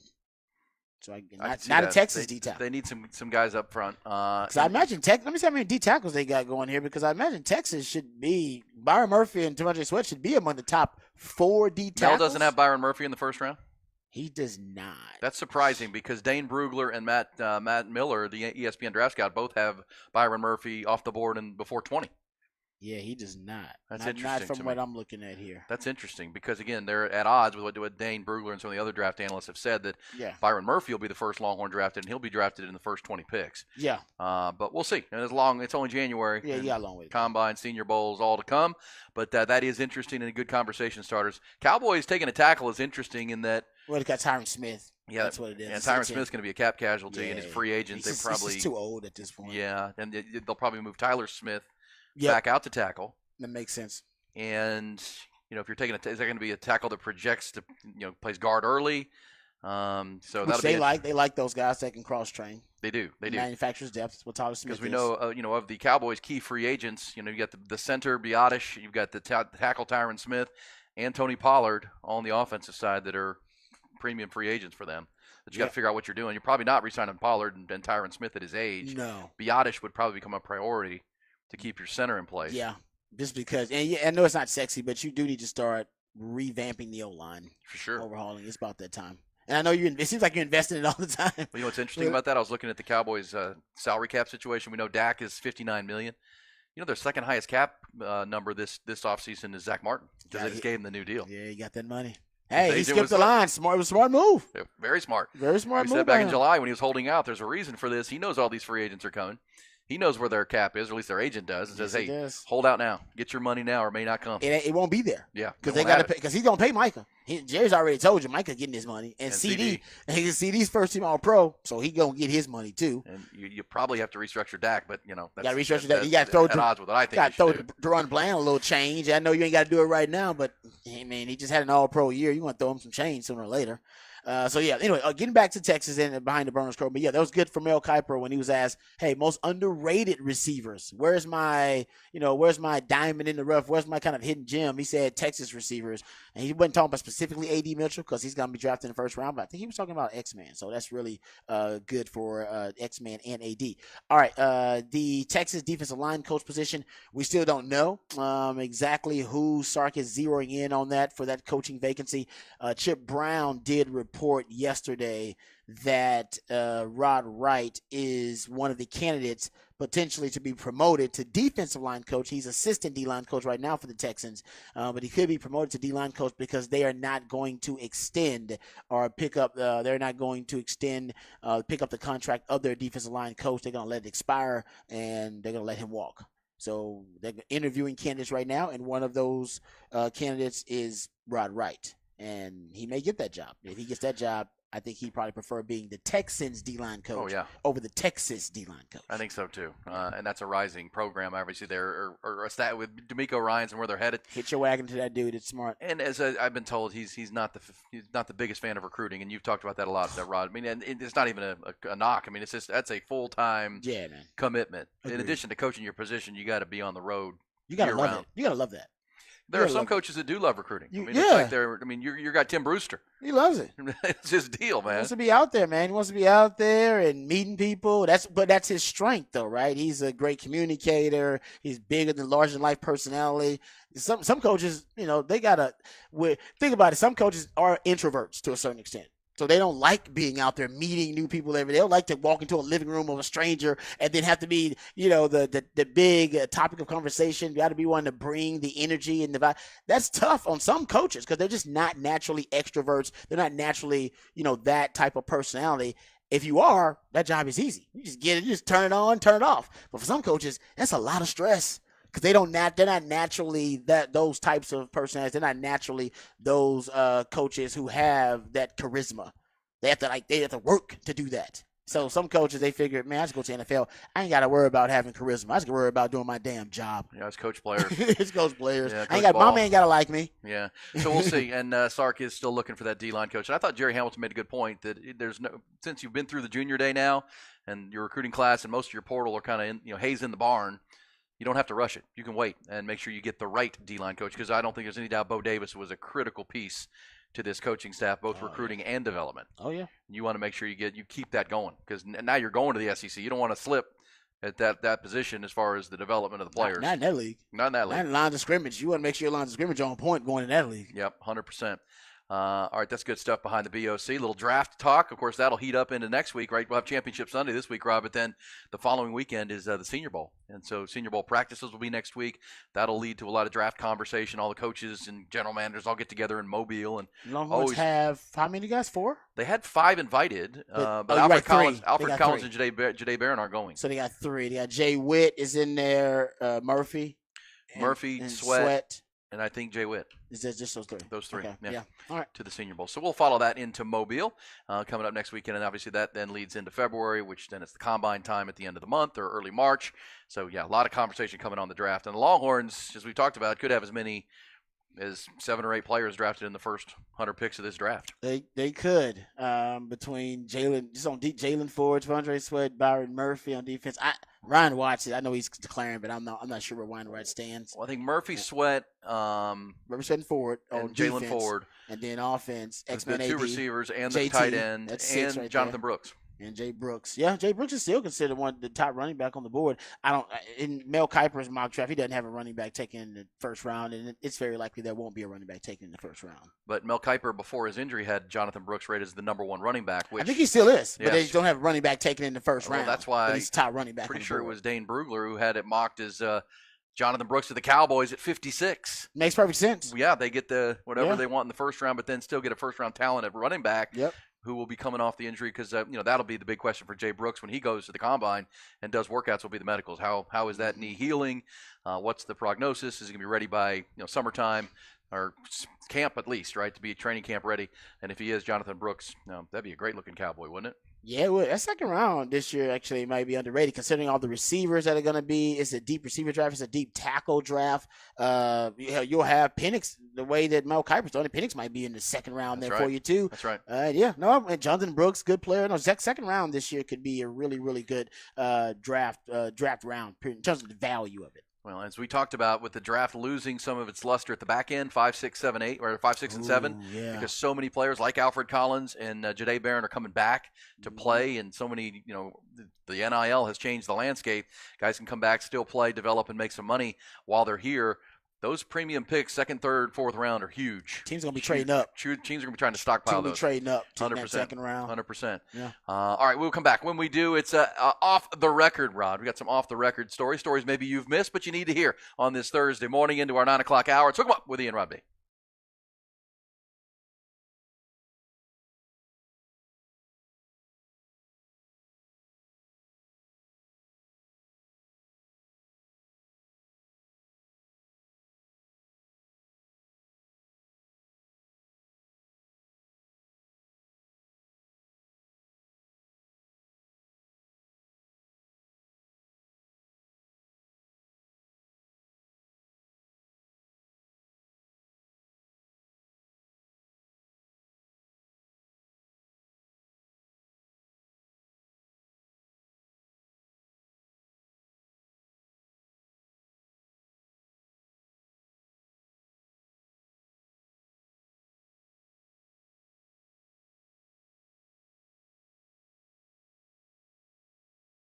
Callahan's General Store. Have people ask me all the time, what is this Callahan's General Store? I've never been there. Like, what? You've never been to Callahan's? Right over there by the airport, 501 Bastrop Highway, right there at the tollway now.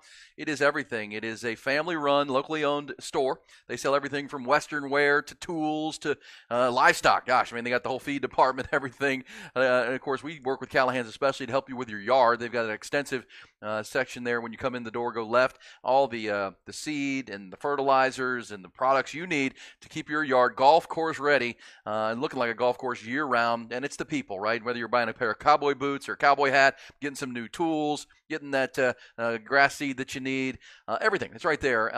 Feeding your pets, they have that for you as well. And it's just a general store, and it's generally great people is what it's all about. You're going to meet some of the nicer people you know. They've worked there.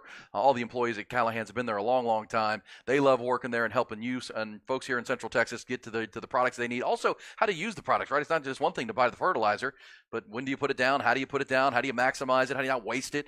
What's the best time of year to do it? That's how they help keep your yard looking like a golf course year-round. When you talk to them, use the products that they have, but then listen to the advice that the great experts there at Callahan's have, and you'll be back again and again for everything at Callahan's General Store. They're right there, 501 Bastrop Highway between downtown and the airport. So easy to get to, especially if you're near downtown. Just zip on out there at Callahan's General Store, locally owned and family operated since 1978. Online at callahansgeneralstore.com. It's always a good day, rain or shine, to make it a Callahan's Day.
Off the record time, some stories you've missed, but you probably need to know. You don't want to read page 6 and the gossip rags. We do, though. That's what we have time for, in addition to Rod's deep dive analysis of the championship weekend. And that led me to this, Rod. Which famous female is credited with saying the following recently? My giant boobs and my body opened the door for me. They were my passport to the world. Was that Dolly Parton, Sofia Vergara, Salma Hayek, Scarlett Johansson, or Pamela Anderson? I'll do it again. My giant boobs were my passport to the world. That'd be Dolly Parton. No, that's incorrect. Ty, do you have a guess? I gave you multiple choice. Dolly Parton, Sofia Vergara, Salma Hayek, Scarlett Johansson, Pamela Anderson. Salma Hayek. That is incorrect as well. It was Sofia Vergara who told Page 6 recently that said that quote, but she added, there are women who are prettier, younger, and who have bigger breasts and better body than me, but I'm still around because I have demonstrated that I can stay. If you can only see my boobs, then that's your problem. I guess she's proud of her boobs, then, That's my new favorite. My giant boobs were my passport to the world. I don't even know she's known for, like, giant boobs or anything like that. Oh, they're nice. I mean, they're nice, but I don't know if that's what she's known for. I think she's known more for just her booty is more what I know. Yeah, exactly. Like, she's actually known for other dimensions, not her boobs. So it's hard to say. But she was on what? She's very what TV show Married was she with on? Children. Married with Family, Modern Family. Modern Family. Yeah. I was thinking Al Bundy, sorry. Yeah, that's I don't know, but you know what? She's got a lot of great assets. There you go. So she's the boobs. I think she's back single again, right? She bootylicious got divorced from the. Yeah, she was with a younger dude. She was like a cougar. Joe, whatever, right? Yeah, she had like he was like 10. I don't know, like 10 years younger than her or something like that. Yeah, I think so. He was from True Blood and some other stuff. But anyway, okay. Have you guys seen the deep fake AI pictures of Taylor Swift? The pornographic explicit photos that. Somebody created they're fake AI photos of her, and they're extremely explicit, borderline pornographic. Oh yeah, crazy. They came across did you see them, Ty? I mean, that's been a thing for a long time. I feel like with multiple, not just her. Oh, I know, but it's her though. It's the biggest pop star in the world. It's different. Yeah. Like I love you. Like, it happens. I was like, yeah, it happens every time, but then it happens to the biggest pop star in the world, and she's in Kansas City gear. Like she's like in Kansas City, like makeup, and like she's painted red and all kind of stuff. Oh, she's not happy about it. Apparently, the reports are she's very upset about this. She does not like it at all. But it goes to what Ty said. There are some people that don't like her around, so now they're obviously putting her in these very, very compromising. Or they like her a little too much, maybe. Oh yeah, maybe it's a fetish. I don't think it's a dislike thing. Hey now, I haven't seen them. I gotta check this out. She's trying. Apparently, her people are trying to get them removed. So, but still, that ain't gonna happen. They came across my timeline last night. I was like, what the hell? But now it's on TMZ. It's trending now. It's a done deal. Oh, did y'all see Luka got somebody kicked out the game too? Yeah, I'm gonna play you this coming up. Yeah, Luka Doncic had a fan ejected last night. Dude, it wasn't. He didn't say anything derogatory though. He didn't say. I think he made a cardio comment. I don't even think he cussed. Well, what Luka said in the post game was he was cussing me the whole first half. I would never eject a fan. They paid for tickets, but I had enough. The fan says he did not. The fan says he made one comment about his weight, and then Luka. I think it was a cardio comment. Yeah, he said something about his weight, and then Luka kind of went after him. We'll play the sound of Luka. They lost, by the way, to Phoenix last night. Yeah, but if he was cussing him out the whole game, then that's terrible. Devin Booker scored 46. Sofia Vergara, by the way, reveals after her split from Joe Manganiello that she will no longer date younger men. She's 51. So he was like in the 30s. Nobody 2 years or more younger than her she's not dating. See you later. Time to go get that bag. An older man. So Sophia, and I'm 51 too, so we're the same age. I don't know. She looks good 51. By the way, Manganiello, he was in that Magic Mike, and the number 2. He's a heartthrob guy. Yeah, he's one of them. He's one of McConaughey's guys. Never saw Magic Mike. Yeah, he's a Mimbo. He's like a male bimbo. Mimbo, I love it. Yeah. Magic Mike XXL. Yeah, seems like it. I like that, Mimbo. I've never heard that. No, it's a Seinfeldian term. I'm down with it. Mimbo, male bimbo. Then she probably wasn't dating him for his intellect. Exactly, that's what I'm saying. Like now she's like, why was I with that dude? I mean, with somebody that can intellectually stimulate me as well as physically. She's at that point in her life. I feel him. My passport to the world, Rod. The boobs, like I said, I think she's got some other dimensions that are more impressive than the boobs. She got curves. There's no doubt about that. She's got them in all the right places. What you gonna do? We'll come back. We'll pick up the 9 o'clock hour. Let's hear from Luca. Rod's got a rant. I've got some rantings as well. We get to all of it. It took him up with Ian Rod B.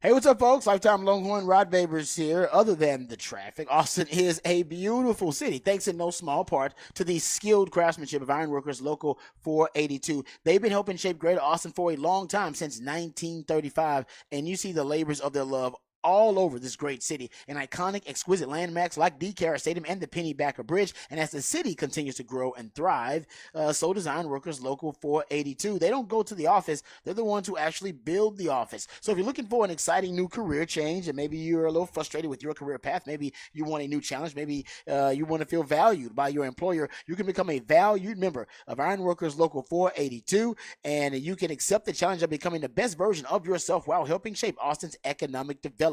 Right now, they're hiring over 3,000 people for a huge project right here in Central Texas, and you can become a valued member of Ironworkers Local 482 and take pride in the type of teamwork and craftsmanship that helps shape the future of our great city. So maximize your potential and be your best self today. Simply go online and apply at ironworkers482.org. That's ironworkers482.org.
A lot of messages coming in on the heels of the Sofia Vergara conversation. It says Joe and Sofia broke up because he wanted kids and she didn't. I was like, she's 51 years old. Say, yeah, she's 51. Well, see, has he done the research about women's reproductive cycles? I mean, I know you can do it these days. I mean, it takes a lot of money and technological advances. Because Janet Jackson had a child at 50-something. She did, didn't she? Yeah, there are women having children at 50-something. You can do it. But I understand why women don't want to do it. I mean, I do believe at that point, hell, they call it a geriatric pregnancy when you're trying to get pregnant after like 35. Yeah. They call it geriatric. You're like a 30-year-old woman and you walk in there trying to have a baby and the doc's like, well, this is going to be a geriatric pregnancy. You understand? Like, geriatric? I'm like 33. I mean, do you really want to have a 20-year-old kid when you're 7 years old? No. I understand why the women don't want to do it. I totally get it. You know what I'm saying? I get it. That's what I'm saying. But I'm just saying it's being done now. It's not out of the realm of technological achievements. Yeah. But I don't want. Listen, I'll have a kid graduating high school when I'm 60. Yeah, you will, because you just had a baby. How is baby Monroe, 60. by the way? She's Everybody good? Yeah, she's fantastic. But I'll 5 months old, 4 months old. Mm-hmm. Like I'll be 60 years old. They'll be like, is that your granddaddy at graduation? Like, no, that's my dad. That's how most of my friends were growing up. Like their parents were around that age when we graduated. My parents are just young, so. Okay. Mine too. They had my brother and I when they were 19 and 20. I'm gonna be an old daddy. Yeah. Your parents had little hotties. They were little hotties at the. They were still the hot parents. Well, my parents were teenagers or very young when they had two. They had my brother and I. Yeah. Then they waited for like 8 years to have my brother and my sister. So everybody, no divorce or anything. They just waited until they. Yeah, because they had time. Then they, had some money. They were still in their 20s. They weren't even 30 yet. So there's a gap between our almost two sets. But and then so when my oldest was born, my dad wasn't 50 yet. I mean, he was like 47. That's amazing. Yeah. Wow. He was he did not like being called grandpa, so we called him grand dude. Yeah, you got exactly. He's too cool for it. He's like, I'm too young for that. Nah, I'm too young. Can't be a grandpa just yet. Man. So yes, you can have children at a lot of ages, and yes, you will be an older. But you won't. You're 40 now. You don't look much. You'll be fine. You'll be in great shape. If he wanted kids, he's 40 something. That's why most men end up with a woman that's younger. You can just go get you a younger woman. Ooh. If you want kids, you want kids that bad. Yeah, well, if you're Joe Manchin, that could be what people are saying. That Joe Manchin, they split because he wanted to go get married to someone and have kids. A younger woman, and she can't or doesn't want to, whatever. She's like, I'm not doing it. She's like, I'm 50 something. Well, if that's your priority, I get it. I guess at the same time, good for them. But I still love her quote, and we'll hear this Luka Doncic sound coming up. We'll also play around to who said that this hour. And Rod's going to have a rant here coming up. We talking Championship Sunday? Yeah, we'll talk about the NFC and AFC title games a little bit and break down the matchups. Are you bullish with me on this? These are the four best teams in the league all year. I know Buffalo and Dallas were the 2 seeds. Mm-hmm. I do think you make a case that we have the 4 best teams. And I know Dallas beat Detroit, but that game was razor thin in Dallas and controversial at the end with the 2-point conversion. The only team I would include would be Dallas, and that's why their loss was so disappointing. Buffalo was. And they had to surge to the finish line. Yeah. So I think we have the 4 best teams, which means I think we're going to have 2 really good games. I mean, we only have 3 NFL games left, Rod, but I think we're going to have 2 really compelling games. Let me ask you this: what would be the best and most compelling Super Bowl matchup for you? That is good. That's a good question. I think the most compelling Super Bowl matchup for me, in terms of a good game, or are we talking about headlines and storylines? For our show, for chatter, and for what kind of game you're. I mean, last year's Philadelphia-Kansas City game was unbelievably good. Oh, that was a great. I don't know if you'll get better than that.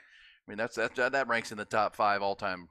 Yeah. Compelling Super Bowls. I don't know if you'll get better. I mean, we saw the Kansas City Detroit game to start the season, right? It was good. And that was a good game to start the seaon. But I don't know how many storylines really got out of it. Detroit just being in the Super Bowl would be a huge story. It's a big storyline. I guess Detroit, that would give you all your storylines you need if you have them in there. But I think in terms of compelling, I'm a football guy, so I'm interested in the most compelling football matchup. I want to see the Ravens in the Super Bowl. The Ravens, Patrick Mahomes going there would just be Patrick Mahomes once again reaffirming his greatness, his goatness. Lamar Jackson, we haven't had a true dual threat quarterback win the Super Bowl since Russell Wilson did it. It really wasn't Russell Wilson's team when he did it. He was a young quarterback that was pretty much a game manager while that Seattle Seahawks defense, Legion of Boom, in the running game, led the way. Then before that, you got to go back to Steve Young, who did it. That was Steve Young getting the monkey off his back. Remember that whole scene? Well, and Lamar Jackson would be getting a monkey off his back of sorts too, because the narrative is that quarterbacks like Lamar Jackson can't win Super Bowls. Period. And these guys led them in rushing and passing. Matter of fact, he's the only quarterback to lead his team in rushing and passing, and this will be the 5th straight year Which is unbelievable. First quarterback. Well, you're right about that. I think that's why. That's the narrative that needs to be shattered, and he can do it. And for all the criticism he took last summer and last spring when he was holding out and wanted the new contract and he was available to be traded for. If he wins the Super Bowl, Rod, he'll be immediately one of the most accomplished quarterbacks of all time by 26 years old or 27 years old because he won the Heisman Trophy. He's twice an MVP. And now to put a Super Bowl on that resume. He would likely be the Super Bowl MVP. Likely. Possibly, because he does lead them in rushing and passing. Yeah. They don't win if Lamar doesn't have a good game. We know how that goes. So that's compelling. It really is. And obviously the dual Harbaugh championships, college and pro, would be kind of a neat story. Oh, and then Harbaugh, think about him. He would have 2 Super Bowls, so he would be thrust into some rarefied air. Yes, he would. John Harbaugh, and that would probably be his second. In a different type of way. He'd do this one with a quarterback, more of a, I guess that defense is still legit, but it'd be a different quarterback. To win Super Bowls with different quarterbacks is rare. Yeah, he did it with Joe Flacco, right? Multiple and more quarterbacks. Of a pocket passer now. Yeah. Obviously, we know Lamar's a different kind of quarterback. I'd also say that to the dual threat, Jim Harbaugh took a running quarterback to a Super Bowl in Colin Kaepernick. So they both shared Greg Roman for a while too. The Greg Roman philosophy to do with Kaepernick, right. And then with Lamar Jackson. So there's that tie as well. All right. So Rod's rant is coming up. We got some other rants. Can we hear from Luka Doncic last night? You mentioned this. He had a fan ejected. All 3 Texas teams played at home and they all lost. Why so sensitive? Why so sensitive? But here's Luka after the game. They gave up 140 points last night and lost this game, or 132, whatever it was. Here is Luka after and on the fan ejection situation. I know I saw you when you said about the fan, that was not true at all. That was not the only thing he said. But I knew you would be the first one to point out something. What else did he say? I'm not going to say what he said, but I knew you were going to be the first one to put out something like that. So I just thought, man, it's just funny. You always seem to be the first one to put some bad stuff about me. Okay, first of all, 99% of the stuff I've written about you has been good. Second of all, the guy was sitting 2 rows behind us.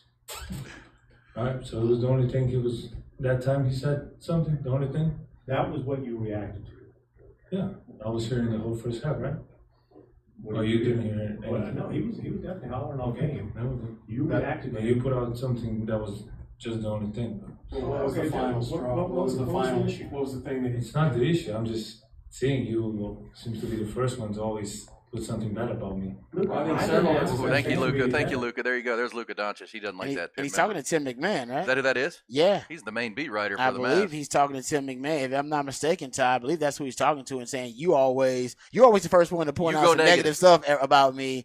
And I imagine he must have been the one that put out the fans' quote. About cardio? About what he said. Yeah, about Luka, go get on the treadmill. Luka, you look tired. Get on the treadmill. And although Luka says the guy was cussing him out the entire first half, he reacted to that comment. That's the comment. He was like, ref, get this guy out of here. Instead of, if he was cussing you out and MFing you the whole game, get him out there for the MFing. Why did the thing that triggered you was, the comment about cardio and are you tired and get on the treadmill? Why did that trigger you as opposed to, F you and then F you, right? That to me is weird. Yeah, you get the fan kicked off the kick. If the fans being rowdy and disrespectful and offensive, yes, kick him out, of course. But it's just interesting what he decided to go to the ref and kick him out after he said. Like what triggered him was a statement that wasn't expletive filled and it wasn't disrespectful or offensive. It was just mean. It was mean-spirited. Don't be mean. Come on, Luka. And Luka seems like a little sensitive, too. By the way, speaking of rants before Rod's actual rant, can we hear Vic Schaefer last night? Vic Schaefer was not happy with his basketball team. They gave up 91 points. They lost at home to Oklahoma. And the head coach did not mince words after the third conference loss for the Longhorns. We didn't play well. We played terrible. We played with no juice, no energy, and no fight. We happened to, with 5 minutes to go, decide to try to play a little bit better. That's just too late. I don't care where I'm coaching. I don't care if I'm at Timbuktu. You ain't going to play for me like that. That is not acceptable. And it damn sure ain't acceptable at Texas. So we'll watch the film. The film won't lie. And we'll address it. And we'll address it first thing in the morning when the sun's coming up. I love that part. Hell yeah. They've already addressed it. We need to pull that part of the cut, Rod, Ty, for the long haul. That's unacceptable. And it's damn sure not acceptable at Texas. I love that. We got to keep that one. Man, like I said, I feel bad for those ladies. I know that I've been in film sessions like that, and they are brutal. I need that kind of energy out of Ronnie Terry. Yeah, well. Well, yeah, he might have had it after Rodney's that had UCF game because yeah. they found something. They found some secret sauce of some kind. Yeah, well, but very few coaches in any sport are more pointed than Vic Schaefer. He doesn't mince words very often. I would also say that one of his players, Shea Holley, said, you know what, he's right. Hey, you know, a coach should not be coaching effort during the game. They should be coaching X's and O's. They should be coaching X's and O's. And, you know, the whole night he was having to prod them to play harder, play better defense, all those kind of things. And the player even backed him up. One other, can I give a quick rant? Then it's your rant, Rod. Let's do it. You know, the Baseball Hall of Fame class was announced. And, you know, Adrian Beltre, awesome. All-time great third baseman, no doubt. Helton and Maurer going in. But, you know, Billy Wagner, the Astros left-handed reliever, he's got, you know, more saves and strikeouts than any left-handed reliever. But he didn't get in. And so the most strikeouts ever by a left-handed reliever, fourth most all-time, missed Hall of Fame by 5 votes, Rod, in his 9th try. 5 votes. Here's my rant. 2 voters who voted for him last year didn't vote for him this year. And then 2 other writers put in their ballots that only had Manny and A-Rod on them. Yeah, no, the second. Come on, man. The latter is more egregious to me. You said they only had 2 names on their ballots. Yeah, 2 voters. Yeah, that's ridiculous. Well, but if you thought he was a Hall of Famer in 23, why not 24? Because with new information, you can change your mind. I always say that with new information, I should be able to change my mind if I have been educated and enlightened with new information. I reserve the right to change my mind about something. So I get it, change your mind. I do a lot of. He probably did more research and was like, actually, compared to these other guys, they don't, stand up. I guess if you were putting in another closer over top that had become eligible, that didn't happen. They put in 3 position players. I don't know. Come on, I want Billy Wagner in. He's got one more chance next year. Got one more. Better start campaigning, man. Better get out there. Yeah, well, they get somebody on your side. People arguing for you. How many? What was his highest percentage of votes he had? This year, he got to 73.5. He needed 75%. He needed 5 more votes. He needed 5 more votes. That hurts right there. Oh man, that hurts. And then you got people not even putting even eligible candidates on the ballot. Yeah, that's ridiculous. Yeah, take their vote. Yeah, they should. Is this a lifetime vote? Once you get it, you have it forever. I know. Yeah, the baseball writers. Do they have it forever? Like once you get a vote, do you have it forever? I believe so. Okay. I will look that up though during Rod's actual rant of a Thursday morning.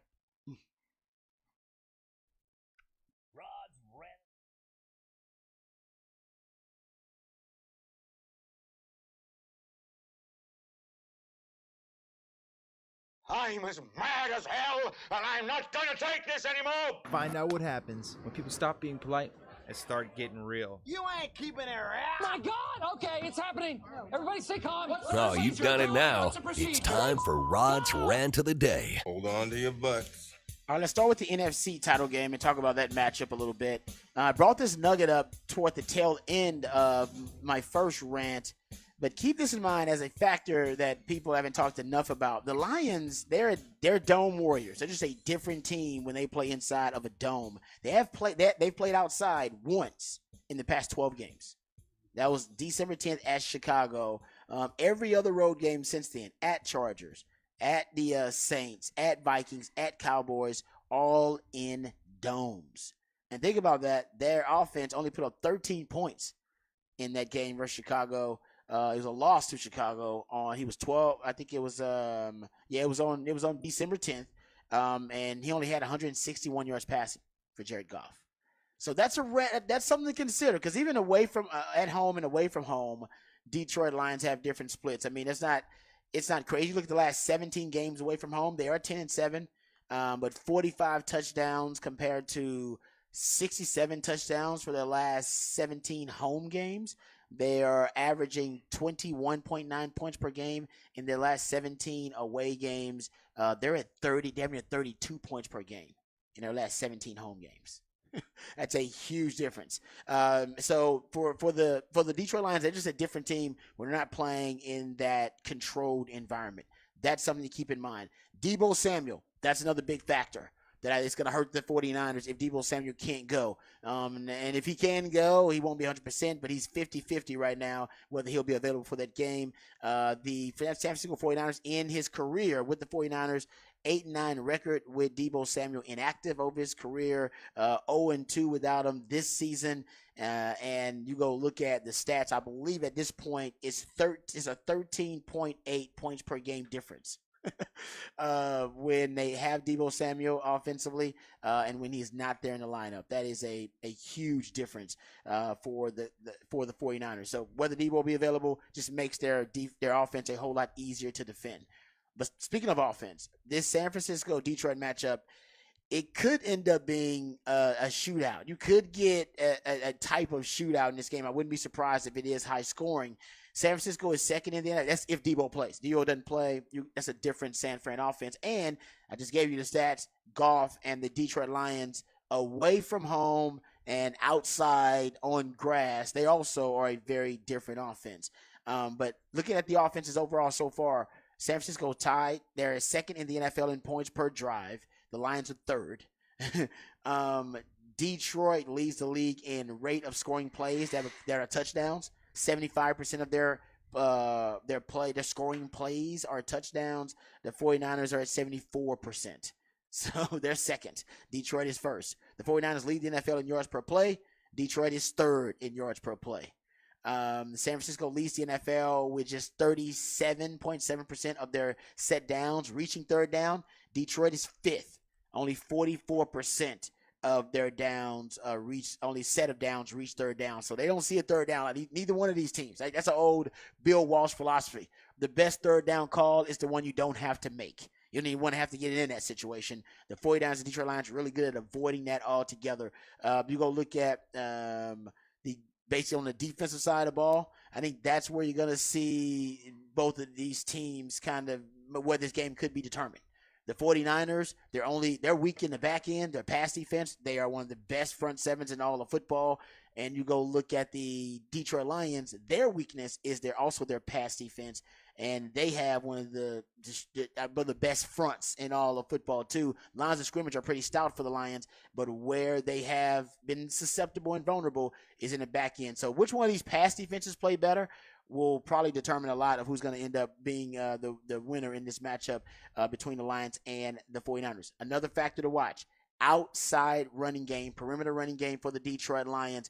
I brought this up earlier. The 49ers allowing almost 6 yards per rush outside the tackles this season. That's 26th worst in the NFL. Jahmyr Gibbs, who is the fastest running back in the NFL right now, I don't know if there's one that's faster. Devin Achane, I guess, is in that category. Raheem Mostert's in that category, but he's in that conversation. He is 5th in the NFL in rushing yards per game outside the tackle, 4th in yards before contact per rush outside the tackle, and 3rd in 10-plus yard rushes outside the tackles. He's a top 5 runner in terms of getting to the perimeter and getting to the edge. And the 49ers, they are one of the worst defenses in the NFL at defending the edge. Rushing yards per game, the 49ers are 28th in rushing yards per game defended outside the tackles. Yards before carry per rush allowed, they're 29th. And 10-plus yard rushes allowed outside the tackles, they're tied for 24th. Remember, the Packers kept doing that too. They kept getting to the edge, getting their wide receivers to block the defensive ends for the 49ers, which doesn't make sense. It's nonsensical, but it was actually working. Yeah, they got some bigger receivers too, and that's where Aaron Jones picked up a majority of his 108 yards on 18 carries in that game. To the edge. And one of the things that's a staple play for the Lions is, Penei Sewell's their best offensive lineman, but he plays right tackle.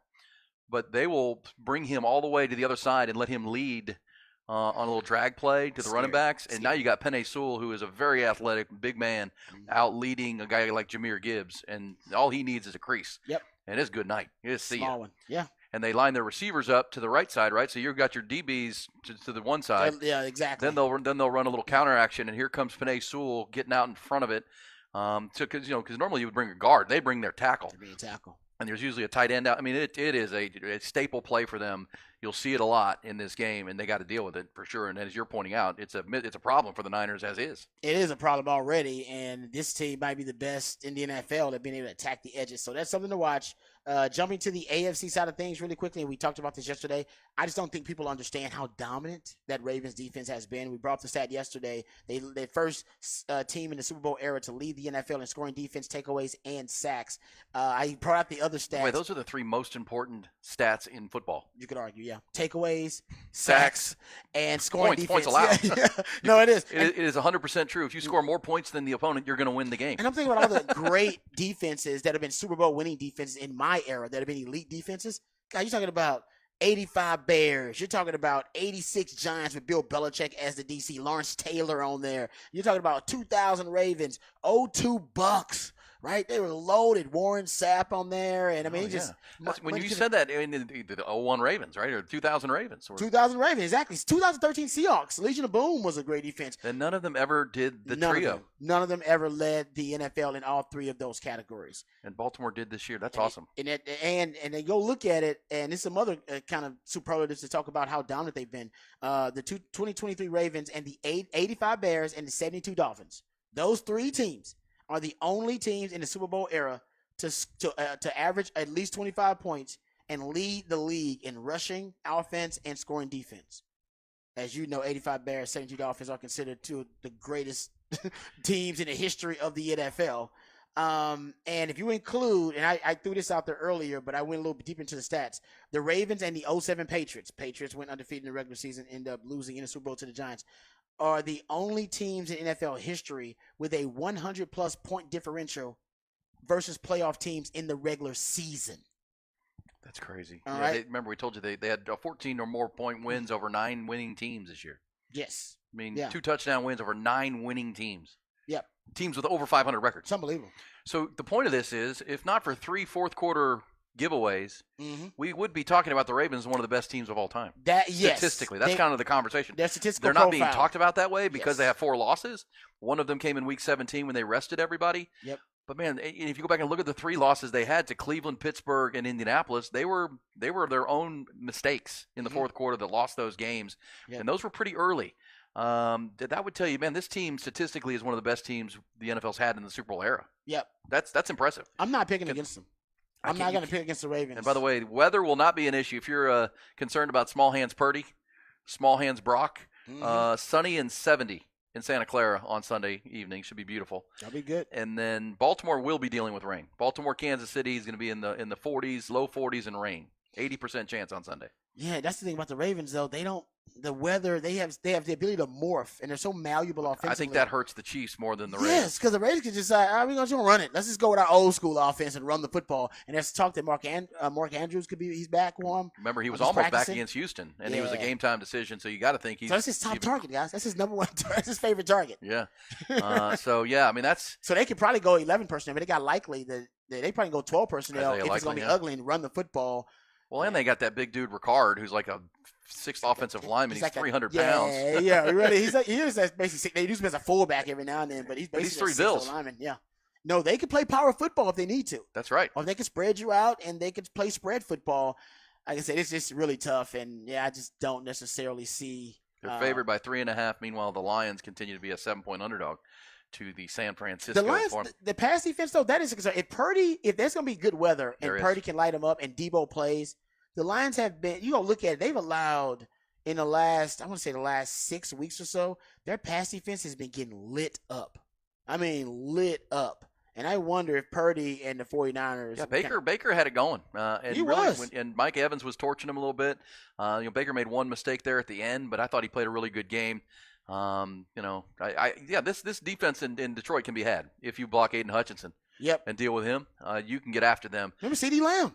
Oh, man. CeeDee Lamb had 13 receptions for 227 yards. Look at the number one receivers and how they performed versus the Lions. CeeDee Lamb had 13 receptions for 227.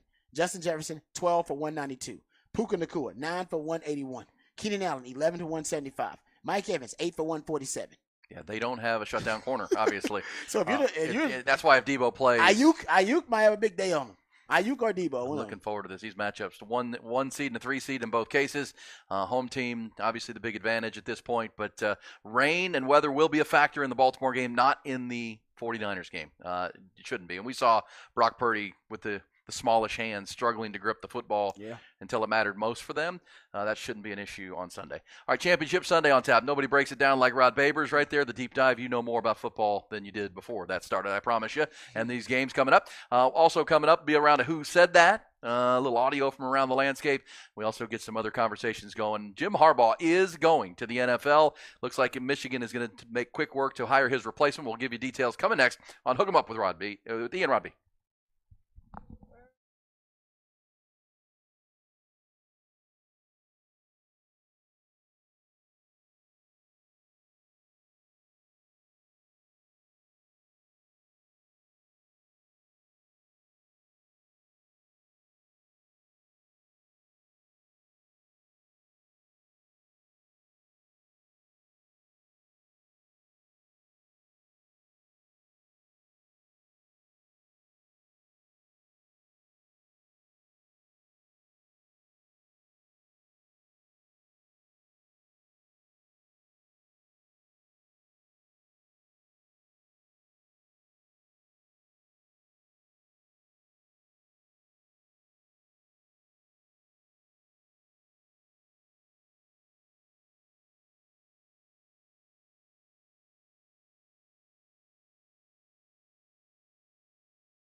Aaron Hogan, Rod Babers. Hook 'em up. 1019 AM 1260. The Horn.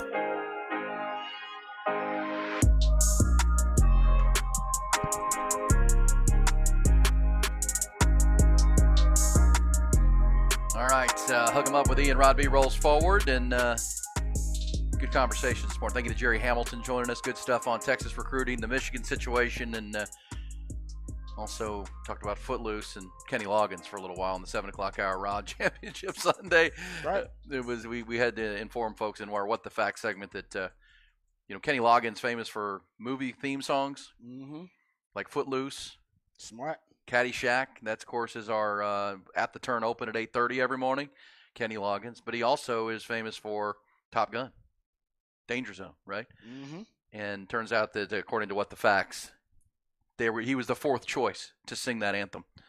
First they wanted Toto, then they talked to REO Speedwagon and Bryan Adams, and settled on Kenny Loggins. Way to go, Kenny. Everybody said no. Kenny said yes. Worked out for him. Just say yes sometimes, All right, Ty Henderson, our producer, can you have the new head coach of Michigan's apparently's sound from earlier this year? Because I want to play that coming up, because it appears that Michigan, as we discussed, well, it's getting close to done, and the Michigan AD made it pretty clear. We're working quickly to hire the next head coach for the program. We will do everything possible to keep this current staff and team together. Current staff and team together would be kind of the headline. I wonder if they leave it open, though, for a certain amount of time just because it's a state job. Yeah, you got to post it, right? It's state school. Got to post the gig. Just for a little while. Well, I don't know, probably like 4 to 8 hours or something. I don't know, probably some But I'm assuming, I don't know about the EO laws that are out there in Michigan or wherever, but, can you inform the team? Hey, this is happening. You probably can inform the team. Yeah. Can we hear this? Do you have this, Ty? This was after, of course, Sharon Moore is likely to be the new head coach. He's the offensive coordinator, offensive line coach. Been with the program since 2018. He's 37 years old. He did lead Michigan to 4 wins while Jim Harbaugh was serving suspensions this year, including a big win over Ohio State at home. And this game, Rod, at Penn State. Can we hear Sharon Moore after to win game? On the road in this environment when there were doubts? Sharon, what does it mean to you?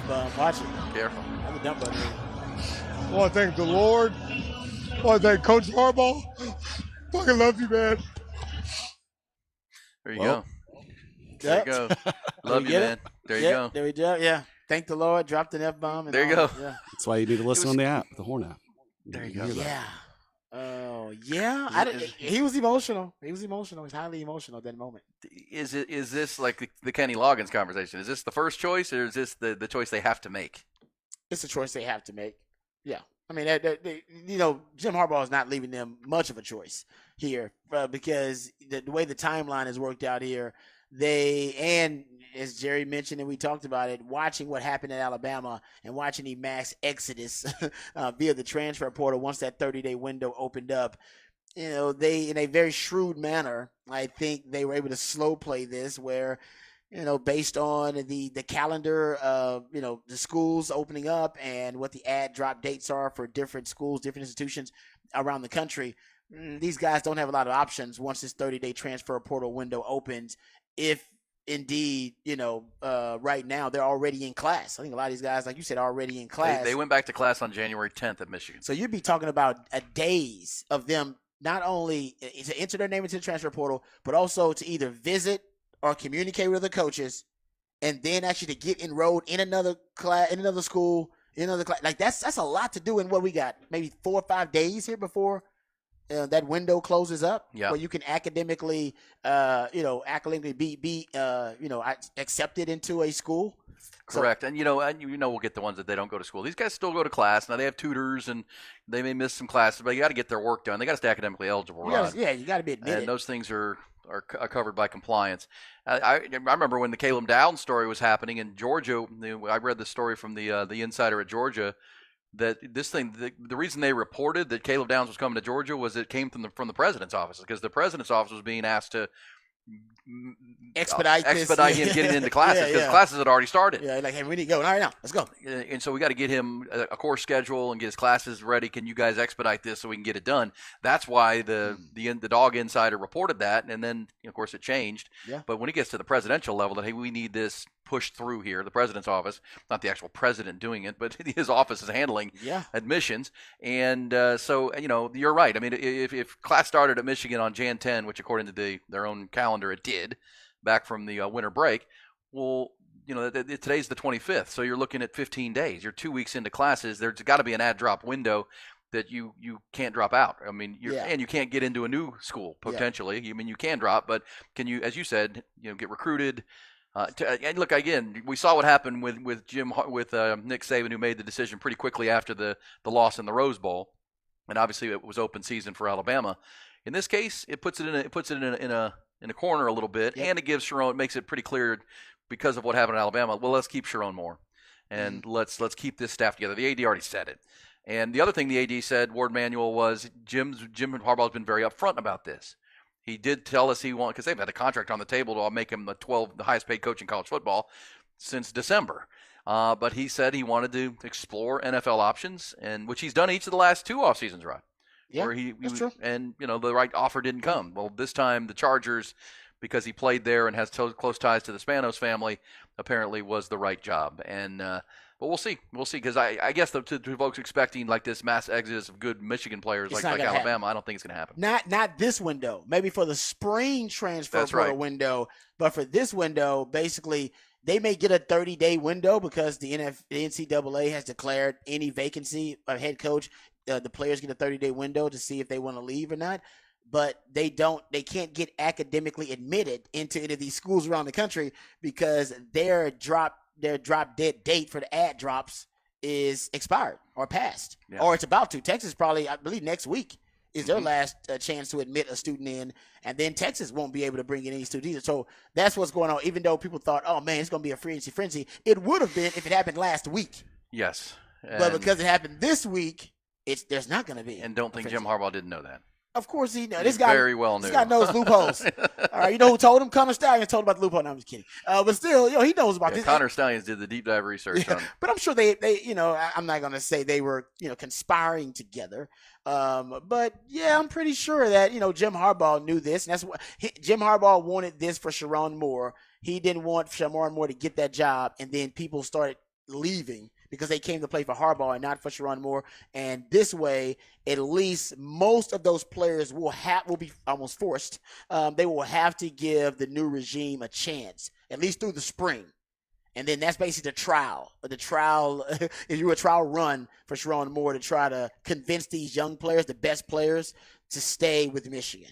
Now, there are reports Jesse Minter, the defensive coordinator, could be following Harbaugh to the NFL, but you're right about the slow play. I mean, look, their season ended on January 7th with the national championship. The fact the Chargers weren't in the playoffs. I mean, they could have done this 2 weeks ago. He's been asked about it. Yes, during the college football playoffs over and over again. Yeah. So it does feel like that. And look, give credit to the Michigan man that he is. This is probably be good for the program. Yeah. Because had he left, they probably would have done a national search. We heard the name Brian Kelly at LSU. In this case, it just makes sense to keep the coach in place. And, he did a good job as an interim, and now he's going to get the big – it's kind of like the Rodney Terry situation. He coached so well that you almost couldn't hire him. I mean, there are still people who think that wasn't the best decision, but at the same time, there hasn't been a coach take the Longhorns to the Elite Eight in a long time, in 15 years, 20 years, Rick Barnes. And Rodney Terry did it. And you can say it was with Chris Beard's players, but Rodney Terry would be quick to tell you, no, I recruited most of those guys. I mean, I was the lead recruiter on Marcus Carr and on, Serge Jabari Rice and all these guys. So he was working with Chris Beard. And that's where, and I understand that Rodney Terry took some heat this year early when they got off to a slow start, but we'll see where they go. But yes, you get to the point, it was an administration that you just have to do what's best for the program right now. Yeah, you're right. You just have to. Yeah, you're right. I think you're right about that. That's a good point. He almost forced their hand, Harbaugh and Sharon Moore, because they did a good job when he was an interim with 2 wins over top 10 teams. They almost forced their hand. If you went with an outside hire, not only would you get the locker room probably against you opposed to that hire, but you also would have to open up the search.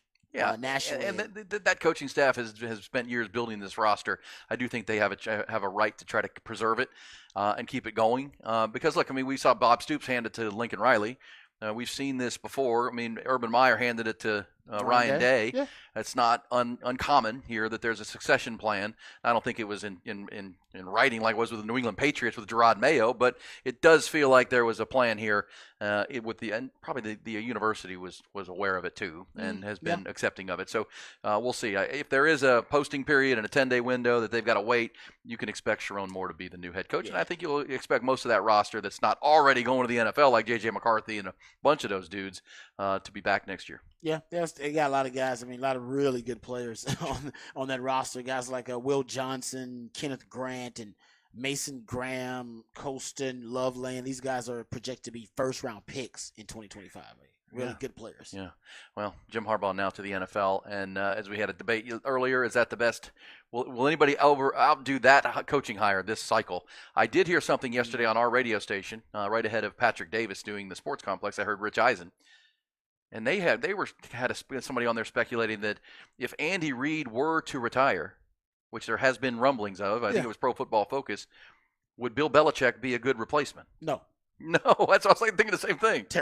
Terrible replacement. No, you almost consider hiring a really good, bring Eric Bieniemy back and hire Steve Spagnuolo. Yeah, I think honestly, I'm not opposed to it. I think you'd be better just hiring a young hotshot OC and pairing him up with Patrick Mahomes rather than hiring Bill Belichick. Or as I say, bring Bieniemy back. Yeah, because nothing's wrong with the defense. And Spagnuolo has done a great job. He was a head coach before. It's a top 5 defense right now. Yeah, it's good. Allow the fewest points in the NFL in the second half. Great adjustments, and Brett Veach and the front office has done a great job of rebuilding that defense through the draft and adding pass rushers around Chris Jones and linebackers that can run and cover. You got to replace coverage. The offensive acumen and the offensive intelligence and brilliance of one Andy Reid. Agreed. One of the greatest offensive minds in the history of the game. That's what you got to replace. If he steps aside, and there is some win because he's going to replace. He's going to step down while Patrick Mahomes is still playing. So you might as well, Brett Veach. He's a good GM. You start planning it now. Start planning it right now and anticipate every year Andy Reid's going to want to leave. And get your plan together and update it every year. All right, you know what? We're going to do this. You do it every year because you do not, with Patrick Mahomes at the helm, you do not want to be taken by surprise when he retires. Because you could potentially pick up right where Andy Reid leaves off. Because at that point, Patrick Mahomes is going to be a veteran. Yeah, and he is the best quarterback in football. Yeah. So. And by the way, anybody would want that job. Like, you're going to be if I'm Brett Veach, I'd trade for a coach. I wouldn't even take a chance. I got Patrick Mahomes. I know I can win a Super Bowl if I get the right coach with him. I trade for a guy who's already done. I try to trade for Sean McVay. I try to, Matt LaFleur. Yeah, exactly. I try to trade Mike Tomlin. Yeah. I trade for me a coach that's already done it. With Patrick Mahomes and with Spags, you talked about, you got so many proven commodities. Really, all you'd be missing is just the coach to almost be in a CEO role so much. But I'd like a guy that can call plays, but he can hire an offensive coordinator that can call the plays, right? You say you can bring Bieniemy back, like you said. I'd trade for a coach if I'm Veach. I'd trade. I want a proven commodity. Yeah. Trade for one. You would think Andy Reid, if indeed this is in his mind, would be keeping Brett Veach in the front office aware. They're not going to blindside them with this. No. But that has been discussed, and he's still had plenty of years left. But Andy Reid's been doing this a long time. That's how you get Lincoln Riley to come to the league. That's how you get him. Even as an OC, I think he'd do that. He'd do like, listen, man, you want to work with Patrick Mahomes? I know you think I'm crazy here, but I'd almost consider keeping Spagnuolo and hiring a hotshot offensive coordinator. I don't disagree with that. Because I think he's done such a good job. Because now you've kind of built this team defensively. Head coach, is that what you're saying? Yeah. Yeah, I don't disagree with that. I'm with you on that. I don't disagree with that. And bring a hotshot OC in. Yeah, go get that's where a hotshot OC wants to go, so he can be the next head coach somewhere. He knows he's going to be there for 2 years, and he's going to be a head coach somewhere anyway. Coach Mahomes, okay, yeah, I want that. I think Lincoln Riley would take upward mobility. He'd take that OC job. He might not take any other OC job in the NFL, but if that job comes open where he can coach Patrick Mahomes, I think he might take it. That would be upward mobility in the coaching circle. Also, one other report, we'll see what happens in Atlanta. Is interviewing everybody. Bill Belichick's the name there. But I heard yesterday, and you heard the same, that the word out of Seattle, where they're looking for a new coach, is that Dan Quinn may be the leader with an idea of hiring Dan Quinn to be the head coach and Chip Kelly away from UCLA to be the offensive coordinator. Would Chip Kelly take that? Would he leave a head position at UCLA who's moving to the Big Ten to be the offensive play caller for Dan Quinn in Seattle? He gets to pick a quarterback, though. Well, he can help pick one. Yeah, you got Geno Smith until you find the next guy. And that's a good bridge. You mentioned Mel Kiper's mock draft. He has him taking J.J. McCarthy at 16, but that could be Michael Penix, who's from the area. I think I'd rather have Penix in the second round than take McCarthy with 16. Yeah, agreed. Right? Like, I don't think I like him that high, but I do like the idea. And this is the second time they've done this in that division, right? Because basically Arizona Cardinals had this idea with Cliff Kingsbury. They did. Except it was the opposite way, right? They brought him in as the head coach, offensive head coach, and then they had a defensive head coach, basically. It didn't work out as well as they thought, but this would be Dan Quinn as the defensive head coach and the head coach, but then you'd have Chip Kelly just you want Dan Quinn as the motivator, the leader of men, right, which he's been so good with the Cowboys, and then scheming the defense, and then Chip Kelly would be in charge of the offense, but Chip Kelly's had a problem handling locker rooms in both San Francisco and Philadelphia. True. He's kind of like the Urban Meyer thing. He has a hard time with it. Now, first year went great, and then he's almost too micromanaging. The more they got to know him. Yeah, he's almost too micromanaging over grown adults. You know what I mean? Yeah. All right, who is a good DC hire for the Packers? Because the Packers have moved on from Joe Barry after 3 seasons, despite the run in the playoffs that they made, and they improved late, but Joe Barry out. That's a good question. We'll talk about that coming up because the Packers have a very bright future. We'll discuss that. Also coming back, a round of who said that. If you're just tuning in, we'll get to who said that. But Vic Fangio is going to be the new head defensive coordinator of the Philadelphia Eagles. This is one of the best to ever do it, and he'll be coaching in the Cowboys division after spending 1 year in Miami. We'll talk about that coming up as well. It took him up with Ian Rod B. Who said that next?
All right, who said it?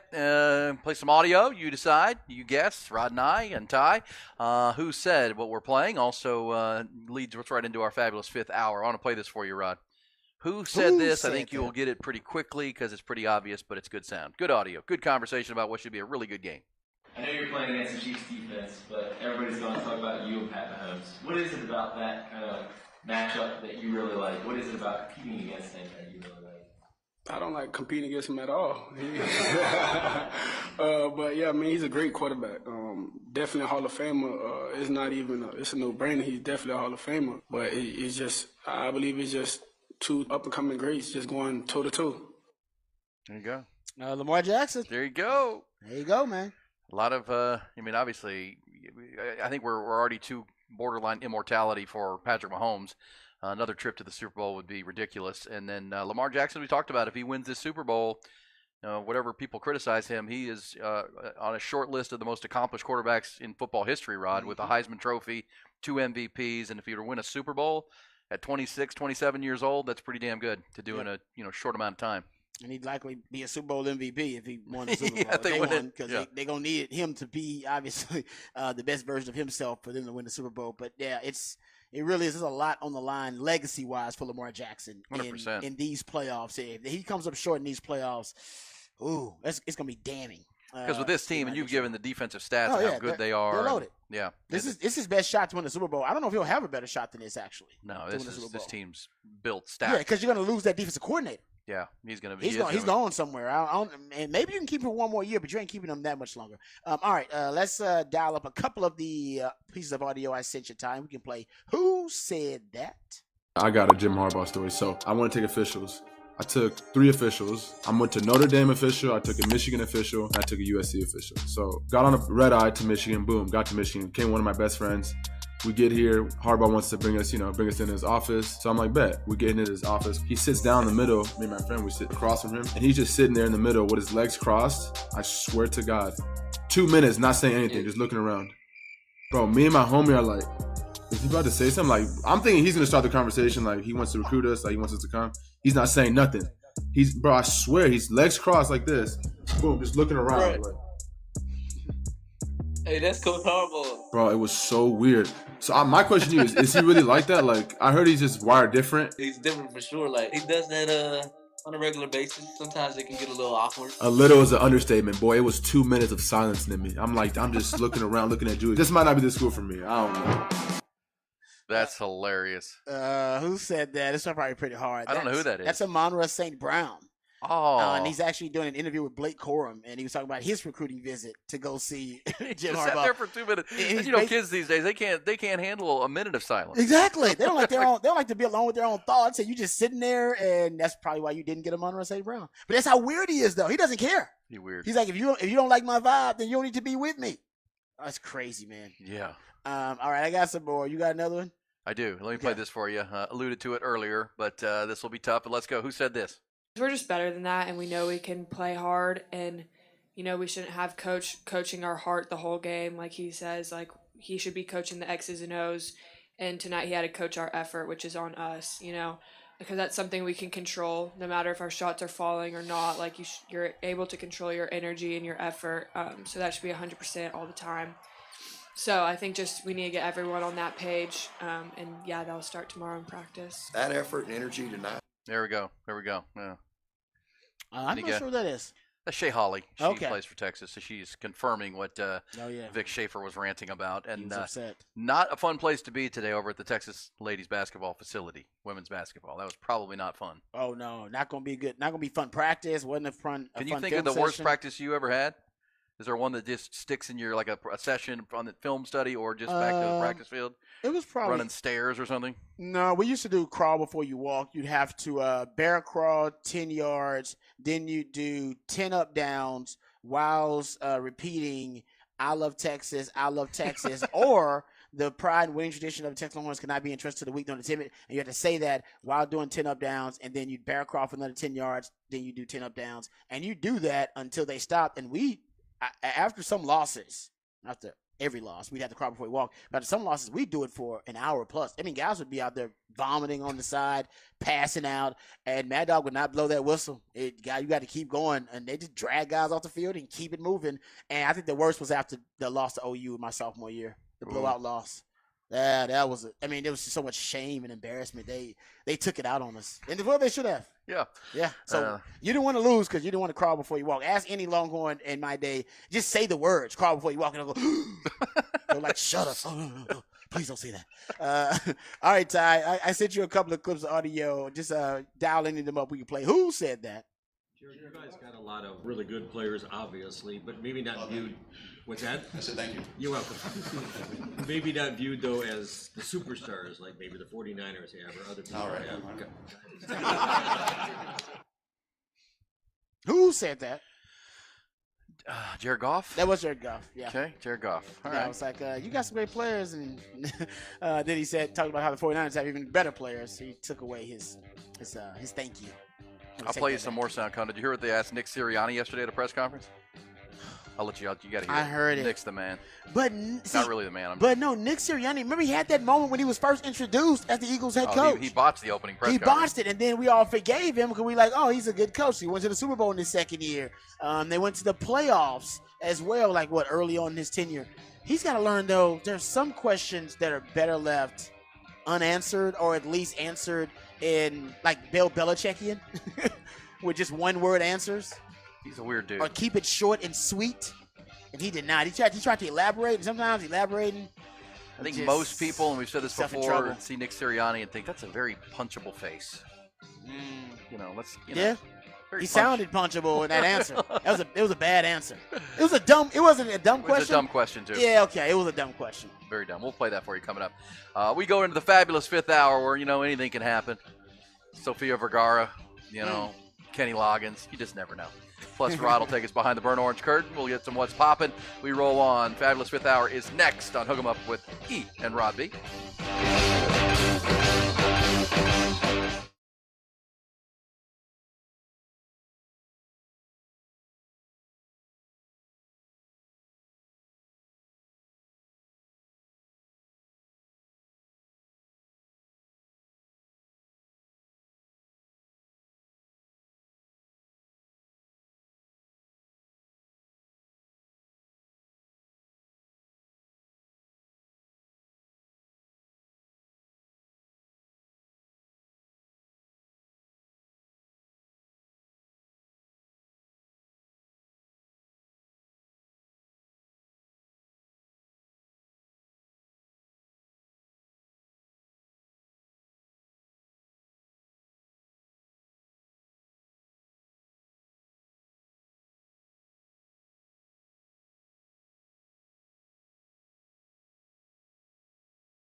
John Willis sits around in his underwear.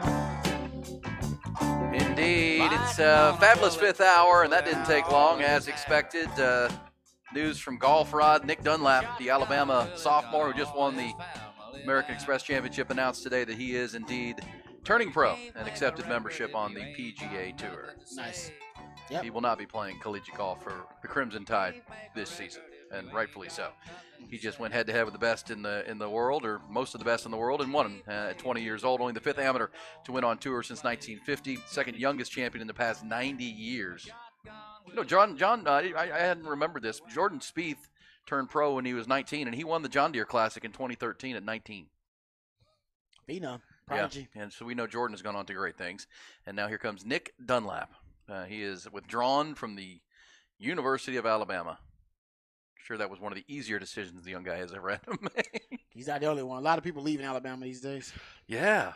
Seems to be a theme. Yeah, well, Kalen DeBoer did get a win yesterday because Ryan Williams, the five-star receiver, recommitted to Alabama. That was big for him. Remember, he was he committed initially though, didn't he? But then to Nick Saban, and then when Nick Saban retired, he and he's the one that goes to KJ Lacey school. Yeah, they're they teammates. Go to the same school, but he's classified. He's reclassified as a 2024. Yeah, he's a year early. Yeah, and KJ Lacey's 2025. So Kalen DeBoer gets him back in the boat. That's good. That is big. Yeah, and I'm sure they're still recruiting KJ Lacey. Why wouldn't they? Yep, He's the best quarterback in Alabama in the state. Saraland High School in Alabama. That's the Longhorn commitment for the class of 2025. Wants to play for Sark, and our man Jerry Hamilton was with us in the 8 o'clock hour and reported that on the heels of Ryan Williams recommitting to Alabama, KJ Lacey will not be in town this weekend for a visit. He was going to come in with his buddy to take an official visit to Texas, but earlier this week Ryan Williams announced he's not coming because he was going to commit to Texas. He didn't need to come. He was going back to Alabama. I get it.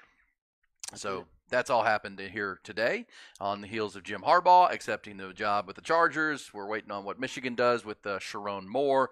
Vic Fangio's the new DC of the Eagles.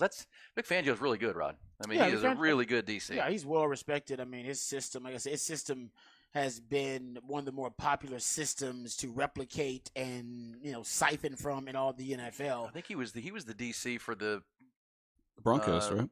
Well, the Broncos, he was but the head coach. But yeah, he Before was their head that, coach. he was the DC though, right? Well, he was with San Francisco with Jim Harbaugh when they went to the Super Bowl. Yeah. Yeah, that was his defense, and then the Bears, Broncos. Now he was a consultant with the Eagles in 2022 before taking the Dolphins defensive coordinator job. They brought him as a DC, remember, because in that division, they figured he had a lot of success, not success, but at least a lot of experience going against Patrick Mahomes. Yeah, I got to look at the timeline because it's weird that Jonathan Gannon left the Philadelphia Eagles to go be the head coach of the Arizona Cardinals, and Vic Fangio had been. I guess Vic Fangio took the Dolphins job before Gannon left, because if he was already a consultant on the staff, he would have just been the natural progression. Yeah, could have. Because the word out of Miami is he went to Mike McDaniel and said, "Look, my family's all back east near Philadelphia. I want to be closer to family." Yeah. And Mike McDaniel let him. Agreed to acquiesced and said, "You know what? We'll let you out of your contract. We'll go hire a new defensive coordinator. You can go because we don't want someone who rather don't not want to be here. Yeah. You got to do a good job. You don't want to be there. Yeah. And he was in Philadelphia the year before, as I said, as a consultant. I think he really liked it. It didn't work out in Philadelphia. And they like him, obviously. They like him a lot, and we'll see because Nick Sirianni acting quickly. You get Vic Fangio. He had interviewed Ron Rivera, but they go Fangio, and now they're looking for an offensive coordinator. Yeah, and now the Dolphins are looking for a defensive coordinator. I think that the Eagles will do. They'll find an offensive coordinator pretty well. I mean, they're interviewing Kingsbury. I don't know if he's the right fit or not, but I'm concerned about the Dolphins and whether they're going to get a good DC. Would you bring Brandon Staley in from the Chargers, who wasn't a great head coach, but he was a good defensive coordinator? Boy, and he's a Vic Fangio kind of disciple too. I believe he's a guy that studies the Vic Fangio system, and at one point was in, I believe, with the Bears. I remember in the Bears that he was an assistant coach on the Fangio. I got to go back and check. But they worked together at one point, I thought. He did, yeah. He coming through, and of course, had his best success. Staley did with the Rams, when they won the Super Bowl, and that's what got him hired. He had the. That's a good one. I like that. Yeah, because he could run a very similar system to Brandon. I like that. Yeah, keep an eye on that. Now, Eagles don't go with Rivera. What about Ron Rivera to Green Bay? Where the texter that asked us about Green Bay Packers defensive coordinator. Yeah, you know what? I got to do some research on Ron Rivera's defensive system now. It's been a while. since he's been a coordinator, correct? It's been a little while since he's been a coordinator. I was under Ron Rivera. I was one of his players with Chicago Bears. Yeah, that's when how he long was a coordinator. It's been a long time. So I got to go check. Cause sometimes those systems, they grow a little stale if you're not updating them, and I need to see. Like Vic Fangio, you've seen him run his system as It's like recently when the as last Cowboys year. brought in Mike Nolan. Yes, it's like he was a good in his day, and I think even in his day he was starting to fall off a little bit. Sometimes, I mean, if it hasn't been within maybe 4 or 5 years, guys, as a football theorist, I can tell you the football world moves quickly. It evolves really fast, and it is a kind of cyclical. It'll come back around to some of those same concepts, but if you're out of the loop for a long time, man, your offense and defense can look really antiquated. If you're not Which keeping up with Mike most modern Nolan's concepts. did, by the way. Yeah, so I got to check on the run. I think Ron Rivera was a good coach, but I'm not sure about if he's a scheme savvy coach now. Yes. At one point he was a scheme savvy coach. I'm not sure if he's a scheme savvy coach right now. That's the question. Can I play this? We said we would, coming out of Who Said That, but this is a question and answer with Nick Sirianni. Yeah, I didn't like this. In Philadelphia. Yeah, the question's questionable, but here's Nick Sirianni dealing with the Philadelphia media yesterday. The offensive coordinator is going to be in charge of the offense, and the defensive coordinator is going to be in charge of the defense. What is your role going to be? The head coach.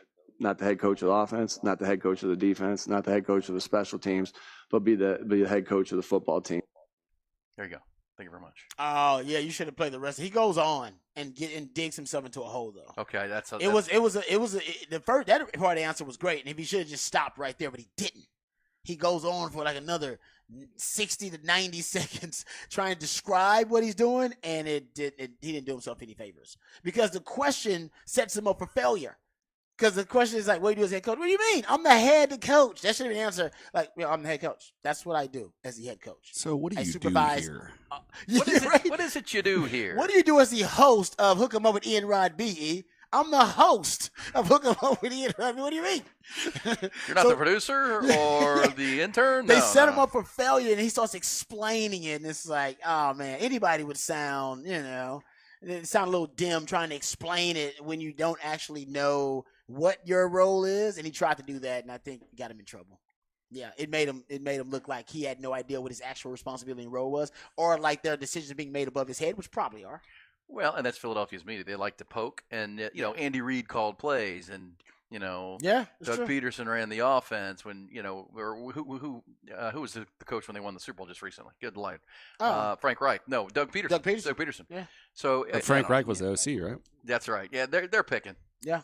They don't like Nick you're right. at this point. They're down on Nick. They are down on Nick. So what are you going to do? I'm going to coach the team, man. I know he should have been, but he didn't feel like he had enough like clout to kind of come back at the reporter like, what do you mean? And I'm the head coach with a snarky comment. So I think right now, because he knows the media doesn't like him, he is trying to get points with the media and be a little bit more amicable with them. But if they had asked him a question like that early in the season, I guarantee you would have had a smart out of comment. Well, think about year one, Sirianni. After he flubbed the opening news conference, which you go back and watch that on YouTube. It's unbelievable. Oh, it's cringeworthy. You're like, people thought Dan Campbell's opening press conference was kind of weird. We talk about biting kneecaps and such. It's turned out to be like a rallying cry for that team in that city. Kneecap biting, yeah. But Sirianni just came off as just totally not ready. But in year one, remember, they went to the playoffs. And they lost to Tom Brady and the Bucs. But that was with Sirianni calling plays. And he decided, you know what? I'm going to bring in Shane Steichen to call plays. I'm going to be the head. We'll bring in Jonathan Gannon. I'll just coach. And they went to the Super Bowl. Mm-hmm. So if I'm Nick Sirianni, that's what I'm saying. I was like, look, we went to the Super Bowl when I was, delegating and letting, I need to get back to that. We need to get back to that and bring in, here comes Vic Fangio. Which he was a part of that team that went to the Super Bowl as a consultant, as we said. Yeah. So that's all happening. A lot of changes going on. The team not making changes. The Cowboys at this point, they're not doing much. We're waiting on the Dan Quinn decision. Yeah, Dan Quinn is interviewing. I believe he's got his second interview with the Seahawks. A lot of people believe that that's pretty much a done deal. A foregone conclusion that he's going to get the Seattle Seahawks job. And at this point, it's just all about the details and semantics and how they're going to structure the chain of command and that kind of stuff. But the Dan Quinn has been the favorite for that job and that he's going to end up getting that gig. So Cowboys, they're going to need to hire a DC. Yes. So they need to be looking at DCs too. Yeah, that's going to be interesting. And you got to think, I'm just speculating that Dan Quinn, if he gets the head coaching job in Seattle, will take some guys with him from his staff. Yes. The current defensive staff in Dallas. Yep. So if you're Jerry Jones, you need this to happen pretty quick because all the good ones will be good gone. DCs are going off the board, right? All the good ones will be taken. So that's a good point. I never thought about it, but yeah, I guess and this can't surprise the Cowboys. I'm assuming they've already been doing their due diligence and research about who would replace Quinn, whose scheme matches up well. Because the problem with replacing Dan Quinn with that defense is you really did tailor those acquisitions on defense side of the ball to Dan Quinn's philosophy of positionless football, of these hybrids in the back seven, which is great because I think Dan Quinn did a really good job.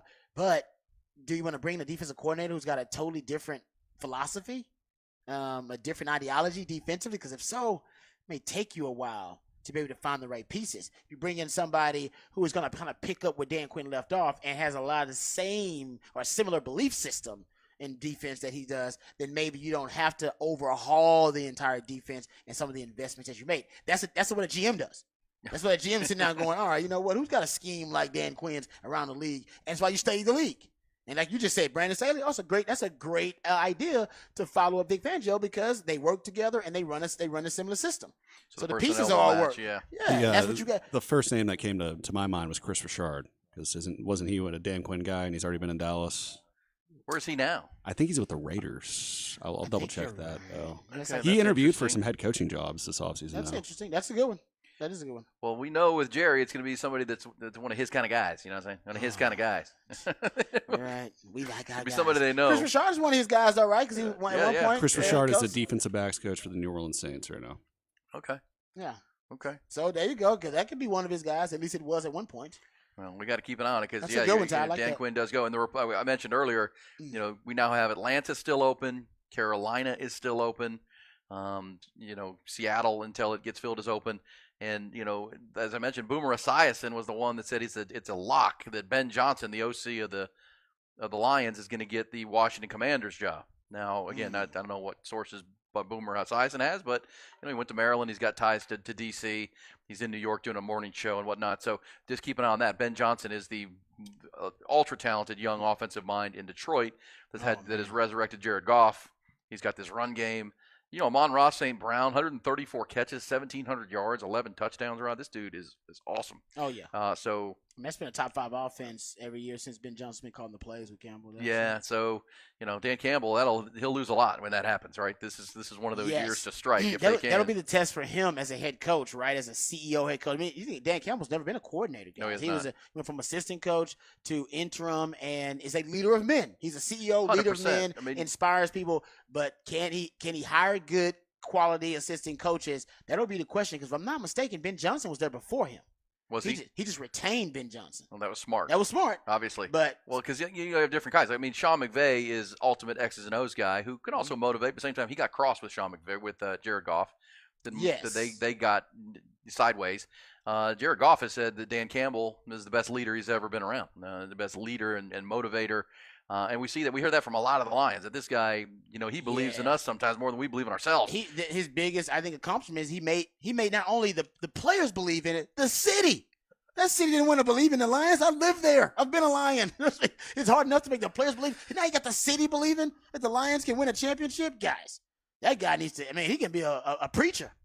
Sells hope as well as any preacher I've been around. That's amazing. And kind of like, you and I have seen, and the Texans fans with DeMeco Ryans was sought after and wanted that job, where a lot of people didn't. And you can see that, DeMeco Ryans has embraced it. He loves Houston. He played there, likes the city. And, he turned down other job offers or at least opportunities to interview to get the Houston job because he wanted it. It was his dream job. I saw an interview with Dan Campbell. This was when he was hired. He sought this job out because he had played in Detroit. And he loved the underdog nature of the city. He loved the bones of it, and the ownership has really gotten themselves together there. With the lady, I can't think of her name. She's one of the Fords, but she has taken control of it, and she's been the one who's brought the chain of command and put it into really the forefront. The hiring of Brad Holmes as a general manager, the hiring of Dan Campbell to be the right coach, and this coaching staff. It's got to have all that. But that means something, right? When the coach wants that job, that's where I want to be. I want to be the guy that helps bring Detroit back and restores this city because I played here. I've heard it. It's resilient. That's what we want to be. It fits his mindset. I think DeMeco's the same in Houston. He was in Houston when it was good. Yep. And he knows what that fan base can be. I agree. That's a great point. Sheila Ford Hamp is her name. She's a New Orleans. She is a Ford, but obviously married. Sheila Ford Hamp. And she has served as vice chairwoman of the Lions since 2014 and succeeded her mother, Martha Firestone Ford, June 23rd of 2020. So I'll put this out there. Hold on, Martha Firestone Ford? We had the Firestone Ford. What a mega couple. Come on now. Power couple. You know the Mars and the Roonies and the Mars are like that. They have Rooney Mara is the I know. Yeah. she's for the family, of the Roonies and the Mars, of the Steelers and the Giants. So yeah, talk about power couples. But Ben Johnson was there before. He was actually there before Dan Campbell. So Dan Campbell gets credit for keeping him, but he was there as a quality control coach with the organization, I think in like 2019 or something like that. So give the organization credit for keeping Ben Johnson around. And we've seen this before with organizations who decide, we like this young coach, just stick around here. Even though there's a coaching change, can you stick around? Because you're smart and everybody likes you. And I always argue the Texans should have done this with guys like Kyle Shanahan and with guys like Matt LaFleur came through the organization, right? They've had some of these guys, Robert Saleh, they would come through the organization and nobody around there was supposed to go, you know what, no, just stick around. You stick around. Because actually Tennessee did it with Arthur Smith. They did. Arthur Smith was around there forever. He was around there for three different coaches and they kept him around. Actually, I know the Cowboys do this. I don't like it. They don't do it the right way, but the Cowboys do it too. They'll identify coaches and go, we like you. So even if the coach gets fired, you stay on because we like our guys. And we you're like one of our us. guys, yeah. And some organizations do this, and the Detroit Lions did it with Ben Johnson. So give them a lot of credit for that. But that is going to be a test for Dan Campbell. How do you replace that guy when you never really had to go out and find him? That's a good point. Would Arthur Smith be a good fit in Detroit? He's nothing like Ben Johnson. Nothing. No. Their offenses are very, very different. Very different. You're right. Yeah, you want very different. Well, we'll see. Maybe there's a young up and comer on that staff that can, That's been be studying the him. next. That's a great point. Yeah. And because you want to keep it as consistent as you can. Yeah. We got to see this. So, all right. This says, is the curse of Bobby Lane broken? We'll see. Obviously, that would be what a story that'd be if the Lions get to the Super Bowl in Vegas. I mean, the sexiest matchup, as I mentioned earlier, is probably the Niners Chiefs. Because you get the Niners and Shanahan and all, that historic organization against Patrick Mahomes. Boy, you get Baltimore, Detroit. That is a blue collar town Super Bowl, man. Seriously, in Vegas. Yeah, that's of all places. Yeah, that doesn't fit. But you're right about that, man. That's blue collar, and that city right now. Both of them are just obviously Baltimore on the coast, there on the port, but couple of hard cities, couple of tough cities, right? Hey, speaking of curses, I do think you mentioned the Texans. I am happy. I've called it the curse of the Texans quarterbacks, right? That they could never get quarterback in their 20 years, and they passed on the likes of Aaron Rodgers in the draft pick, and they passed on Peyton Manning, and they, thank you, C.J. Stroud. Thank you, C.J. Stroud. Seriously. Because I said all last year, I was convinced no matter who they take at 1 or 2, it's not going to work because it's the Texans, for crying out loud. The Texans passed on Peyton Manning? Yeah, remember when he left Indianapolis, his first choice was Houston. Okay. I thought you meant And the Texans said, no, we're good with Matt Schaub. Yeah. And he went down to Denver and won 2 more Super Bowls. Hey, Matt Schaub had a few good twilight years at the end there. Yeah, and you know what the galling part of that as a Houston fan is, Rod? That the coach who said no, we're good, was Gary Kubiak, who then got fired with Matt Schaub, who then went to Denver and won a Super Bowl with Peyton Manning. With Peyton Manning. Now, it wasn't game managing Peyton Manning. Yes, that's but fine. Still, Thank you, Gary. Up there and broke records. And I love me some Gary Kubiak, but still, I mean, and of course the Aaron Rodgers thing was when they had a draft pick and they could have taken him as he was sliding in the draft, and they felt like, oh no, we're good with David Carr. Who was the first pick ever of the organization, which was a terrible pick. Well, I will admit the organization did him no favors. He was the most sacked quarterback in the history of the NFL. Yeah, they came in. They took they in the expansion draft. They drafted Tony Boselli and the other guy that were always hurt. And then what do you know? They got hurt. He still has the record for I think the most sacked quarterback in the season. I want to say it's like 70 something. Yeah, no, that's ridiculous. And that was the like PTSD. Yeah, because the GM at the time was determined to get a quarterback, even though David Carr was not a 1-1 quarterback. No, he was not. Out of Fresno? Not even close. Come on, man. He was reaching, man. What are you doing? I mean, because it's the first pick of the franchise. Why would we take Julius Peppers, who's a Hall of Fame pass rusher and defensive end? Why would we take the best player on the board? Why would we take the best player on the board? Not only did they miss on the first pick ever, they stuck with him for too long, and it cost them Aaron Rodgers. In the draft of 05, they could have drafted Aaron Rodgers, for crying out loud. Oh, man, don't remind me. Just keep reliving it. Instead, with the 16th pick, if memory serves, they took Florida State defensive lineman Travis Johnson, and he was so damn good, he never did a damn thing. I was like, I barely remember that guy. Yeah. I don't even remember him playing much at all. I know he did, but I just don't remember it. Some of you folks out there may remember this, and because you were with me at Pluckers, we were doing one of our Pluckers, one of the very first Pluckers NFL draft game parties things we would do, and the Texans were on the board, and I'm like, Aaron Rodgers. Yep. They can get Aaron, because Aaron Rodgers is supposed to be the first pick.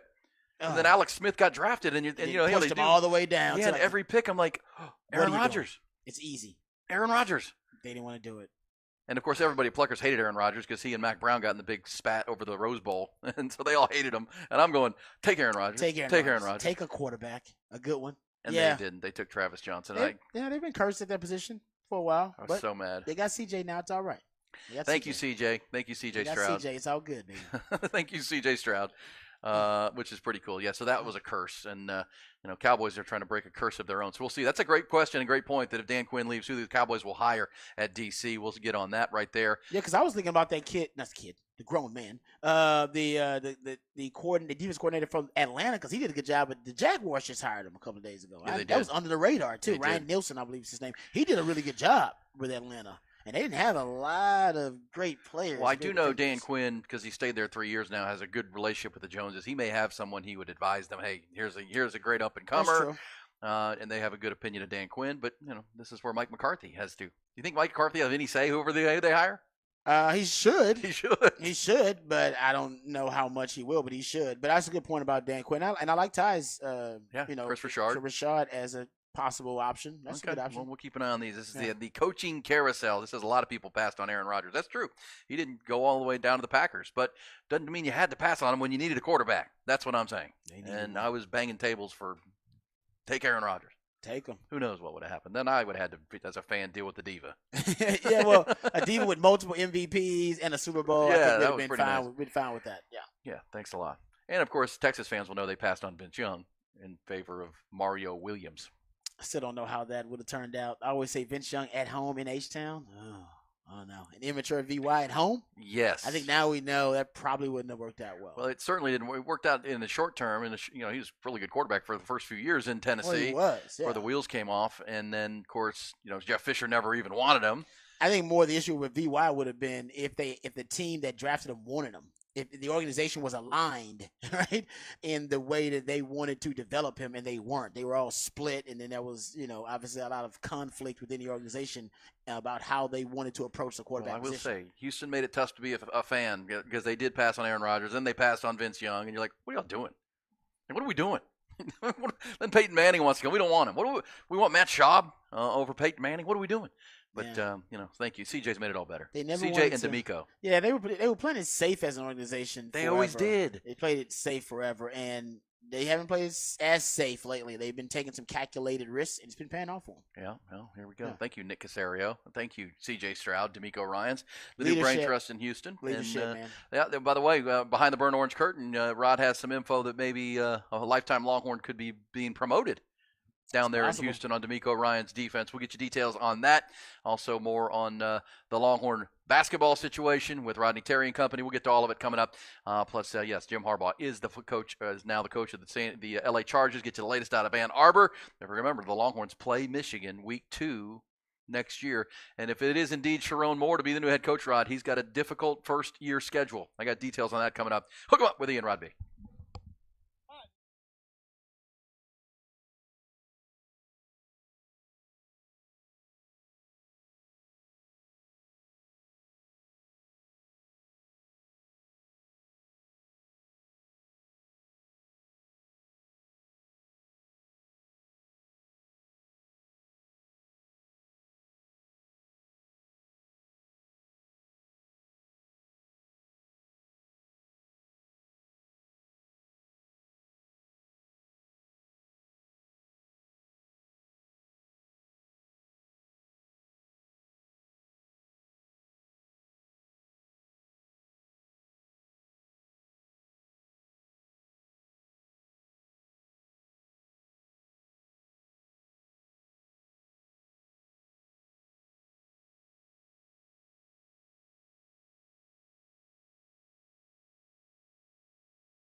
Callahan's General Store, folks, right there at 501 Bastrop Highway since 1978. And people ask me quite a bit, hey, what do they have at Callahan's? And I always say everything. If you're a guy, you're going to love going to Callahan's, whether it's Western wear, the cowboy hats and boots and clothes that you need to wear, whether it's out on the town or at the ranch or lease that you need. They've got all that. They got really an extensive hardware selection. If you need tools, one of the things I love about hardware, the hardware section at Callahan's, is you just need like a screw or a nail or some bolts. You don't have to buy the whole container of them. You can just buy one screw. If you need one screw, you buy one screw, and you put in a little bag. You'll pay for it right there. That's what it's all about, old school way at Callahan's General Store.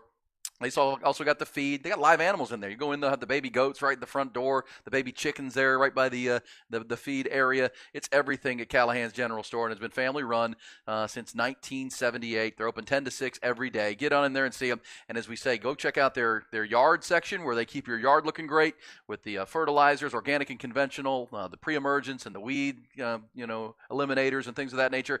Everything you need, but not just the right products for Central Texas, but the expert, people that work there who will help you apply them properly, right? When to do it, how often to do it, for your yard, for your space, so you don't just be wasting money and taking it home and doing it wrong.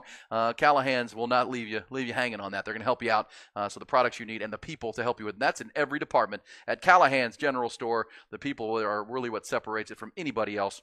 And they're the best. It's Callahan's right there, 501 Bastrop Highway between town and the airport. Stop on in. Check them all out online at Callahan'sGeneralStore.com. It's Callahan's. It's always a good day to make it a Callahan's day.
Aaron Hogan, Rod Babers, Hook 'em Up, 1019 AM 1260, The Horn.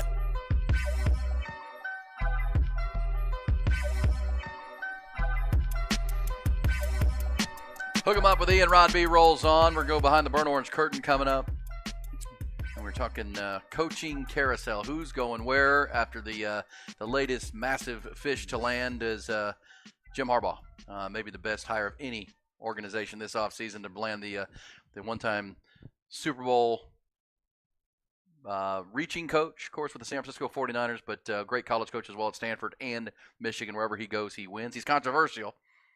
He will be a force of nature, and he'll ruffle some feathers, but he wins, Rod. Mm-hmm. He absolutely wins, and Yeah. he's now in LA, which, as we said earlier, is a big step up for the Chargers organization. They've been going, I think, a little bit cheap on coach, right? They went Mike McCoy, Anthony Lynn, Brandon Staley, and they were trying to reach for the next big coordinator hire. Instead, they go with a proven commodity here. I don't know when the last time that organization did that, where they stepped up and said, you know what, we're going with someone we know can win. Yep, and somebody who has an identity, a brand of football that they bring with them. Yeah, no question about it. And this guy is as good as there is, right? I mean, you would argue this was a better hire than even getting Bill Belichick because he's 11 years younger, and you know, he's got a defensive coordinator he's going to bring with him who's on the forefront of, you know, football these days, and you know he's going to be a tough, hard-nosed team built around a really elite young quarterback. A lot to like about that. In that really tough division, too, obviously, with the Chiefs and Sean Payton now with the Broncos. Raiders with Antonio Pierce. If you're Justin Herbert, you got to love it because he's a proven winner everywhere he goes. Yes. He wins, and he's a quarterback guy. All right, he's a quarterback himself, so he's going to already he's going to make it a quarterback kind of centric organization, but he's going to be able to come in and elevate your game. And I think for the Chargers, the most important thing for them, because they've had a lot of underachieving stars, and I guess you can throw Herbert in there too, but if you want somebody that can maximize talent, which is what Jim Harbaugh has proven he can do, college or the pro level, is maximize talent. If he can do that with that Chargers team, they'll be a contender in that division. Yeah, and they got talent, man. Let's not make it the political Colin Kaepernick debate, but think about it. He led a team led by Colin Kaepernick to the Super Bowl. And some of y'all don't even think he's worthy of being a starting quarterback in the league. No, I'm just saying that was the way. Like some of y'all, he's trash. He can never be a starter. Well, if that's the case, you got to give Harbaugh even more credit. That's what I'm saying. I mean, he overachieved, and you know, J.J. McCarthy went 27-2 as a starter. I think he's going to be a good player. I don't know, but yeah, he does maximize talent without a doubt, and he's got an elite quarterback who's been he's underperformed at times, but at the same time, it's been an undercoached football team since he's been there. Totally agree with and that's one thing this won't be with Jim Harbaugh. He can coach. He can get the most out of players and motivate. Now, Justin Herbert's going to have to, toughen up because he will come at you. Oh, yeah. He challenges you. He's not going to be there to be your buddy. You know what I mean? He'll have a coordinator, offensive coordinator, or quarterback's coach that'll do that. Jim Harbaugh, really tests his players. Yeah, it's about results. And if it takes having to coach you a certain way, with a certain disposition, with a certain edge, he will do that. And as you've said many times, he comes in where they have the 5th pick in the draft, Rod, and then draft capital. He comes in like Jimmy Johnson. He knows the college game and has scouted the college game. He knows where who the good players are. He scouted against them, played against them, recruited them. He's got that vetting process. He's ahead of the curve on that for a lot of these coaches in the NFL right now. That's why he can help their salary cap issues. They're in salary cap hell to a certain extent right now because they're capped out with all the stars. So it's great, which means you got to build with cheap labor. The cheapest labor is in the draft, and you've talked about this too, and Jim Nagy brought it up in his tweet. This draft, because you have fewer underclassmen that are coming out, is not as deep as previous drafts. It's not going to be as deep in the 5th, 6th, 7th rounds, those late rounds, but that means it's not going to be as deep for the rest of the NFL. If you got inside knowledge, insider info on those players, because like you said, you just came from the college ranks, you scouted against these guys, you coached against them, you recruited some of these really good players, so you still got mama's number in your phone somewhere, right? About that player. You can go do those deep dive kind of evaluations on these players. That's what gave Jimmy Johnson a lot of his advantage when the Cowboys were rebuilding that thing in the early 90s and built it into a super powerhouse and a dynasty, was because Jimmy Johnson, coming from the college game, he had more insight on and better evaluation, more accurate evaluation on college players than anybody else for those first 3 years. Certainly the guys on your roster, and one of his early draft picks was Michael Irvin, right? Yeah. Or was Michael Irvin already there when he got there? Might have been. Somebody will tell me that. Not sure. But he did draft Emmitt Smith. All right, a guy he saw was familiar, lines of scrimmage. That's what he really did. And just because that Jim Harbaugh, your roster intimately, which how many Wolverines will we try to bring in? But you also scout against the opponent when you're getting ready for you just played Washington, Ohio State's got good players. Yeah. So and you know them from the recruiting trails. You said, I mean, you don't win all the recruiting battles, but you know those players and develop relationships. All right, that'll be fun to see. And I mentioned if indeed, as we anticipate, Sharon Moore is the replacement, just elevating, kind of Ryan Day to Urban Meyer kind of thing, just take the gig. It's going to be a tough early schedule. I just got to tell you, Rod. The Longhorns. I mean, Michigan opens with Fresno State in Ann Arbor. Then here come the Longhorns, week 2, and we know the Longhorns may be preseason number 1 or number 2 with a lot of expectations. 2 weeks later, they welcome USC to Michigan Stadium. Here comes Lincoln Riley and the Trojans. 2 weeks after that, they go to Washington. It's brutal. To play the Huskies, who they've lost a lot of good players, and now they have Jed Fish there. They have to go to Husky Stadium. Minnesota, by the way, is between that USC and Washington game. Then they're back home in October to play Michigan State. They host Oregon on November the 2nd, and they of course have to play at Ohio State on the 30th. So you look at that; those are let's take the whole Final Four that they have on their schedule. Yeah, I mean, that's brutal right there. Yeah, especially losing not so much. Alabama, but potentially. I mean, Oregon is seen as a Final Four team this year, at least a playoff team this year. I think Lincoln Riley needs to get back on track at USC, but he'll have a good team. But that's a fun schedule. I mean, if you're a Michigan season ticket holder coming off a national championship, to have That's awesome. Texas, USC, Oregon, Michigan State, that's really good. That's really cool. I like It's it. a hell of a year. Yeah, I think if you're a fan. If you're a fan, yeah. If you're Sharon Moore and a first-year head coach, there'll be a lot of pressure. Well, there'll be a ton Buttonheads of with pressure. Sark and Lincoln Riley and those. I mean, the roster is loaded if all those guys stay. It is loaded. They're just unproven commodities. They got to be coached up and developed, and that's where I guess the question will come: can Sharon Moore be that guy? Can he do what we know Jim Harbaugh has been proven as a great developer of talent and a hell of a coach? Can he put himself in that conversation? You're exactly right He's about with that. opportunity, though. He'll get opportunity. Yeah. Here comes the new look Big Ten and they get. I mean, Michigan gets Washington, USC, and Oregon in year one. Yeah, be careful what you wish for. Yeah. All right? Yeah. Yeah. Fans, you want those big-time games, you got them now. There you go. Sharon Moore, we'll keep an eye on that today. Let's go behind the burnt orange curtain, little Texas football chatter on this Thursday morning. And they were all asking themselves the same question. What is behind that curtain?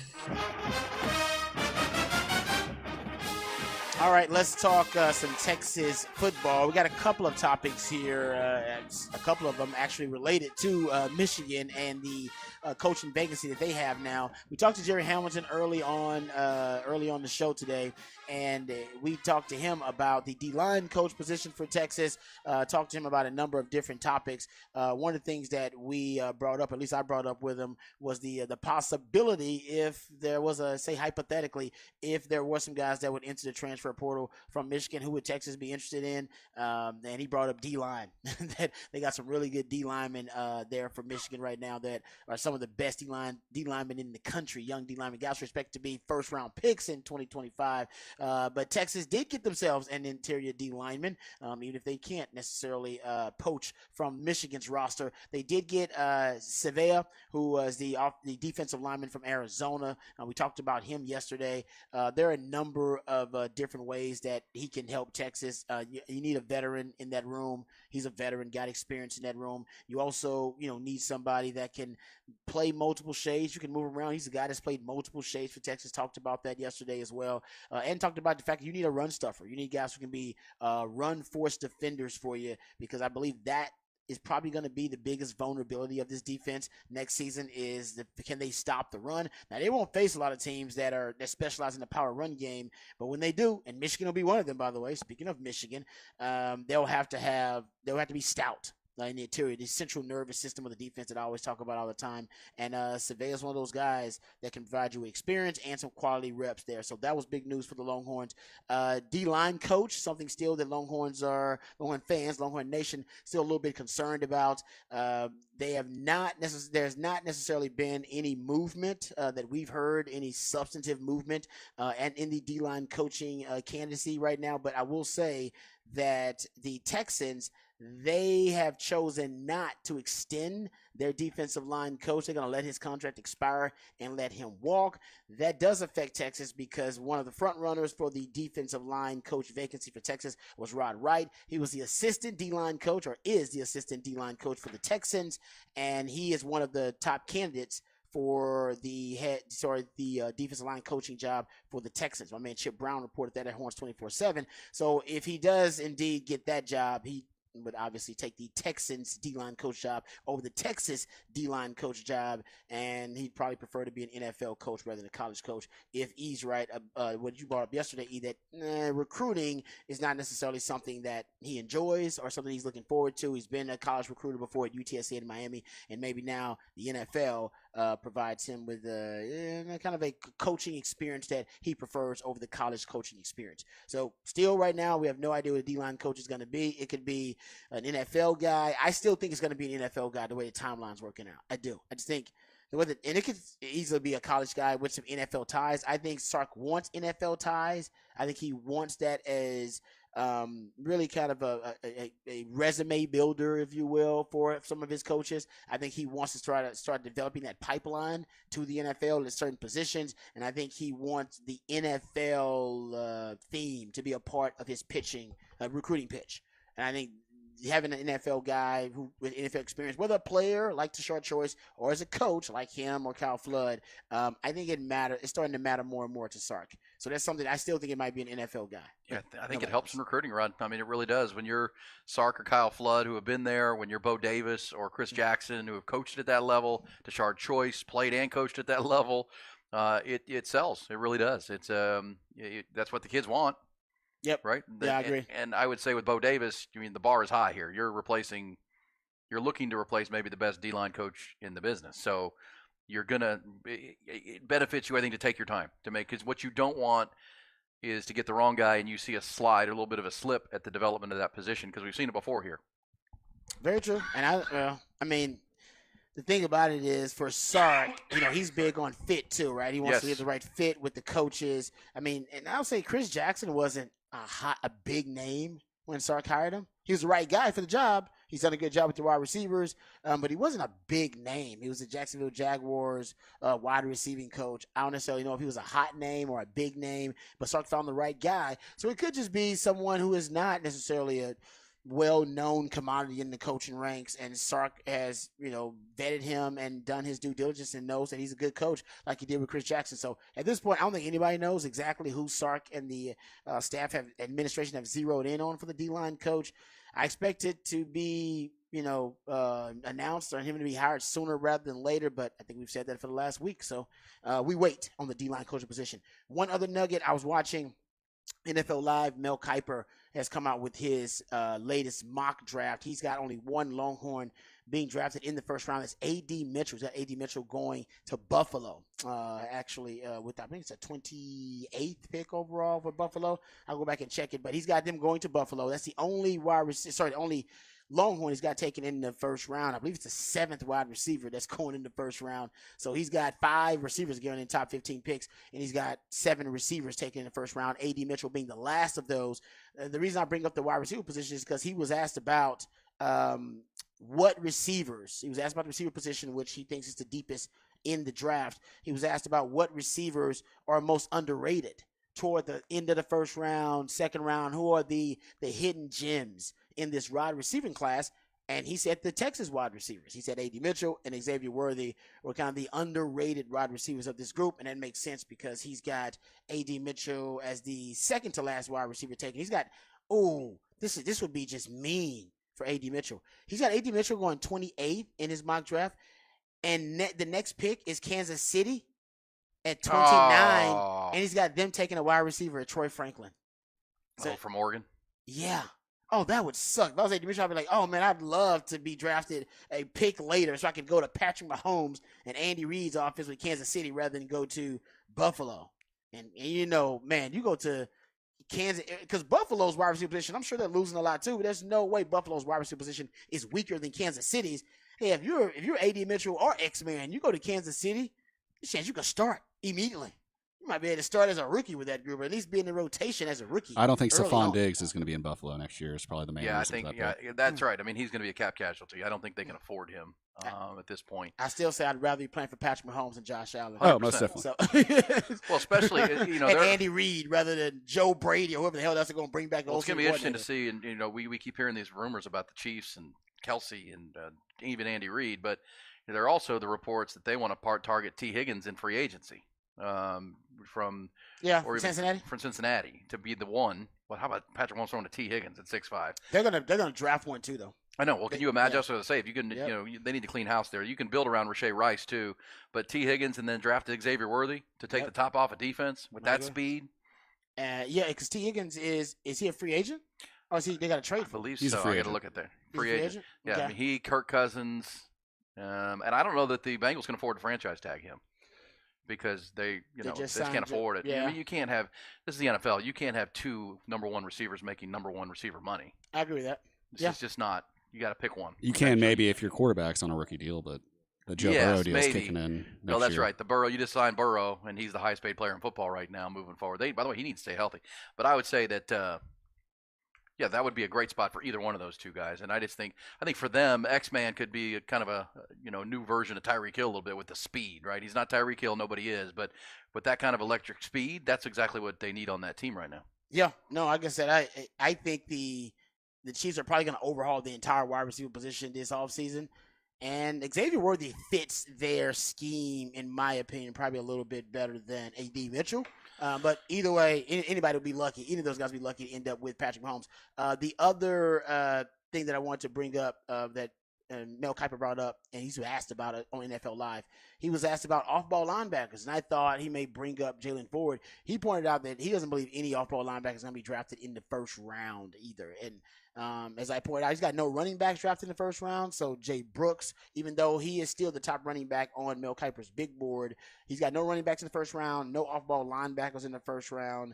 So they'll push down the draft stock of Jalen Ford or Jonathan Brooks if his latest mock draft is accurate.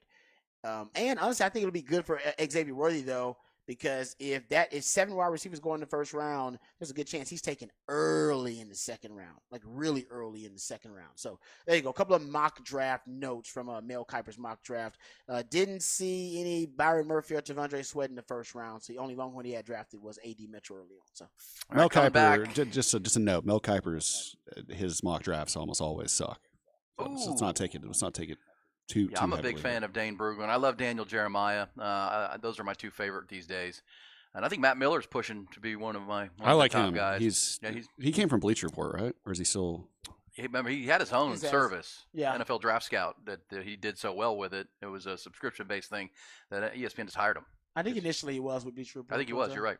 Yeah. But it's almost that time. We got Championship Sunday coming, and then it'll be Senior Bowl weekend, which leads into the Super Bowl, and then we're on to combines and draft chatter ahead of the league year opening in March. We'll come back. When we do, it'll be What's Poppin', Rod? What's Poppin'? Including, I don't know if you saw this, the annual Singles in America survey is out from Match.com. I got some stories for you. Poppin'. We'll have that. Match.com. It's Singles in America survey. Neither you or I are single, but Ty is. We'll come back. Hook 'em up with Ian Rodby. Look on.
Hey, what's up, folks? Lifetime Longhorn Rod Babers here. Let me tell you about our friends at Ironworkers Local 482. It's a great organization. It's been around since 1935, and the reason that Austin is such a beautiful city is thanks in no small part to our good friends at Ironworkers Local 482. You see the labors of their love all over this great city and iconic, exquisite landmarks like DKR Stadium and the Pennybacker Bridge. And as the city continues to grow and thrive, well, so does Ironworkers Local Union 482. They don't go to the office. They're the ones who actually build the office. So if you're looking for an exciting new career path, or maybe you're frustrated with your work choices, maybe you want to feel valued, maybe you want a new challenge, whatever the reason is, you can become a valued member of Ironworkers Local 482 and accept the challenge of becoming the best version of yourself while helping shape Austin's economic development. Right now, they're hiring over 3,000 people for a huge project right here in Central Texas, and you can become a valued member of Ironworkers Local 482 and take pride in the type of teamwork and craftsmanship that helps shape the future of our great city. So maximize your potential and be your best self today. Simply go online and apply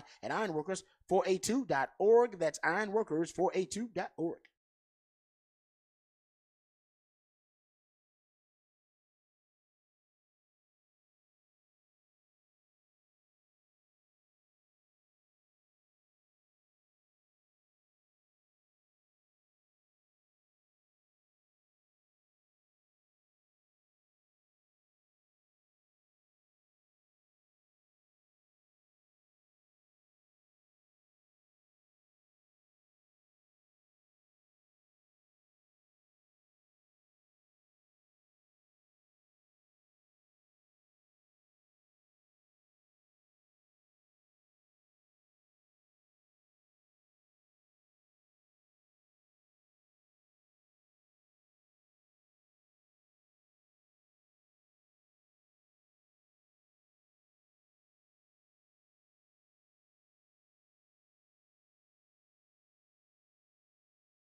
All right, time for What's Poppin'. To wrap things up on a fun Thursday, the Jim Harbaugh story has dominated the conversation, also the Longhorns.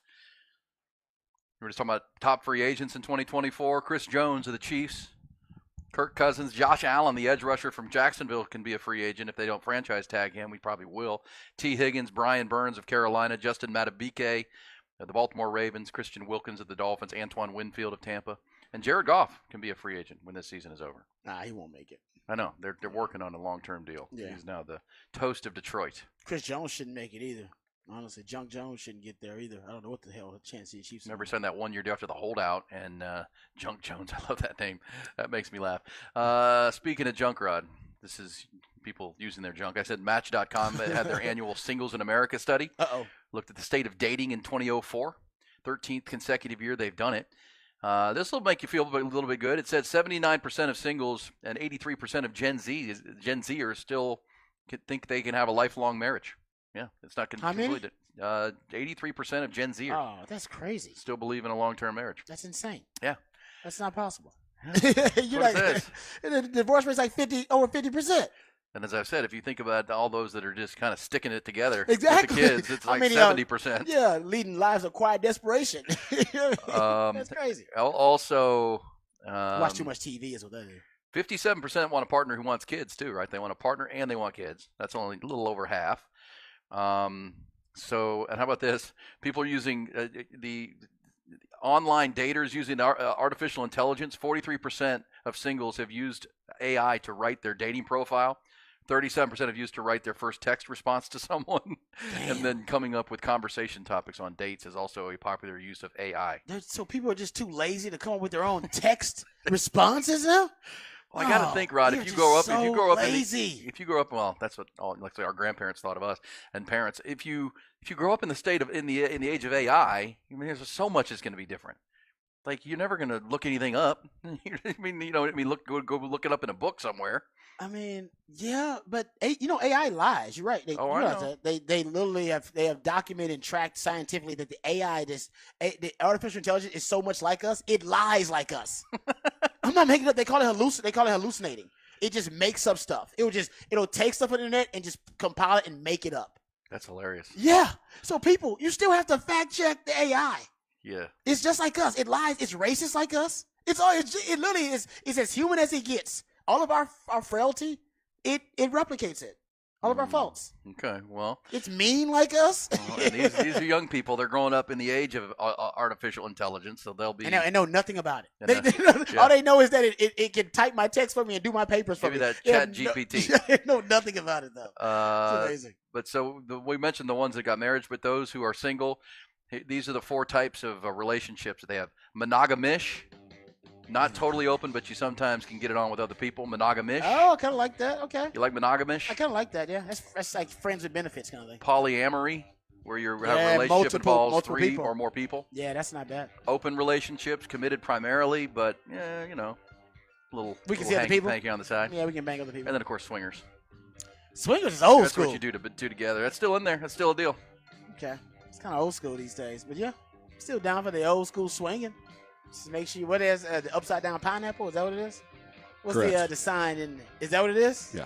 And here we go. This is a concern. Yeah. The top people that singles turn for dating advice: friends, family, therapists, and influencers. Come on, man. Influencers? For advice about dating? Come on, man. Don't do that. What's Dr. Ruth when you need her? Oh, remember her? She was great. She was. She's like an old lady, a sex expert. It's like 70 years old. It's awesome. Dr. Ruth Westheimer. Dr. Ruth. All right, Rod. Great stuff. We'll do it again on a Friday morning. Tomorrow will be a football Friday. We'll be doing the woos, getting ready for the one of 2 remaining NFL weekends, Rod. One of 2 remaining NFL weekends. So we're going to embrace it in a full force way. Championship Sunday. Also, Ty will be here as well. We'll get some Texas basketball preview of that big BYU matchup on Saturday. And all the latest coaching news seems to come fast and furious these days. We'll get you the latest. Thank you, Rod. Thank you, Ty. Every Hour Podcast at hornfm.com. Be careful out there.